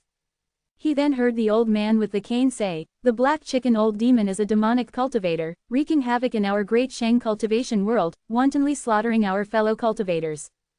The Black Mountain sect has been tyrannical, committing heinous crimes. Now, we have located the Black Chicken Old Demon. We must strike swiftly to kill him." The Black Chicken Old Demon was one of the few mid-stage nascent soul cultivators in the Great Shang cultivation world, only a step away from the late-stage nascent soul. Additionally, the Black Chicken Old Demon had no sect, was skilled in escape techniques, and was unpredictable, so the major sects in the Great Shang cultivation world were reluctant to provoke him. However, now that the Black Chicken Old Demon's lair had been found and he was in seclusion to break through, they had gathered together to eliminate him. Of course, Qi Yuan believed that the main reason was that the Black Chicken Old Demon was about to break through to the late-stage nascent soul. Once he did, the balance of power in the Great Shang cultivation world would truly change. These great cultivators did not want another tyrant above their heads. Eliminate the Black Chicken Old Demon and uphold justice for all cultivators. We must kill the Black Chicken Old Demon. The 9 nascent soul cultivators voiced their agreement. The other core formation cultivators standing by were also excited. Qi Yuan felt the same. With so many nascent souls present, the Black Chicken Old Demon was sure to die. A voice transmission reached Qi Yuan's ears. The Black Chicken Old Demon has many disciples and followers, including core formation and foundation establishment cultivators. No matter what method you use, as long as you kill a core formation cultivator, you will pass my test. This mission to eliminate the Black Chicken Old Demon is very dangerous, even for core formation cultivators. You can still back out now. No need, Qi Yuan replied. He would not back out. In the Heavenly Dragon Immortal realm, he had already killed many core formation cultivators. To him now, core formation cultivators were nothing special. And with 9 nascent soul cultivators targeting the Black Chicken Old Demon, Qi Yuan felt no fear. Good. As long as you kill a core formation cultivator, you pass the test. Then, I will discuss a matter with you. If you agree, I will grant you a great opportunity. If you refuse, I will give you another opportunity. Kumu Zhenjin said. Qi Yuan agreed via voice transmission, having no objections. After the time it takes for an incense stick to burn, the 9 nascent soul cultivators finished discussing their plan to kill the black chicken old demon. The group signed an agreement. Qi Yuan and the other core formation cultivators did not sign. Let's go, the old man with the cane said, waving his hand. All 20+ cultivators present were cast with a concealment spell and flew toward the depths of the 10,000 demon ridge. Not long after, the old man with the cane stopped. This place is called the 6 Demon Caves, with 6 entrances. We will enter from the central cave and head straight for the black chicken old demon. The 9 nascent soul cultivators had no objections. Disguised, they entered the central cave entrance. At this time, a core formation cultivator said, there are 5 other entrances. We have 13 people, so we can form 5 teams. Quickly, 5 teams formed. Qi Yuan, a foundation establishment cultivator, was alone, as no one wanted to team up with him. After all, this mission was extremely dangerous, and no core formation cultivator wanted to be dragged down by a foundation establishment cultivator. Moreover, a foundation establishment cultivator participating in such a mission was definitely a talent valued by the sect leaders. If such a talent died near them, they feared the wrath of nascent soul elders. Better safe than sorry. Qi Yuan did not mind being alone. Just then, an old voice called out. I will team up with this young man, an old man in a black robe said, walking towards Qi Yuan. The others looked at the old man without comment. Since that's settled, let's enter the caves. The 5 teams entered their respective cave entrances. Qi Yuan and the old man entered their cave. The view turned dim. The cave was large, with a diameter of 20 meters. The terrain inside was unique, with extremely solid rock. Facing Qi Yuan, the old man was very courteous. This old man's surname is Lu, a mid-stage core formation cultivator. If we encounter danger, we should help each other. His words were very polite. A mid-stage core formation helping a foundation establishment cultivator. No, it was entirely the core formation cultivator taking care of the foundation establishment cultivator. The old man, Lu, spoke this way to make connections with Qi Yuan. Qi Yuan nodded. All right. Lu's face showed respect. He was a rogue cultivator, struggling to reach the core formation stage. In the Great Shang Kingdom, he was a strong cultivator. But compared to the 3 major sects and medium-sized sects with nascent soul elders, he was nothing. Now older, with many children, he wanted to make connections with talented cultivators. So, he risked teaming up with Qi Yuan. He had decided to protect Qi Yuan no matter what. Of course, this was a gamble. If this talent was ungrateful or vicious, Lu's gamble would fail. They flew through the cave. Who dares trespass in the 6 demon caves? A cold shout came from ahead. 3 foundation establishment cultivators with magical tools blocked Qi Yuan and Lu's path. The leader's face was fierce, filled with murderous intent and thick blood aura, indicating many killings. Lu observed without attacking, watching Qi Yuan's reaction.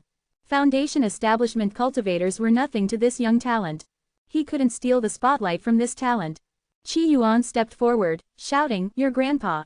He punched, barehanded. In one move, the 3 foundation establishment cultivators turned to dust before they could react. Qi Yuan acted swiftly and decisively, not wasting words. Lu's eyes widened. 3 foundation establishment cultivators. One punch killed them. Even as a mid-stage core formation, he couldn't do it so easily. This wasn't just talent, it was a prodigy. Even the great Shang 10 heroes weren't this strong. Lu's heart raced. He had gambled right. This was a prodigy. Your strength is terrifying, even I am ashamed. Lu praised. He was humble. A core formation cultivator's strongest weapon was their golden core. Once deployed, a foundation establishment cultivator stood no chance. Qi Yuan sighed. It's nothing. I know a sister, her foundation establishment is much stronger. He was referring to the Ice Mountain Overlord. She was a true master. Lu was baffled. If this was nothing, then the great Shang 10 heroes were worthless. He couldn't describe Qi Yuan's strength. He continued to praise, your friends must all be extraordinary. After cleaning up, Lu said, their deaths have alerted the cultivators inside. We must hurry to prevent them from preparing. They quickly moved deeper. Suddenly, Lu stopped, seeing a cage ahead, looking regretful. The black chicken old demon deserves to die. In the cage were hundreds of young, naked men and women.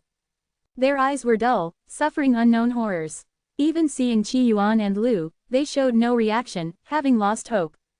Qi Yuan's expression was complex.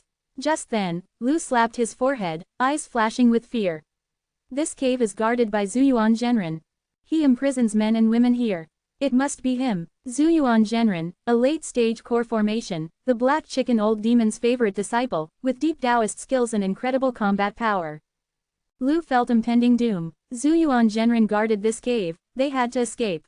Let's go quickly. Survival was paramount. Without a nascent soul elder, Zuyuan Zhenren was invincible. Hey, some knowledge, but too late, a contemptuous voice said. Zuyuan Zhenren in a green robe, looking immortal. The prisoners showed immense fear, trembling at the sight. Lu's face was grim. Escape was impossible. He bit his lip, telling Qi Yuan, I'll hold him off, you go. I'm Lu Guan, from Wushui City. This way, at least one could live. Running alone, Zuyuan Zhenren wouldn't let him go. Qi Yuan, a foundation establishment, couldn't stop Zuyuan Zhenren. So, he revealed his name, hoping Qi Yuan would help his family if he escaped. As for revealing his identity, if he died, Zuyuan Zhenren would find out.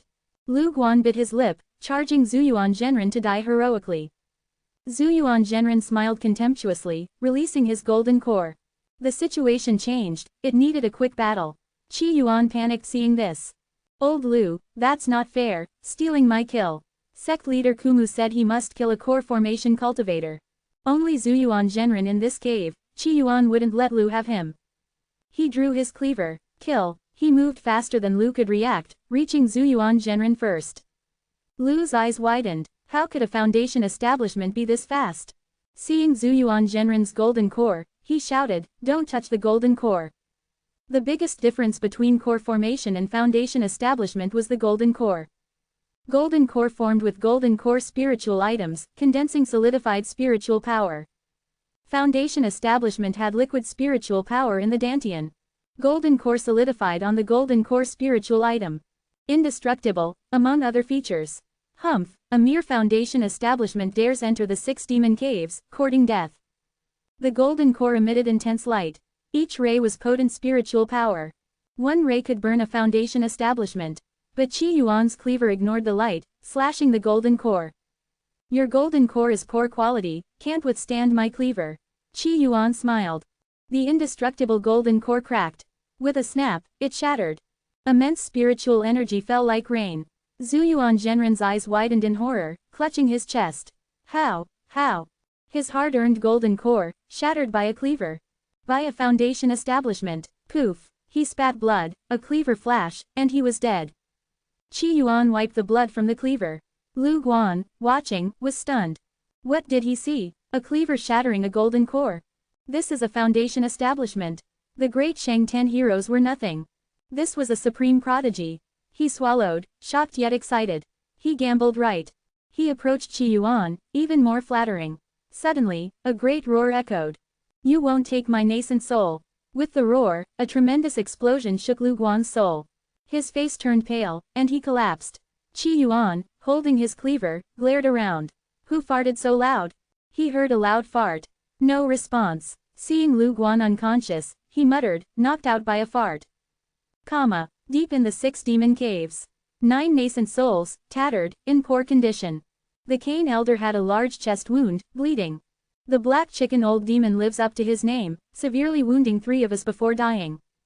If not for Taoist holding the final soul attack, at least 4 of us would have died. The hunchbacked woman admired Kumu Zhenjin. His soul strength reached late-stage nascent soul. Among them, only his soul strength surpassed the black chicken old demon. Thank you, Taoist. Thank you, Taoist. The others thanked Kumu Zhenjin. He remained composed. We should rest and leave together. They agreed. They couldn't separate, or the injured might be killed. They didn't trust each other. The black chicken old demon is finally gone. The great Shang cultivation world will have a century of peace, an elder sighed, excited. The great cultivators were emotional. This battle not only killed the black chicken old demon but also secured his treasures. Meanwhile, Qi Yuan saw Lu Guan would take a while to wake. He turned. That fart was ridiculous, knocked out a man, and revived a dead one. He saw Zuyuan Zhenren revived. The black chicken old demon's soul had just entered the body he had prepared long ago.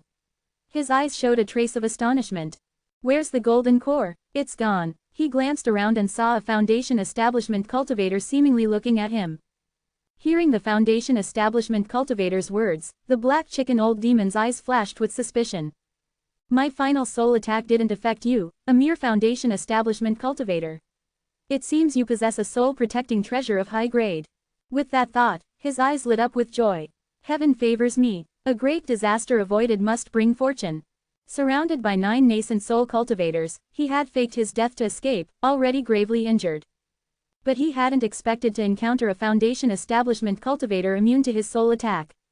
His final soul attack was indiscriminate, affecting the 9 nascent soul cultivators most, then the nearby cultivators like Zuyuan Genren. The mid-stage core formation cultivator was unconscious, but the Foundation Establishment cultivator was lively. This indicated the cultivator must have a high-level soul-protecting treasure. Judging by the level, it was extremely high. If he obtained it, he could find a secluded place to cultivate steadily. With this treasure, his chances of overcoming the Purple Mansion tribulation would greatly increase. How could he not be excited? He looked at Qi Yuan as if he were a prized possession. Qi Yuan also looked at him with a puzzled expression. People woken up by farts really do have something wrong with their heads. Holding his cleaver, he was about to strike. HMPH, even injured, I'm not someone a mere Foundation Establishment can humiliate. The black chicken old demon's eyes showed disdain as he instantly cast a spell to trap Qi Yuan. However, Qi Yuan wielded his cleaver, slashing directly at the black chicken old demon's soul. Crack, the cleaver seemed to slice through the soul, landing on the black chicken old demon's soul. Impossible. The black chicken old demon felt an excruciating pain, the smug and excited look on his face completely vanished. This wasn't a treasure, this was a devil.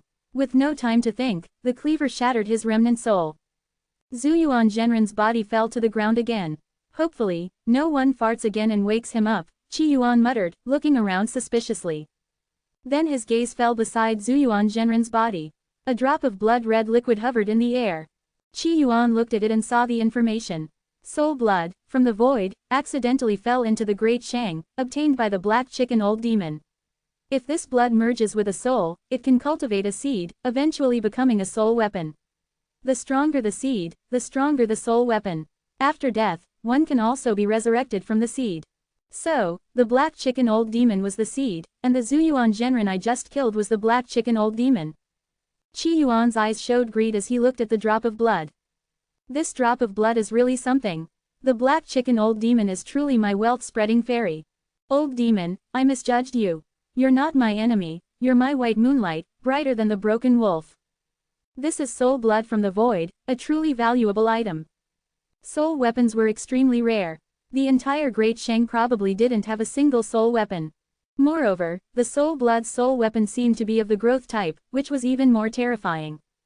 Qi Yuan immediately swallowed the drop of soul blood. Instantly, he felt the drop of fresh blood integrate into his soul. This blood could deprive and parasitize at any time. If I parasitize a young god, wouldn't that young god become my soul weapon? Qi Yuan had wild thoughts but felt this idea wasn't feasible. I need to find a suitable object to parasitize, to create my soul weapon. With that thought, Qi Yuan decided to leave. He looked at the unconscious Lu Guan. For letting me go first, I'll take you out. With a wave of his hand, Lu Guan's body floated behind him like a controlled corpse. At that moment, Kumu Zhenjin's transmission came through his jade slip. The black chicken old demon has been killed. We 9 will heal in the 10,000 demon cave for 4 days. How are things on your end? Qi Yuan replied, already settled, killed a core formation. Kumu Zhenjin on the other end was silent for a moment before responding, 4 days later, I'll come to the 7-colored peak to find you. Okay. Qi Yuan left the cave with Lu Guan. Outside the cave, the 13 core formation cultivators who had entered earlier were now 11, with 2 bodies among them. The leader looked at Qi Yuan with surprise, even more so seeing the unconscious Lu Guan. The matter is settled, we'll each return home. But during this time, no one is to disclose the death of the black chicken old demon. With that, the leader turned into a stream of light and disappeared. The other cultivators also left. Qi Yuan looked at Lu Guan. Sigh, it seems I'll have to take you home. Wushui City. Lu Guan, right. He remembered visiting Wushui City. When he went to destroy the Black Mountain sect, he had taken a spirit boat that landed in Wushui City. On that spirit boat, he had sat next to a chatty and beautiful young woman. Half a day later, Qi Yuan sat in a courtyard, his eyes showing a trace of surprise. He hadn't expected to see the beautiful woman from the spirit boat again. She turned out to be Lu Guan's daughter. I've brought him back, it's time for me to go. Qi Yuan's voice was hoarse, changing his tone effortlessly. Thank you, Senior, for saving my father, Lu Piao said gratefully.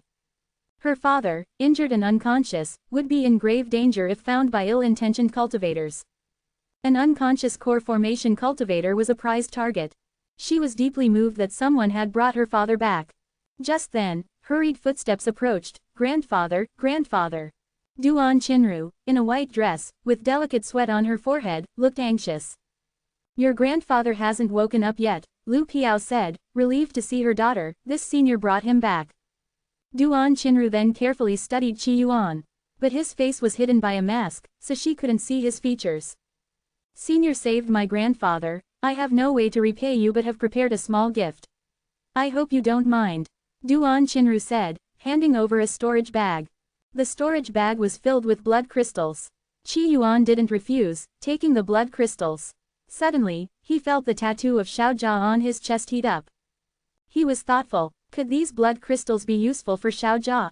Nothing, just a small favor. Now that he's here, I should leave. Eager to find out how these blood crystals could help Xiaojia, Qi Yuan turned into a stream of light and disappeared before Duan Qinru could speak. Soon after, in a secluded place, Qi Yuan summoned Xiaojia. He took out a blood crystal. The blood crystal was small, translucent, like a pomegranate seed but bloodier.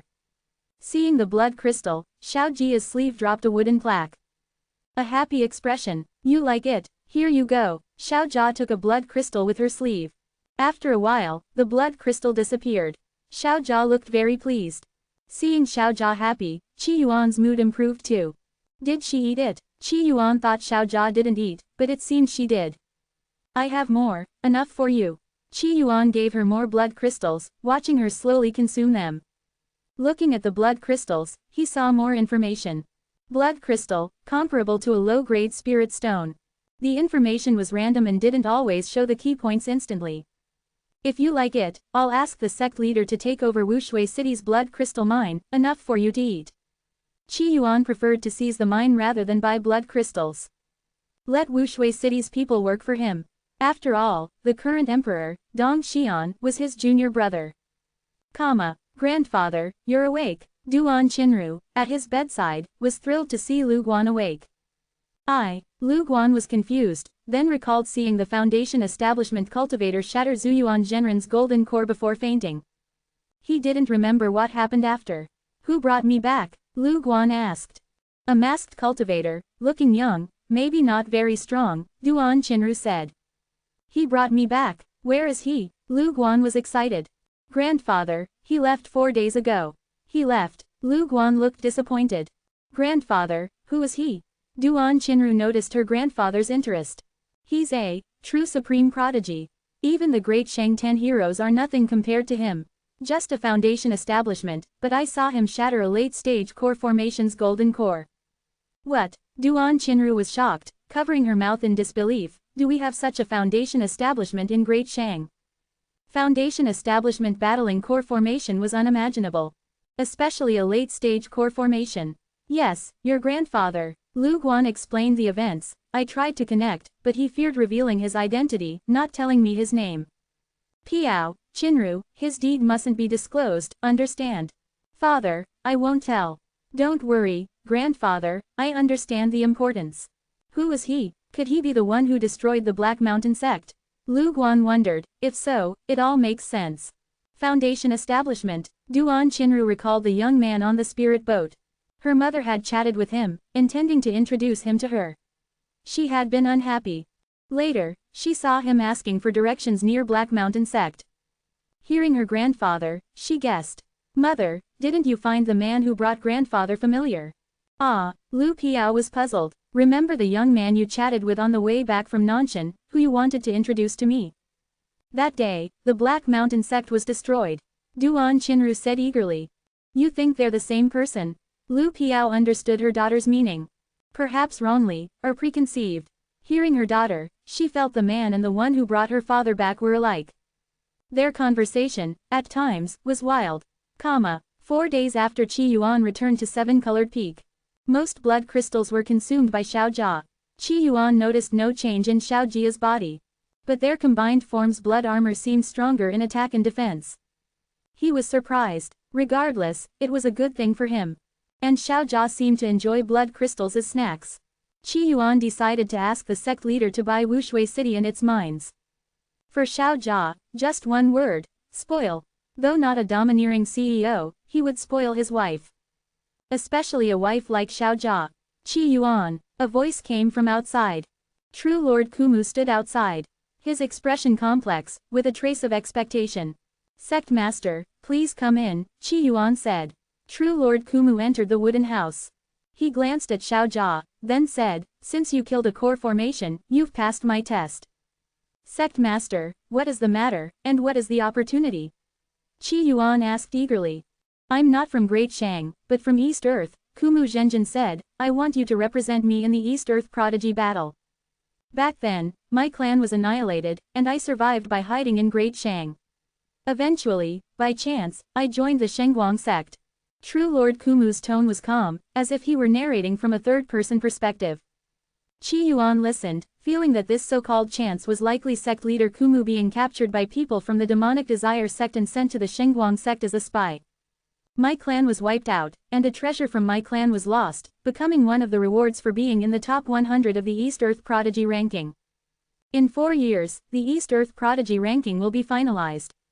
I need you to enter the top 100 and retrieve the treasure of my clan. Sect leader Kumu then provided more details to Qi Yuan. The East Earth Prodigy ranking had very generous rewards for the top 100, including opportunities to reach the Purple Mansion stage. Those who ranked higher could choose treasures first. The treasure from Kumu Zhenjin's clan was extremely special and valuable, but outsiders didn't recognize its worth and included it among the treasures for the East Earth Prodigy ranking. Top 100, no problem. Sect Master, what is the great opportunity you mentioned? Qi Yuan was still fixated on the great opportunity. Sect leader Kumu's eyes, usually as calm as still water, showed a trace of reluctance. This item is called the Void Bright Soul Wood. Below the Purple Mansion stage, consuming it can increase one's soul strength by a small level. This was undoubtedly a genuine treasure. Its greatest use was for someone in the late nascent soul stage to break through to the Purple Mansion stage. Using it would increase the chances of passing the Purple Mansion tribulation. True Lord Kumu had never used it, saving it for his breakthrough to the Purple Mansion stage. Now, he was giving this Void Bright Soul Wood to Qi Yuan. Qi Yuan opened the small gourd and saw a stick-like gelatinous substance resembling jelly inside. His eyes confirmed it was genuine, and he beamed with joy. Sect Master, you are truly a good person.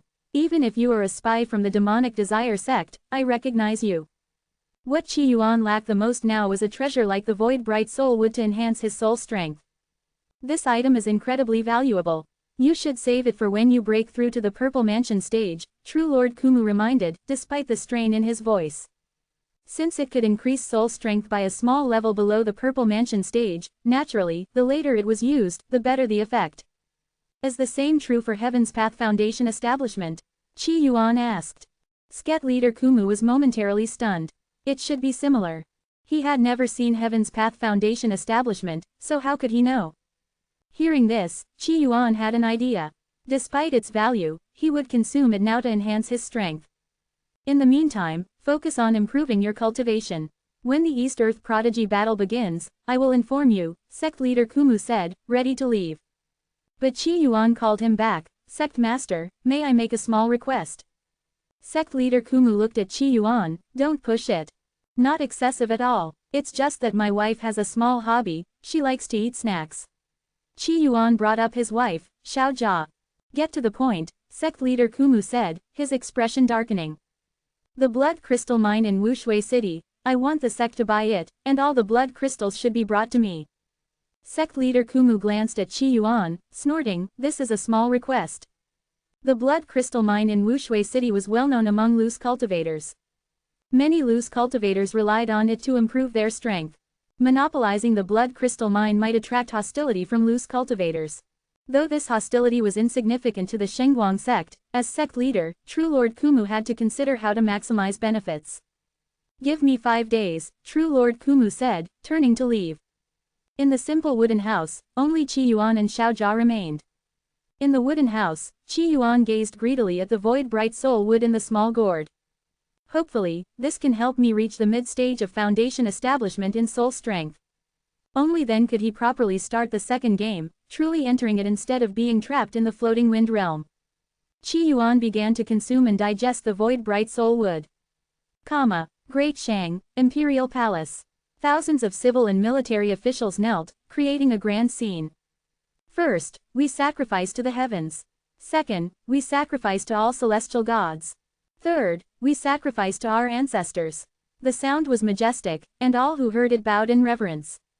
Colorful flags fluttered, drums pounded heavily, and a dignified and resounding musical performance played. Dong Xian ascended the steps slowly, while ministers held jade tablets as a sign of loyalty and eunuchs held ceremonial staffs symbolizing imperial authority. Under everyone's watchful eyes, Dong Xian ascended the throne. The new emperor ascends. All civil and military officials knelt again. Dong Xian, dressed in a dragon robe, exuded authority. Inside, he felt a mix of excitement and disbelief. There was no hardship, no thrilling events, just like that, he became the Emperor of Great Shang, a position he had dreamed of. Elder Qi, is this all a dream? Dong Xian asked Elder Qi in his mind. Elder Qi's voice echoed in his mind, HMPH, you have seen too little. A mere Emperor of Great Shang, what's that worth? There are over 100 emperors in the 100 nations. But not a single Purple Mansion stage cultivator. Focus on your cultivation, aim to reach the Purple Mansion stage in a few thousand years, and rebuild my body. Elder Qi's words shattered Dong Xian's joy. Right, what was an emperor? His father was also an emperor of Great Shang, and look what happened to him. Dong Xian calmed down, his earlier euphoria fading. Becoming emperor was just a means to gain more resources and reach the Purple Mansion stage sooner. Of course, a new emperor's ascension was worth celebrating. But then, a loud voice came from the sky. As the Emperor of Great Shang present. In the sky, a nascent soul stage cultivator flew in, exuding a powerful aura. Who are you? The royal family's nascent soul protector, the barefooted Wu Dian monk, confronted the nascent soul cultivator. I am an emissary from the Bright Palace of the East Earth's Qian continent, sent by the Palace Master to include Great Shang in the Bright Alliance. The Bright Palace cultivator arrogantly threw a decree to Wu Dian monk. Wu Dian monk scanned it with his soul and found no issues, then presented it to Dong Xian. Dong Xian opened the decree and scanned it, his face turning angry. The Bright Palace cultivator continued, sooner or later, the 100 Nations blood war will begin. The Bright Alliance will fight against the Devil Alliance. Considering Great Shang has no rampant devil cultivators, the Palace Master, in his kindness, wishes to include Great Shang in the Bright Alliance. When the 100 Nations blood war starts, Great Shang must send troops to fight the Devil Alliance alongside other Bright Alliance nations. The Bright Palace cultivator acted as if granting a favor. Dong Xian felt his head swell with anger. The Bright Palace was unreasonable. Great Shang wasn't a vassal of the Bright Palace. Why should they join the Bright Alliance? And why should they follow the Bright Palace's orders to start a 100 Nations blood war? Did the Bright Palace consider itself the master of the 100 Nations? Dong Xian was furious, but he knew the Bright Palace was a true giant power, with many Purple Mansion stage cultivators. All the forces of the 100 Nations combined couldn't defeat the Bright Palace. The Bright Palace cultivator, looking down on them, continued, before that, you must hand over Shengguang sect disciples Kong Fulu and Qi Yuan to the Bright Palace. Another unreasonable demand. Dong Xian immediately refused, impossible. The Bright Palace cultivator was momentarily surprised, then smiled, if Great Shang refuses, it will be part of the Devil Alliance during the 100 Nations blood war. All in the Devil Alliance must be exterminated. Great Shang will face destruction. The Bright Palace would support the Bright Alliance nations, while the Devil Alliance nations would be destroyed. It was best if they were utterly annihilated. Dong Xian felt an immense sense of frustration and helplessness. The Bright Palace was too overbearing.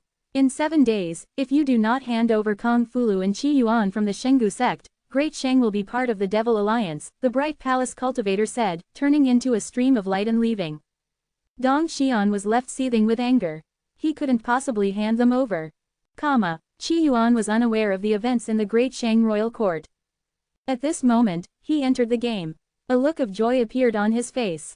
With his mid-stage foundation establishment soul, he could easily enter the game without Ning Dao's previous assistance. But first, he entered the underground palace of Tianqin Palace. You're awake. Not far away, the barefooted Ning Dao opened her eyes, her uncovered half-face as beautiful as plum blossoms in the snow. She looked at the blood-red meatball bound by 18 chains, her eyes full of deep dread. The original demonic egg seemed to have been digested, now becoming a mass of blood-red flesh, seemingly brewing an absolute fiend. Ning Dao, can I ask you a question? Qi Yuan inquired. Ask, my lord. Ning Dao's phoenix eyes flickered, seemingly unhappy with the title. Dressed in a black dress that clung to her figure, her slender waist accentuated her curves. Through the thin black veil, her slender, white legs were tantalizing. Who is the biggest villain in this world?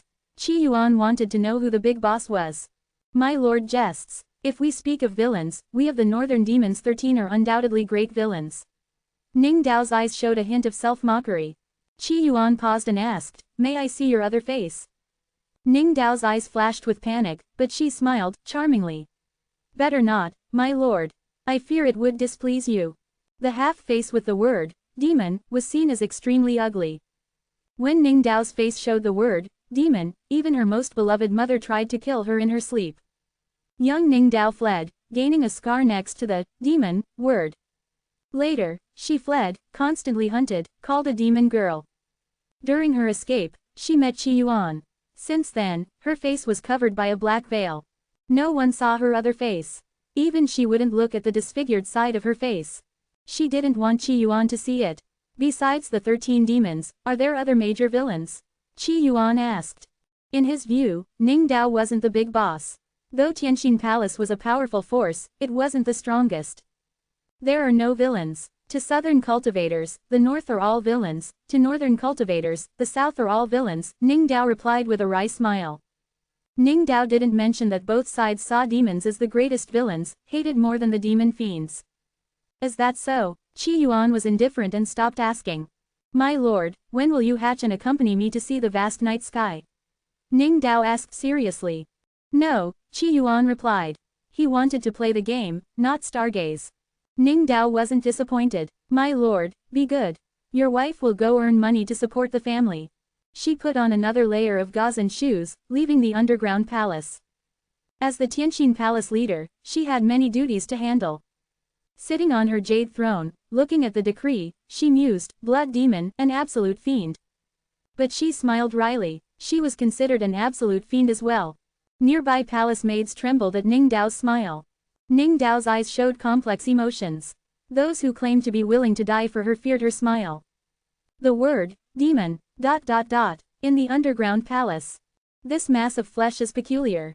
Qi Yuan observed the mass where he resided. Each look revealed different answers. This time, he saw heaven's blood of desire, ultimate desire.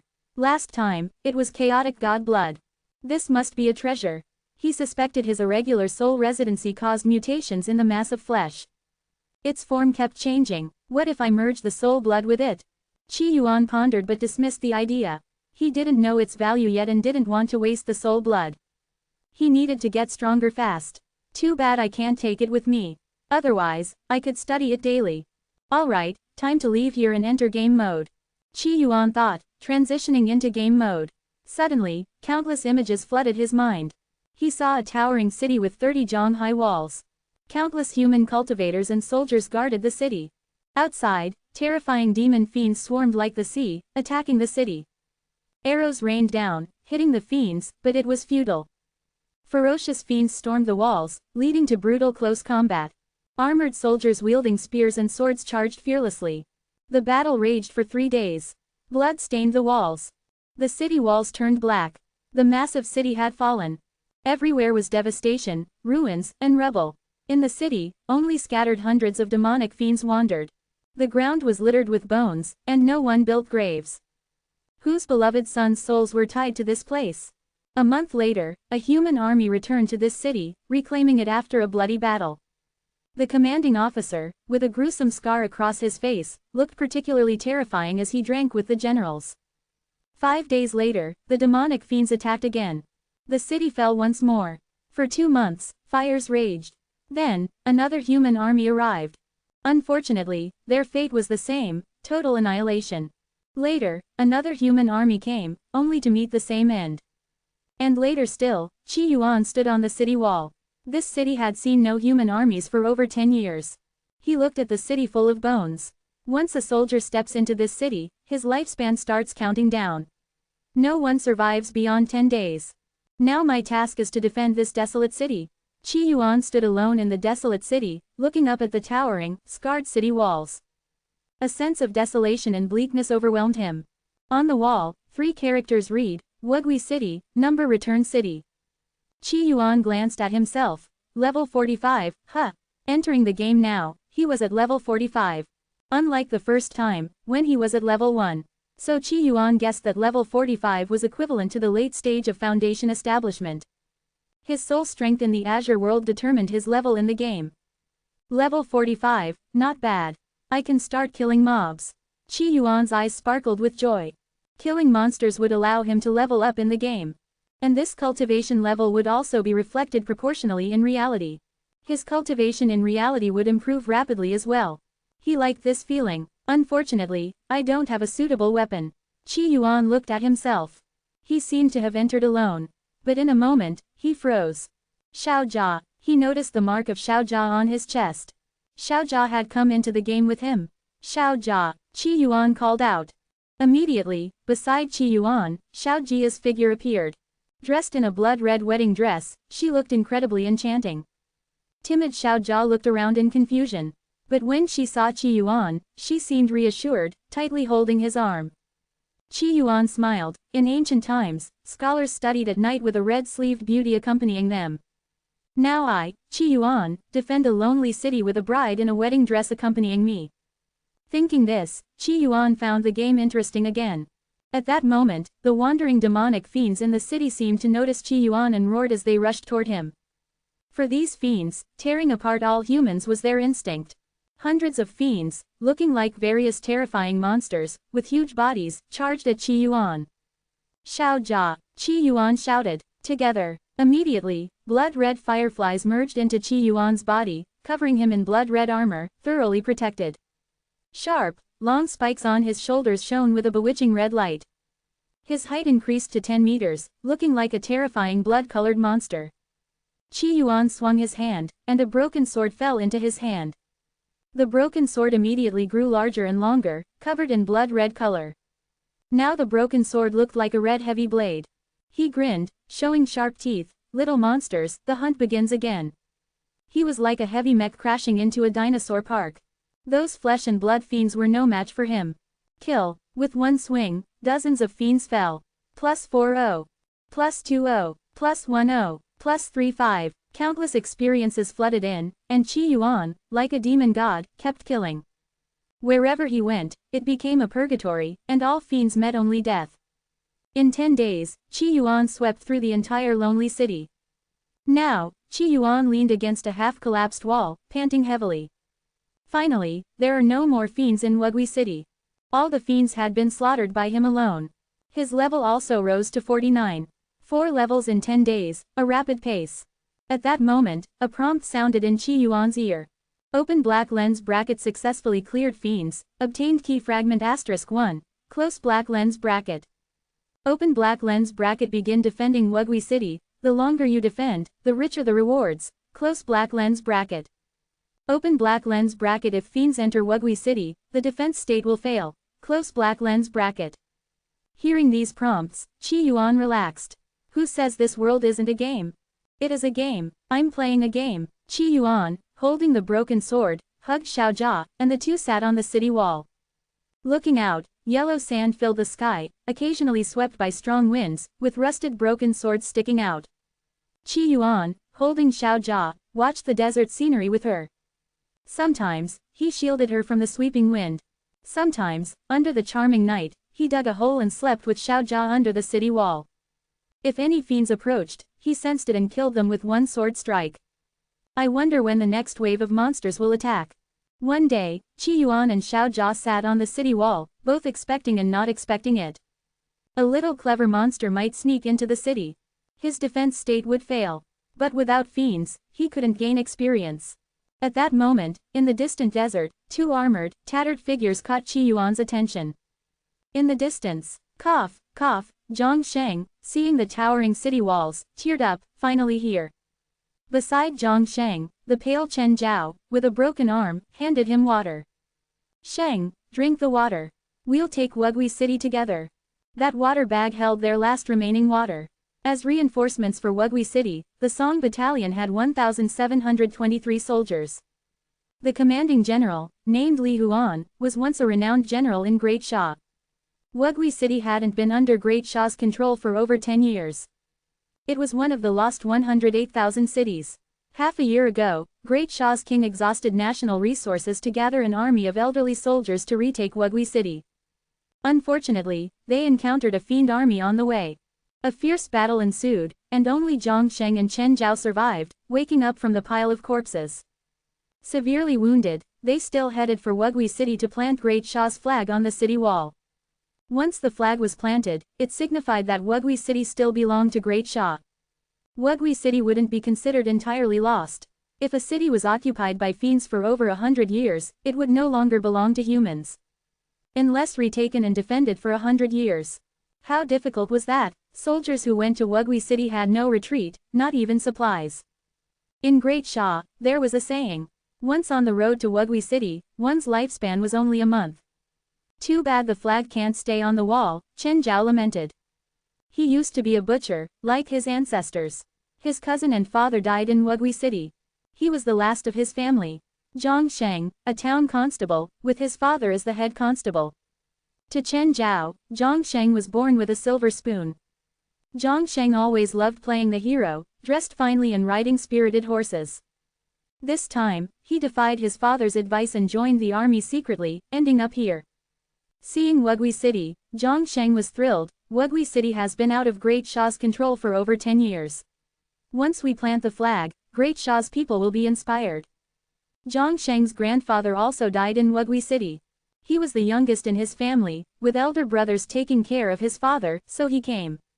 Both severely wounded, they spoke, blood dripping from their mouths. To be buried with the unyielding heroes of Great Sha, I have no regrets. Chen Zhao, despite his butcher background, liked to use literary phrases. The only regret is we can't build graves for our ancestors, Zhang Sheng said, drawing his plain knife, his gaze steely. Entering Wugui City meant facing fiends' attacks. Certain death awaited. Even without fiends, their injuries wouldn't let them live beyond 10 days. At that moment, Zhang Sheng's eyes widened. There's someone on the wall. Chen Zhao was also stunned, disbelief written on his face. Wugui City had been lost for over 10 years. How could there be people? Was it an illusion? Wasn't Wugui City full of fiends? They couldn't understand, looking at each other. Let's go see. Zhang Sheng and Chen Zhao quickened their pace toward Wugui City. The closer they got, the more amazed they were. Wugui City was eerily silent, without any fiend roars. It contradicted their information. Wugui City should be swarming with fiends. On the wall, the dark-robed man holding a broken sword became clearer. Sitting on the wall, his figure was thin but unmistakably human. Who are you? Chen Zhao mustered the courage to ask. The man on the wall moved, looking at them, his voice calm. Wugui City, the defender. Chen Zhao and Zhang Sheng were shocked, emotions overwhelming them. Could it be that Wugui City hadn't completely fallen? There were still Great Sha's people, one man with a broken sword, sitting on the wall, defending. I am Zhang Sheng, a soldier of Great Sha's Song Battalion. I am Chen Zhao, a soldier of Great Sha's Song Battalion. Hearing this, Qi Yuan looked at them, the NPCs meant to defend this place. Zhang Sheng and Chen Zhao climbed up the city wall, already gasping for breath. Both had many questions in their hearts. Are you the one defending this place? Zhang Sheng asked, his face full of excitement. This was the land of death in the Central Plains. Of the 108,000 cities, a third had long become dead zones. Wugui City was considered half a dead zone. For over 10 years, the Great Sha dynasty had been unable to gather an army to send here. Qi Yuan, holding a broken sword, sighed, it's been a while, but unfortunately, no fiends have appeared. You're not from Great Sha, you're a wandering hero. Zhang Sheng noticed the absence of Great Sha's flag on the wall and instantly understood. There were still many wandering heroes who bravely fought in the Central Plains. Most of these heroes were cultivators. Zhang Sheng and Chen Zhao were not truly considered cultivators, merely unranked ones. Half of those who came with them were cultivators. Unfortunately, all of them died at the hands of the fiends. Consider me a wandering hero, Qi Yuan didn't deny it. May I place the Great Shah's flag here? This represents that Wugui City is still under Great Shah's control. Zhang Sheng looked at Qi Yuan expectantly. Go ahead. Qi Yuan looked at the two NPCs with a complex expression. Despite their weak and near-death states, the two had no fear of dying but were instead excited. Beside him, Chen Zhao, with his one arm, pulled out the blood-stained, crumpled flag from his chest and carefully smoothed it out. Zhang Sheng helped him, both acting as if performing a solemn task. Even though it was just placing the flag on the city wall, they were panting heavily. The wind blew, dust flew, and the flag flapped loudly. The two looked at the flag, eyes full of longing. I wonder how long this flag will stand. It's a pity General Yuan can't see the flag flying over Wugui City, Zhang Sheng sighed. General Yuan was the one leading the Song Battalion. Facing hundreds of fiends, he killed dozens before dying of exhaustion, his eyes still open, looking towards Wugui City. Zhang Sheng knew General Yuan was a noble who had met the emperor. Before leaving, General Yuan had said that if the flag couldn't be planted on Wugui City's wall, Great Shah would cease to exist within 20 years. Great Shah would be completely integrated into Dasui and defend the Galan city together. The two sighed and then looked at Qi Yuan. Hero, where are the fiends in Wugui City? Many were wandering around, and I killed them. Qi Yuan sat on the wall, seemingly bored. In reality, he was revisiting and deeply comprehending the techniques he learned in Azure World. One day in Azure World equaled 10 years here. He needed to make good use of this time. His newly compiled, Qi Yuan Sutra, could be practiced, but it was full of issues. It would not only worsen memory but also cause mental derangement. He was deepening his understanding to reduce the flaws in the Qi Yuan Sutra. Only when fiends appeared did he take action. Most of the time, he sat on the wall. There must have been over 100 fiends wandering in Wugui City, right? Are you a cultivator? Chen Zhao couldn't help but ask, what realm are you in? Zhang Sheng quickly glared at Chen Zhao. Chen Zhao realized he was being rude, as one shouldn't ask a cultivator's realm. Level 49, quite weak, Qi Yuan didn't hide it. Chen Zhao was stunned for a moment. Zhang Sheng thought Qi Yuan was unwilling to reveal his true strength. Night fell quickly. The whole world was about to be shrouded in darkness. Qi Yuan looked up at the sky, pitch black. Hey, why aren't there any stars in the sky in your world? After coming to Wugui City, Qi Yuan discovered that at night, the entire world was as black as ink. No stars, no starlight. Stars in the sky, what do you mean? Zhang Sheng was confused, not understanding what Qi Yuan meant. Qi Yuan understood roughly. This world had no stars in the sky. Could it be that someone had eaten all the stars? Thinking of this, Qi Yuan became excited. Nothing, it's dark now. You're not cultivators, so you can't see well. Find a place to sleep. Qi Yuan kindly reminded them. Alright, Zhang Sheng and Chen Zhao got off the wall. As they walked down the last step, they both turned in unison, looking deeply at the Great Shah flag in the night. The next day, at dawn, Qi Yuan still sat on the wall, comprehending the techniques from Azure World. Sometimes, he glanced at Wugui City and saw two panting men moving white bones, burying them. The two were gravely injured and didn't have many days to live. Yet they kept moving the corpses. By evening, Zhang Sheng and Chen Zhao brought up a large wooden box, panting. Hero, would you like a drink? The box was filled with wine. Opening the jars, a mix of sour and fragrant alcohol filled the air. Back on Blue Star, Qi Yuan, due to his illness, never drank. He also didn't have the habit of drinking. Thank you, but I don't drink. I go mad when I do, Qi Yuan declined. This is our unique daughter's fragrance wine of Great Shah. When a daughter is born, the family buries a few jars of this wine. When she gets married, they dig it up. Usually, you can't drink it. Only soldiers heading to Wugui City get some as a send-off, Chen Zhao said, gulping the wine. If we don't drink it now, no one will. Zhang Sheng also drank deeply from a jar. If we don't drink now, no one will. The whole wall was filled with the scent of alcohol. After drinking, Zhang Sheng walked to Qi Yuan's side. Hero, I found many good things in the city. This is a blood-activating pill, a blood-nourishing pill, and some healing medicine. They should be useful to you. I brought some. Qi Yuan looked at the bottles and jars Zhang Sheng brought and said, you're both gravely injured. Use these healing medicines to live a few more days. Thank you for your kindness, Zhang Sheng smiled shyly, but our lives are cheap, maybe worth a couple of fiends. These medicines are better used by you. Qi Yuan took the blood-nourishing pill, keep the rest. I don't need them. Hero. Zhang Sheng tried to persuade him. Humph, are you cursing me to get hurt by giving me healing medicine? Do you think these fiends can harm me? Qi Yuan scoffed at the fiends, you fear fiends, but I find them lovely, full of experience points. Zhang Sheng and Chen Zhao found Qi Yuan's words hard to understand and didn't force the medicine on him. They could only cough and say, hero indeed lives up to the name. They sat on the wall, drinking and chatting. I wonder when the fiend army will arrive. Too bad the Great Sha flag may not stay long. Hero, why don't you leave while there are no fiends? With your strength, you could be a high-ranking leader, leave Wugui City, and maybe survive. In Lufeng world, cultivators were simply classified as unranked, 1st, 2nd, 3rd, 4th, and 5th realms. The 1st realm was called a commander. The 2nd realm was called a lord. The 3rd realm was called a nation keeper, capable of defending a country alone. The 4th realm was called a land myth, a godlike figure. The 5th realm was called a supreme, the most powerful existence in the world. It was said that among the 108,000 cities, some had supreme beings defending them. Those cities were impregnable, and fiends couldn't enter. I am the defender of Wugui City, I won't leave. Of course, Qi Yuan wouldn't leave. The longer he defended, the higher the rewards. In Moonwatching Continent, killing monsters gave him experience. But to get high-level items like Heavenly Dao fragments, he needed to clear dungeons. These fiends were rich in experience, but Qi Yuan wanted better rewards by defending Wugui City. If the Great Sha flag is raised, the fiends will know within a day, and the fiend army will arrive within 5 days, Zhang Sheng said. Without the flag, fiends would still know the situation, just slower. Qi Yuan was stunned, without the flag, new fiends won't come. He had waited so long for fiends, in vain because there was no flag.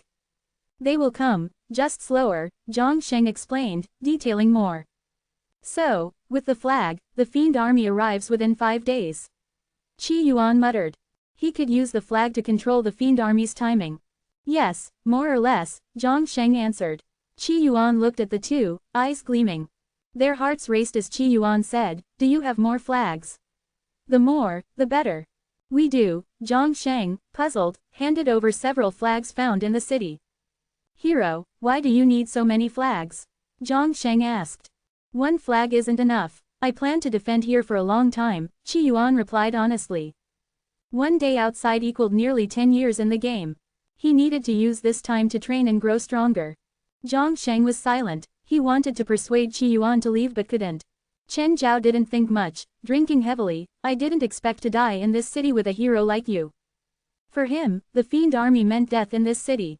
Qi Yuan glanced at Chen Zhao. You two will die, but I won't.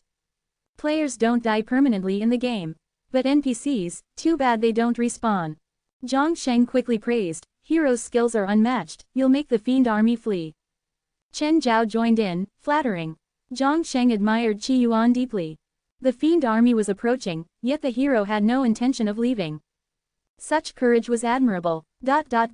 Great Sha, Yuan's mansion. The emperor was only 16, yet he had ruled for 4 years. In these 4 years, he balanced power, forming a cultivator army, finally creating the Song Battalion led by General Yuan, and sent them to Wugui City. The emperor's young face showed hope. Marquis Yuan fulfilled my trust, the Great Sha flag finally flies over Wugui City. The 108,000 cities were also a raise. If the flag was raised on the wall, the dragon bell in the Great Sha Palace would ring 9 times. If the flag fell, it would ring once. Recently, the dragon bell rang 9 times. The emperor ran to the ancestral hall barefoot. Now, Wugui City returned to Great Sha. It signified another 20 years of Great Sha's fate. If not, losing a city for 20 years would mean Great Sha's end, merging into Dasui. Merging into Dasui meant defending against the fiend army. But who wanted to be cannon fodder? Who wanted to be completely exploited? The emperor's excitement faded when he saw the tears in the eyes of the marquise's wife. The flag flew over Wugui City, but when would the soldiers return? In a few days, the fiend army would attack again. How long could Wugui City hold? The emperor didn't want his people to hear the bell tolling for Wugui City's fall again. In the following days, Qi Yuan often saw Zhang Sheng and Chen Zhao weakly moving and burying bones in the city. Their breath grew weaker, almost hanging by a thread. But they kept going, driven by sheer will. Cough, cough, if the fiend army doesn't come soon, I'll die, Chen Zhao cursed on the wall. Zhang Sheng knew his end was near. Before I die, I must kill at least one fiend. So it wouldn't be a loss. In the last days, they stopped burying bones, keeping a breath to guard the Great Sha flag. After some time, the ground began to tremble. On the wall, the two were suddenly invigorated. They struggled up, watching the distant yellow sand. Amid the sand, about 700 to 800 massive fiends charged. Like giant elephants, dust flying. Such a powerful fiend army would tear through mortal troops in an instant. Such fiends made Wugui City indefensible. Zhang Sheng showed no fear, raising his bowl, drink with me. Chen Zhao drank deeply. The bowls shattered on the ground. Damn fiends finally came. Zhang Sheng looked at Qi Yuan, feeling regret. This hero hadn't left and now had no chance to escape. Chen Zhao cursed, looking at the charging fiends, tears in his voice, I want to go home. In a hurry, I forgot to castrate the pig I gave Widow Li. Qi Yuan looked at the fiends, smiling. Finally here. He looked at the fiend army, holding his broken sword, standing on the wall. He shouted, I am the defender of Wugui City. Trespassers will die. The loud voice reached the fiend army. The fiends ignored it, charging at Qi Yuan. Qi Yuan's face turned cold, you don't respect me, making it difficult for me. He held the broken sword, jumping off the wall. The 30-foot-high wall was like flat ground to Qi Yuan. Zhang Sheng and Chen Zhao were stirred. Too bad we're not cultivators. Otherwise, we'd jump down and fight with the hero. Zhang Sheng sighed. They were unranked cultivators with little training. Jumping off the wall meant death. Hero, please kill the enemies. We'll accompany you on the Yellow Springs Road. Zhang Sheng shouted. The voice used all his strength, leaving him weak. 3 companions, not lonely. Chen Zhao yelled. Qi Yuan felt helpless, you two sit on the wall and watch me kill these small monsters. Before dying, seeing a hero kill fiends, this life is not in vain. Zhang Sheng's voice broke. Qi Yuan, holding his sword. 700 to 800 fiends, like charging elephants, came. Dust flying, a sea of yellow sand. Qi Yuan, standing on the sand, hair flowing, sleeves fluttering. He performed the sky-splitting sword technique. At that moment, Qi Yuan used a great skill. Though only level 49, his skills from before remained. He wondered if he could still awaken new skills every 10 or 30 levels. Putting aside the thought, Qi Yuan focused on killing. Kill, he leapt, the broken sword descending like a mighty statue. Boom, sword energy surged, splitting the sand, hundreds of fiends shattered. 97 fiends died in one strike. Qi Yuan, holding the broken sword, walked towards the fiend army, small monsters should line up to be cut. On the wall, Zhang Sheng and Chen Zhao were wide-eyed. What did they see? One strike killed nearly 100 fiends. Such power, terrifying. This wasn't a mere commander, it was a lord. A lord could be a marquis in Great Sha. Zhang Sheng and Chen Zhao were in awe. They never expected this strange hero to be a legendary lord. They watched Qi Yuan enter the fiend army. The broken sword was like the sharpest weapon. Passing fiends, each got a strike. Kill. In Tianju, Qi Yuan slaughtered thousands. In DK, he fought 3,000 outer world fiends. His techniques were honed to perfection. Especially monster-killing techniques. The fiend army was easier to kill than scattered fiends. The sword moved like a dragon, killing all fiends. Kill, kill, kill. The yellow sand blinded Qi Yuan. He, with his broken sword, defended the lone city. Entering and exiting the fiend army thrice. Seeing, hearing, touching fiends, all killed. The mighty fiend army was slaughtered by him alone. At dusk, Qi Yuan held the broken sword, clothes unblemished, looking at the last wounded bone fiend. Don't run, fight me fair. Oh, you're hurt, don't want to fight. Blood activating pill for you. Forgot, your bones can't revive blood. A flash of the sword, the last bone fiend died. Qi Yuan blew the blood off the sword. Wind and sand blew, Qi Yuan stood in the vast desert, turning back. Sadly, there was only desert, no smoke, no sunset over the river. On the city wall, Zhang Sheng and Chen Zhao, both on the verge of death, had a glimmer of color in their eyes. The one I admired most was our human leader, the White Emperor, but now I have to add another, the young hero. Zhang Sheng looked at Qi Yuan with immense admiration. Chen Zhao was also extremely excited. He never expected that the formidable demon army, which was enough to wipe out the Song camp, would be annihilated by Qi Yuan alone. Cough cough. Such a feat calls for a drink. Chen Zhao, imitating the boldness of a wandering knight, raised a bowl of wine with one arm and poured it into his mouth. The blood from the corner of his mouth stained the wine red. By now, Qi Yuan had returned to the city wall. He looked at the two men in their final moments and asked, "Is there any quest you need to trigger?" What he meant was, "Do you have any regrets?" If he was free or if it was convenient, he might accept their quest.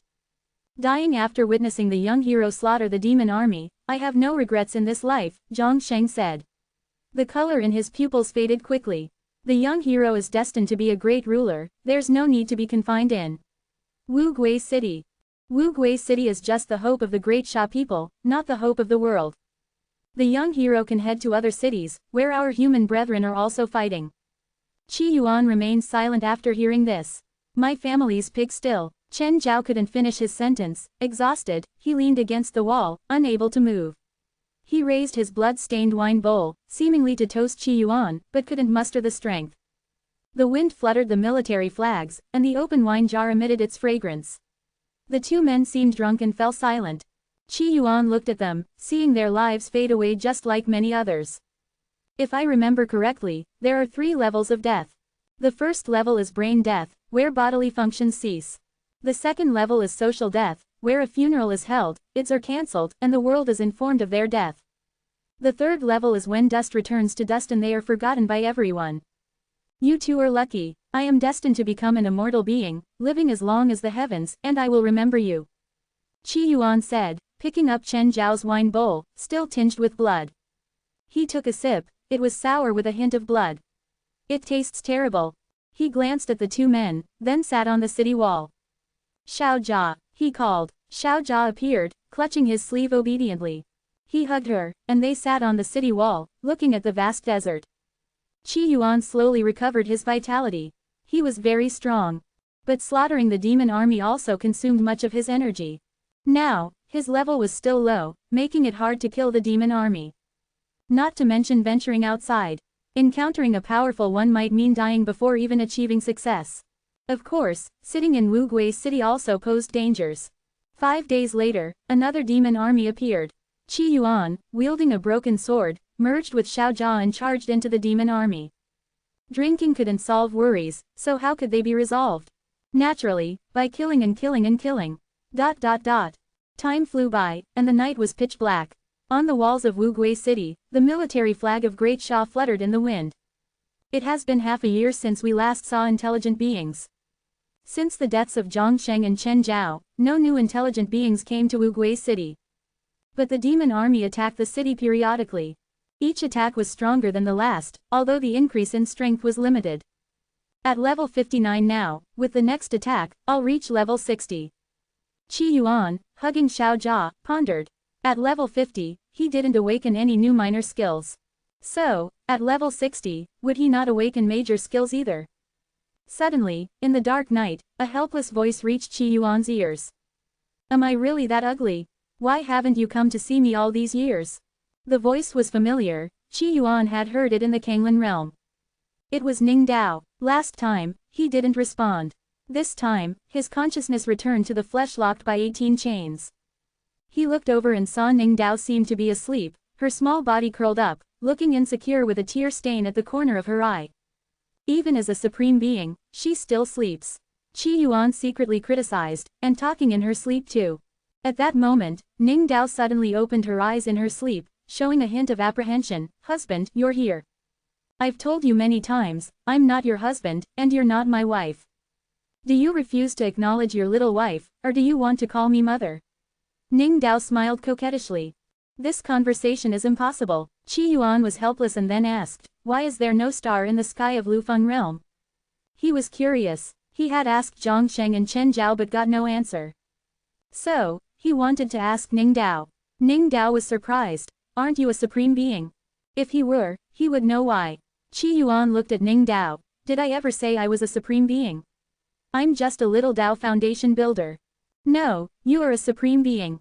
Ning Dao remembered, when she was besieged, Qi Yuan killed several strong people with his primordial power. Since he was a supreme being, why didn't he know why there were no stars in the sky? Her eyes showed shock. You are not a cultivator of this realm. Qi Yuan wanted to shrug but realized he had no shoulders. You're pretty smart for an NPC to figure out I'm a player.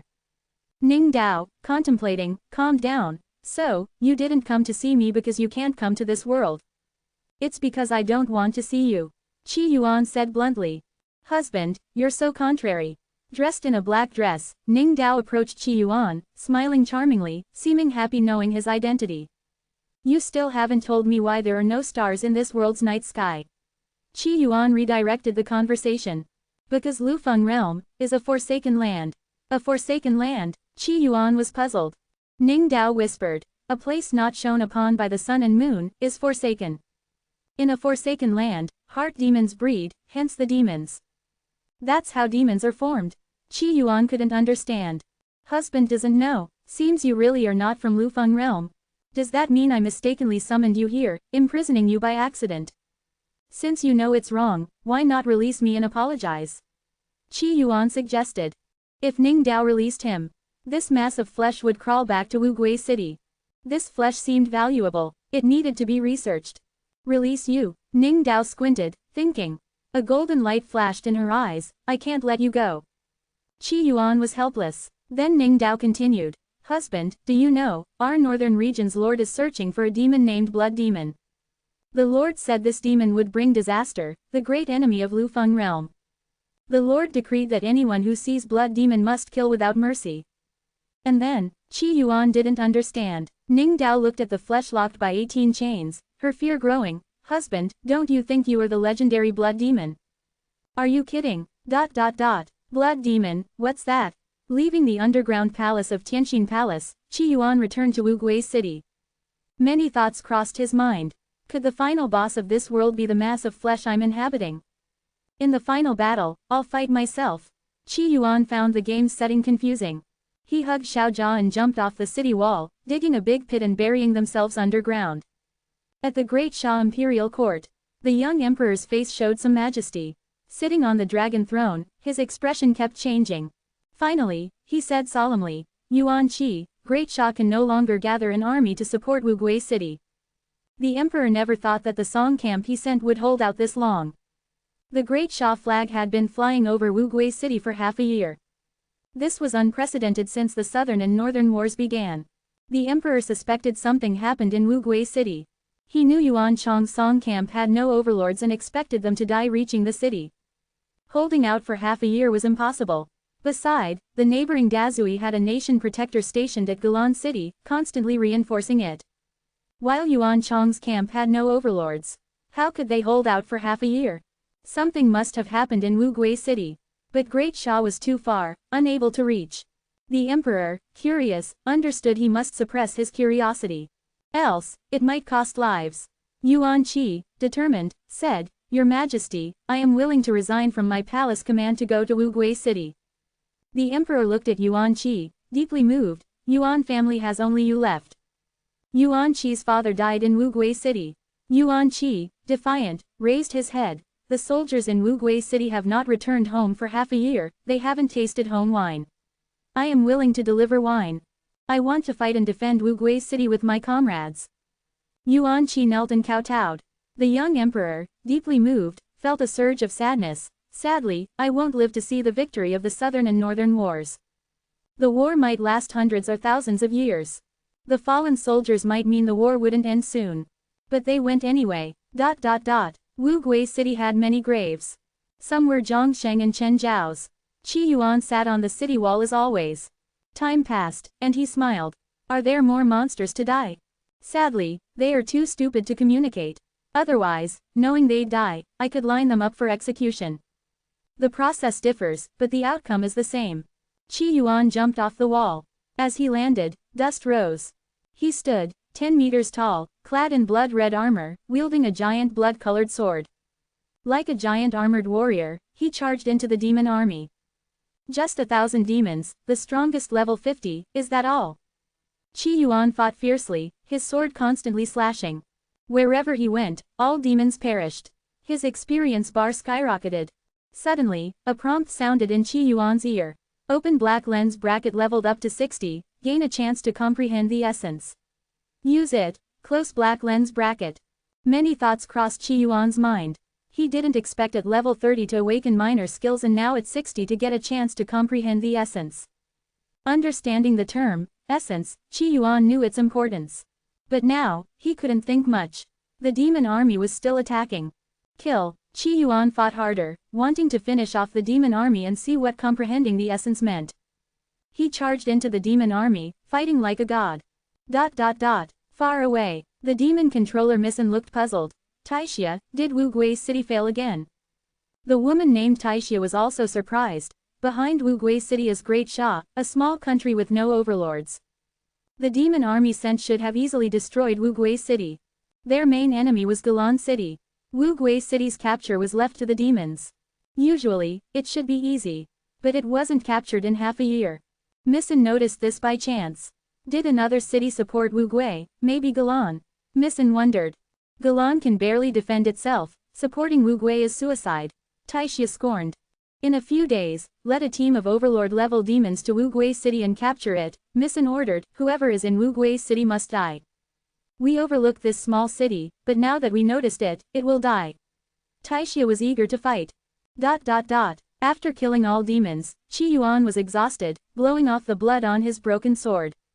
He returned to Wu Gui's city. No demons for 5 days. Time to see what comprehending the essence means. Qi Yuan found a secluded, safe place. He whispered, use it. Open black lens bracket comprehending the essence, the longer you stay, the better the effect. Note, the duration of comprehension in the real world is instantaneous, close black lens bracket. Qi Yuan was relieved. If he took too long, demons might sneak into Wu Gui's city, which would be bad. But now, no need to worry. Open black lens bracket comprehension begins, close black lens bracket. With the prompt, Qi Yuan's consciousness blurred. When it cleared, he felt strange. Like facing the sun, feeling like the Tao, hanging in the sky. Now, he was on a mountaintop. He was a drop of blood, or a mass of blood, the size of a marble. This drop of blood stood on the peak. Qi Yuan looked up. In the sky, a door appeared. What kind of door? Qi Yuan couldn't describe it, couldn't find words.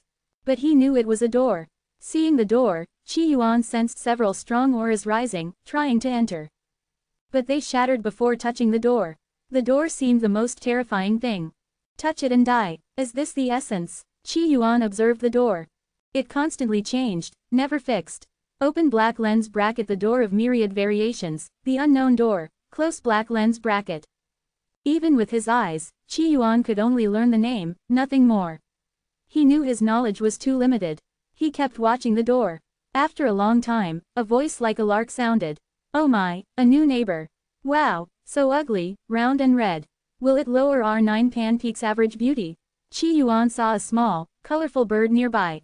You're ugly. Proud of his looks, Qi Yuan couldn't tolerate insults.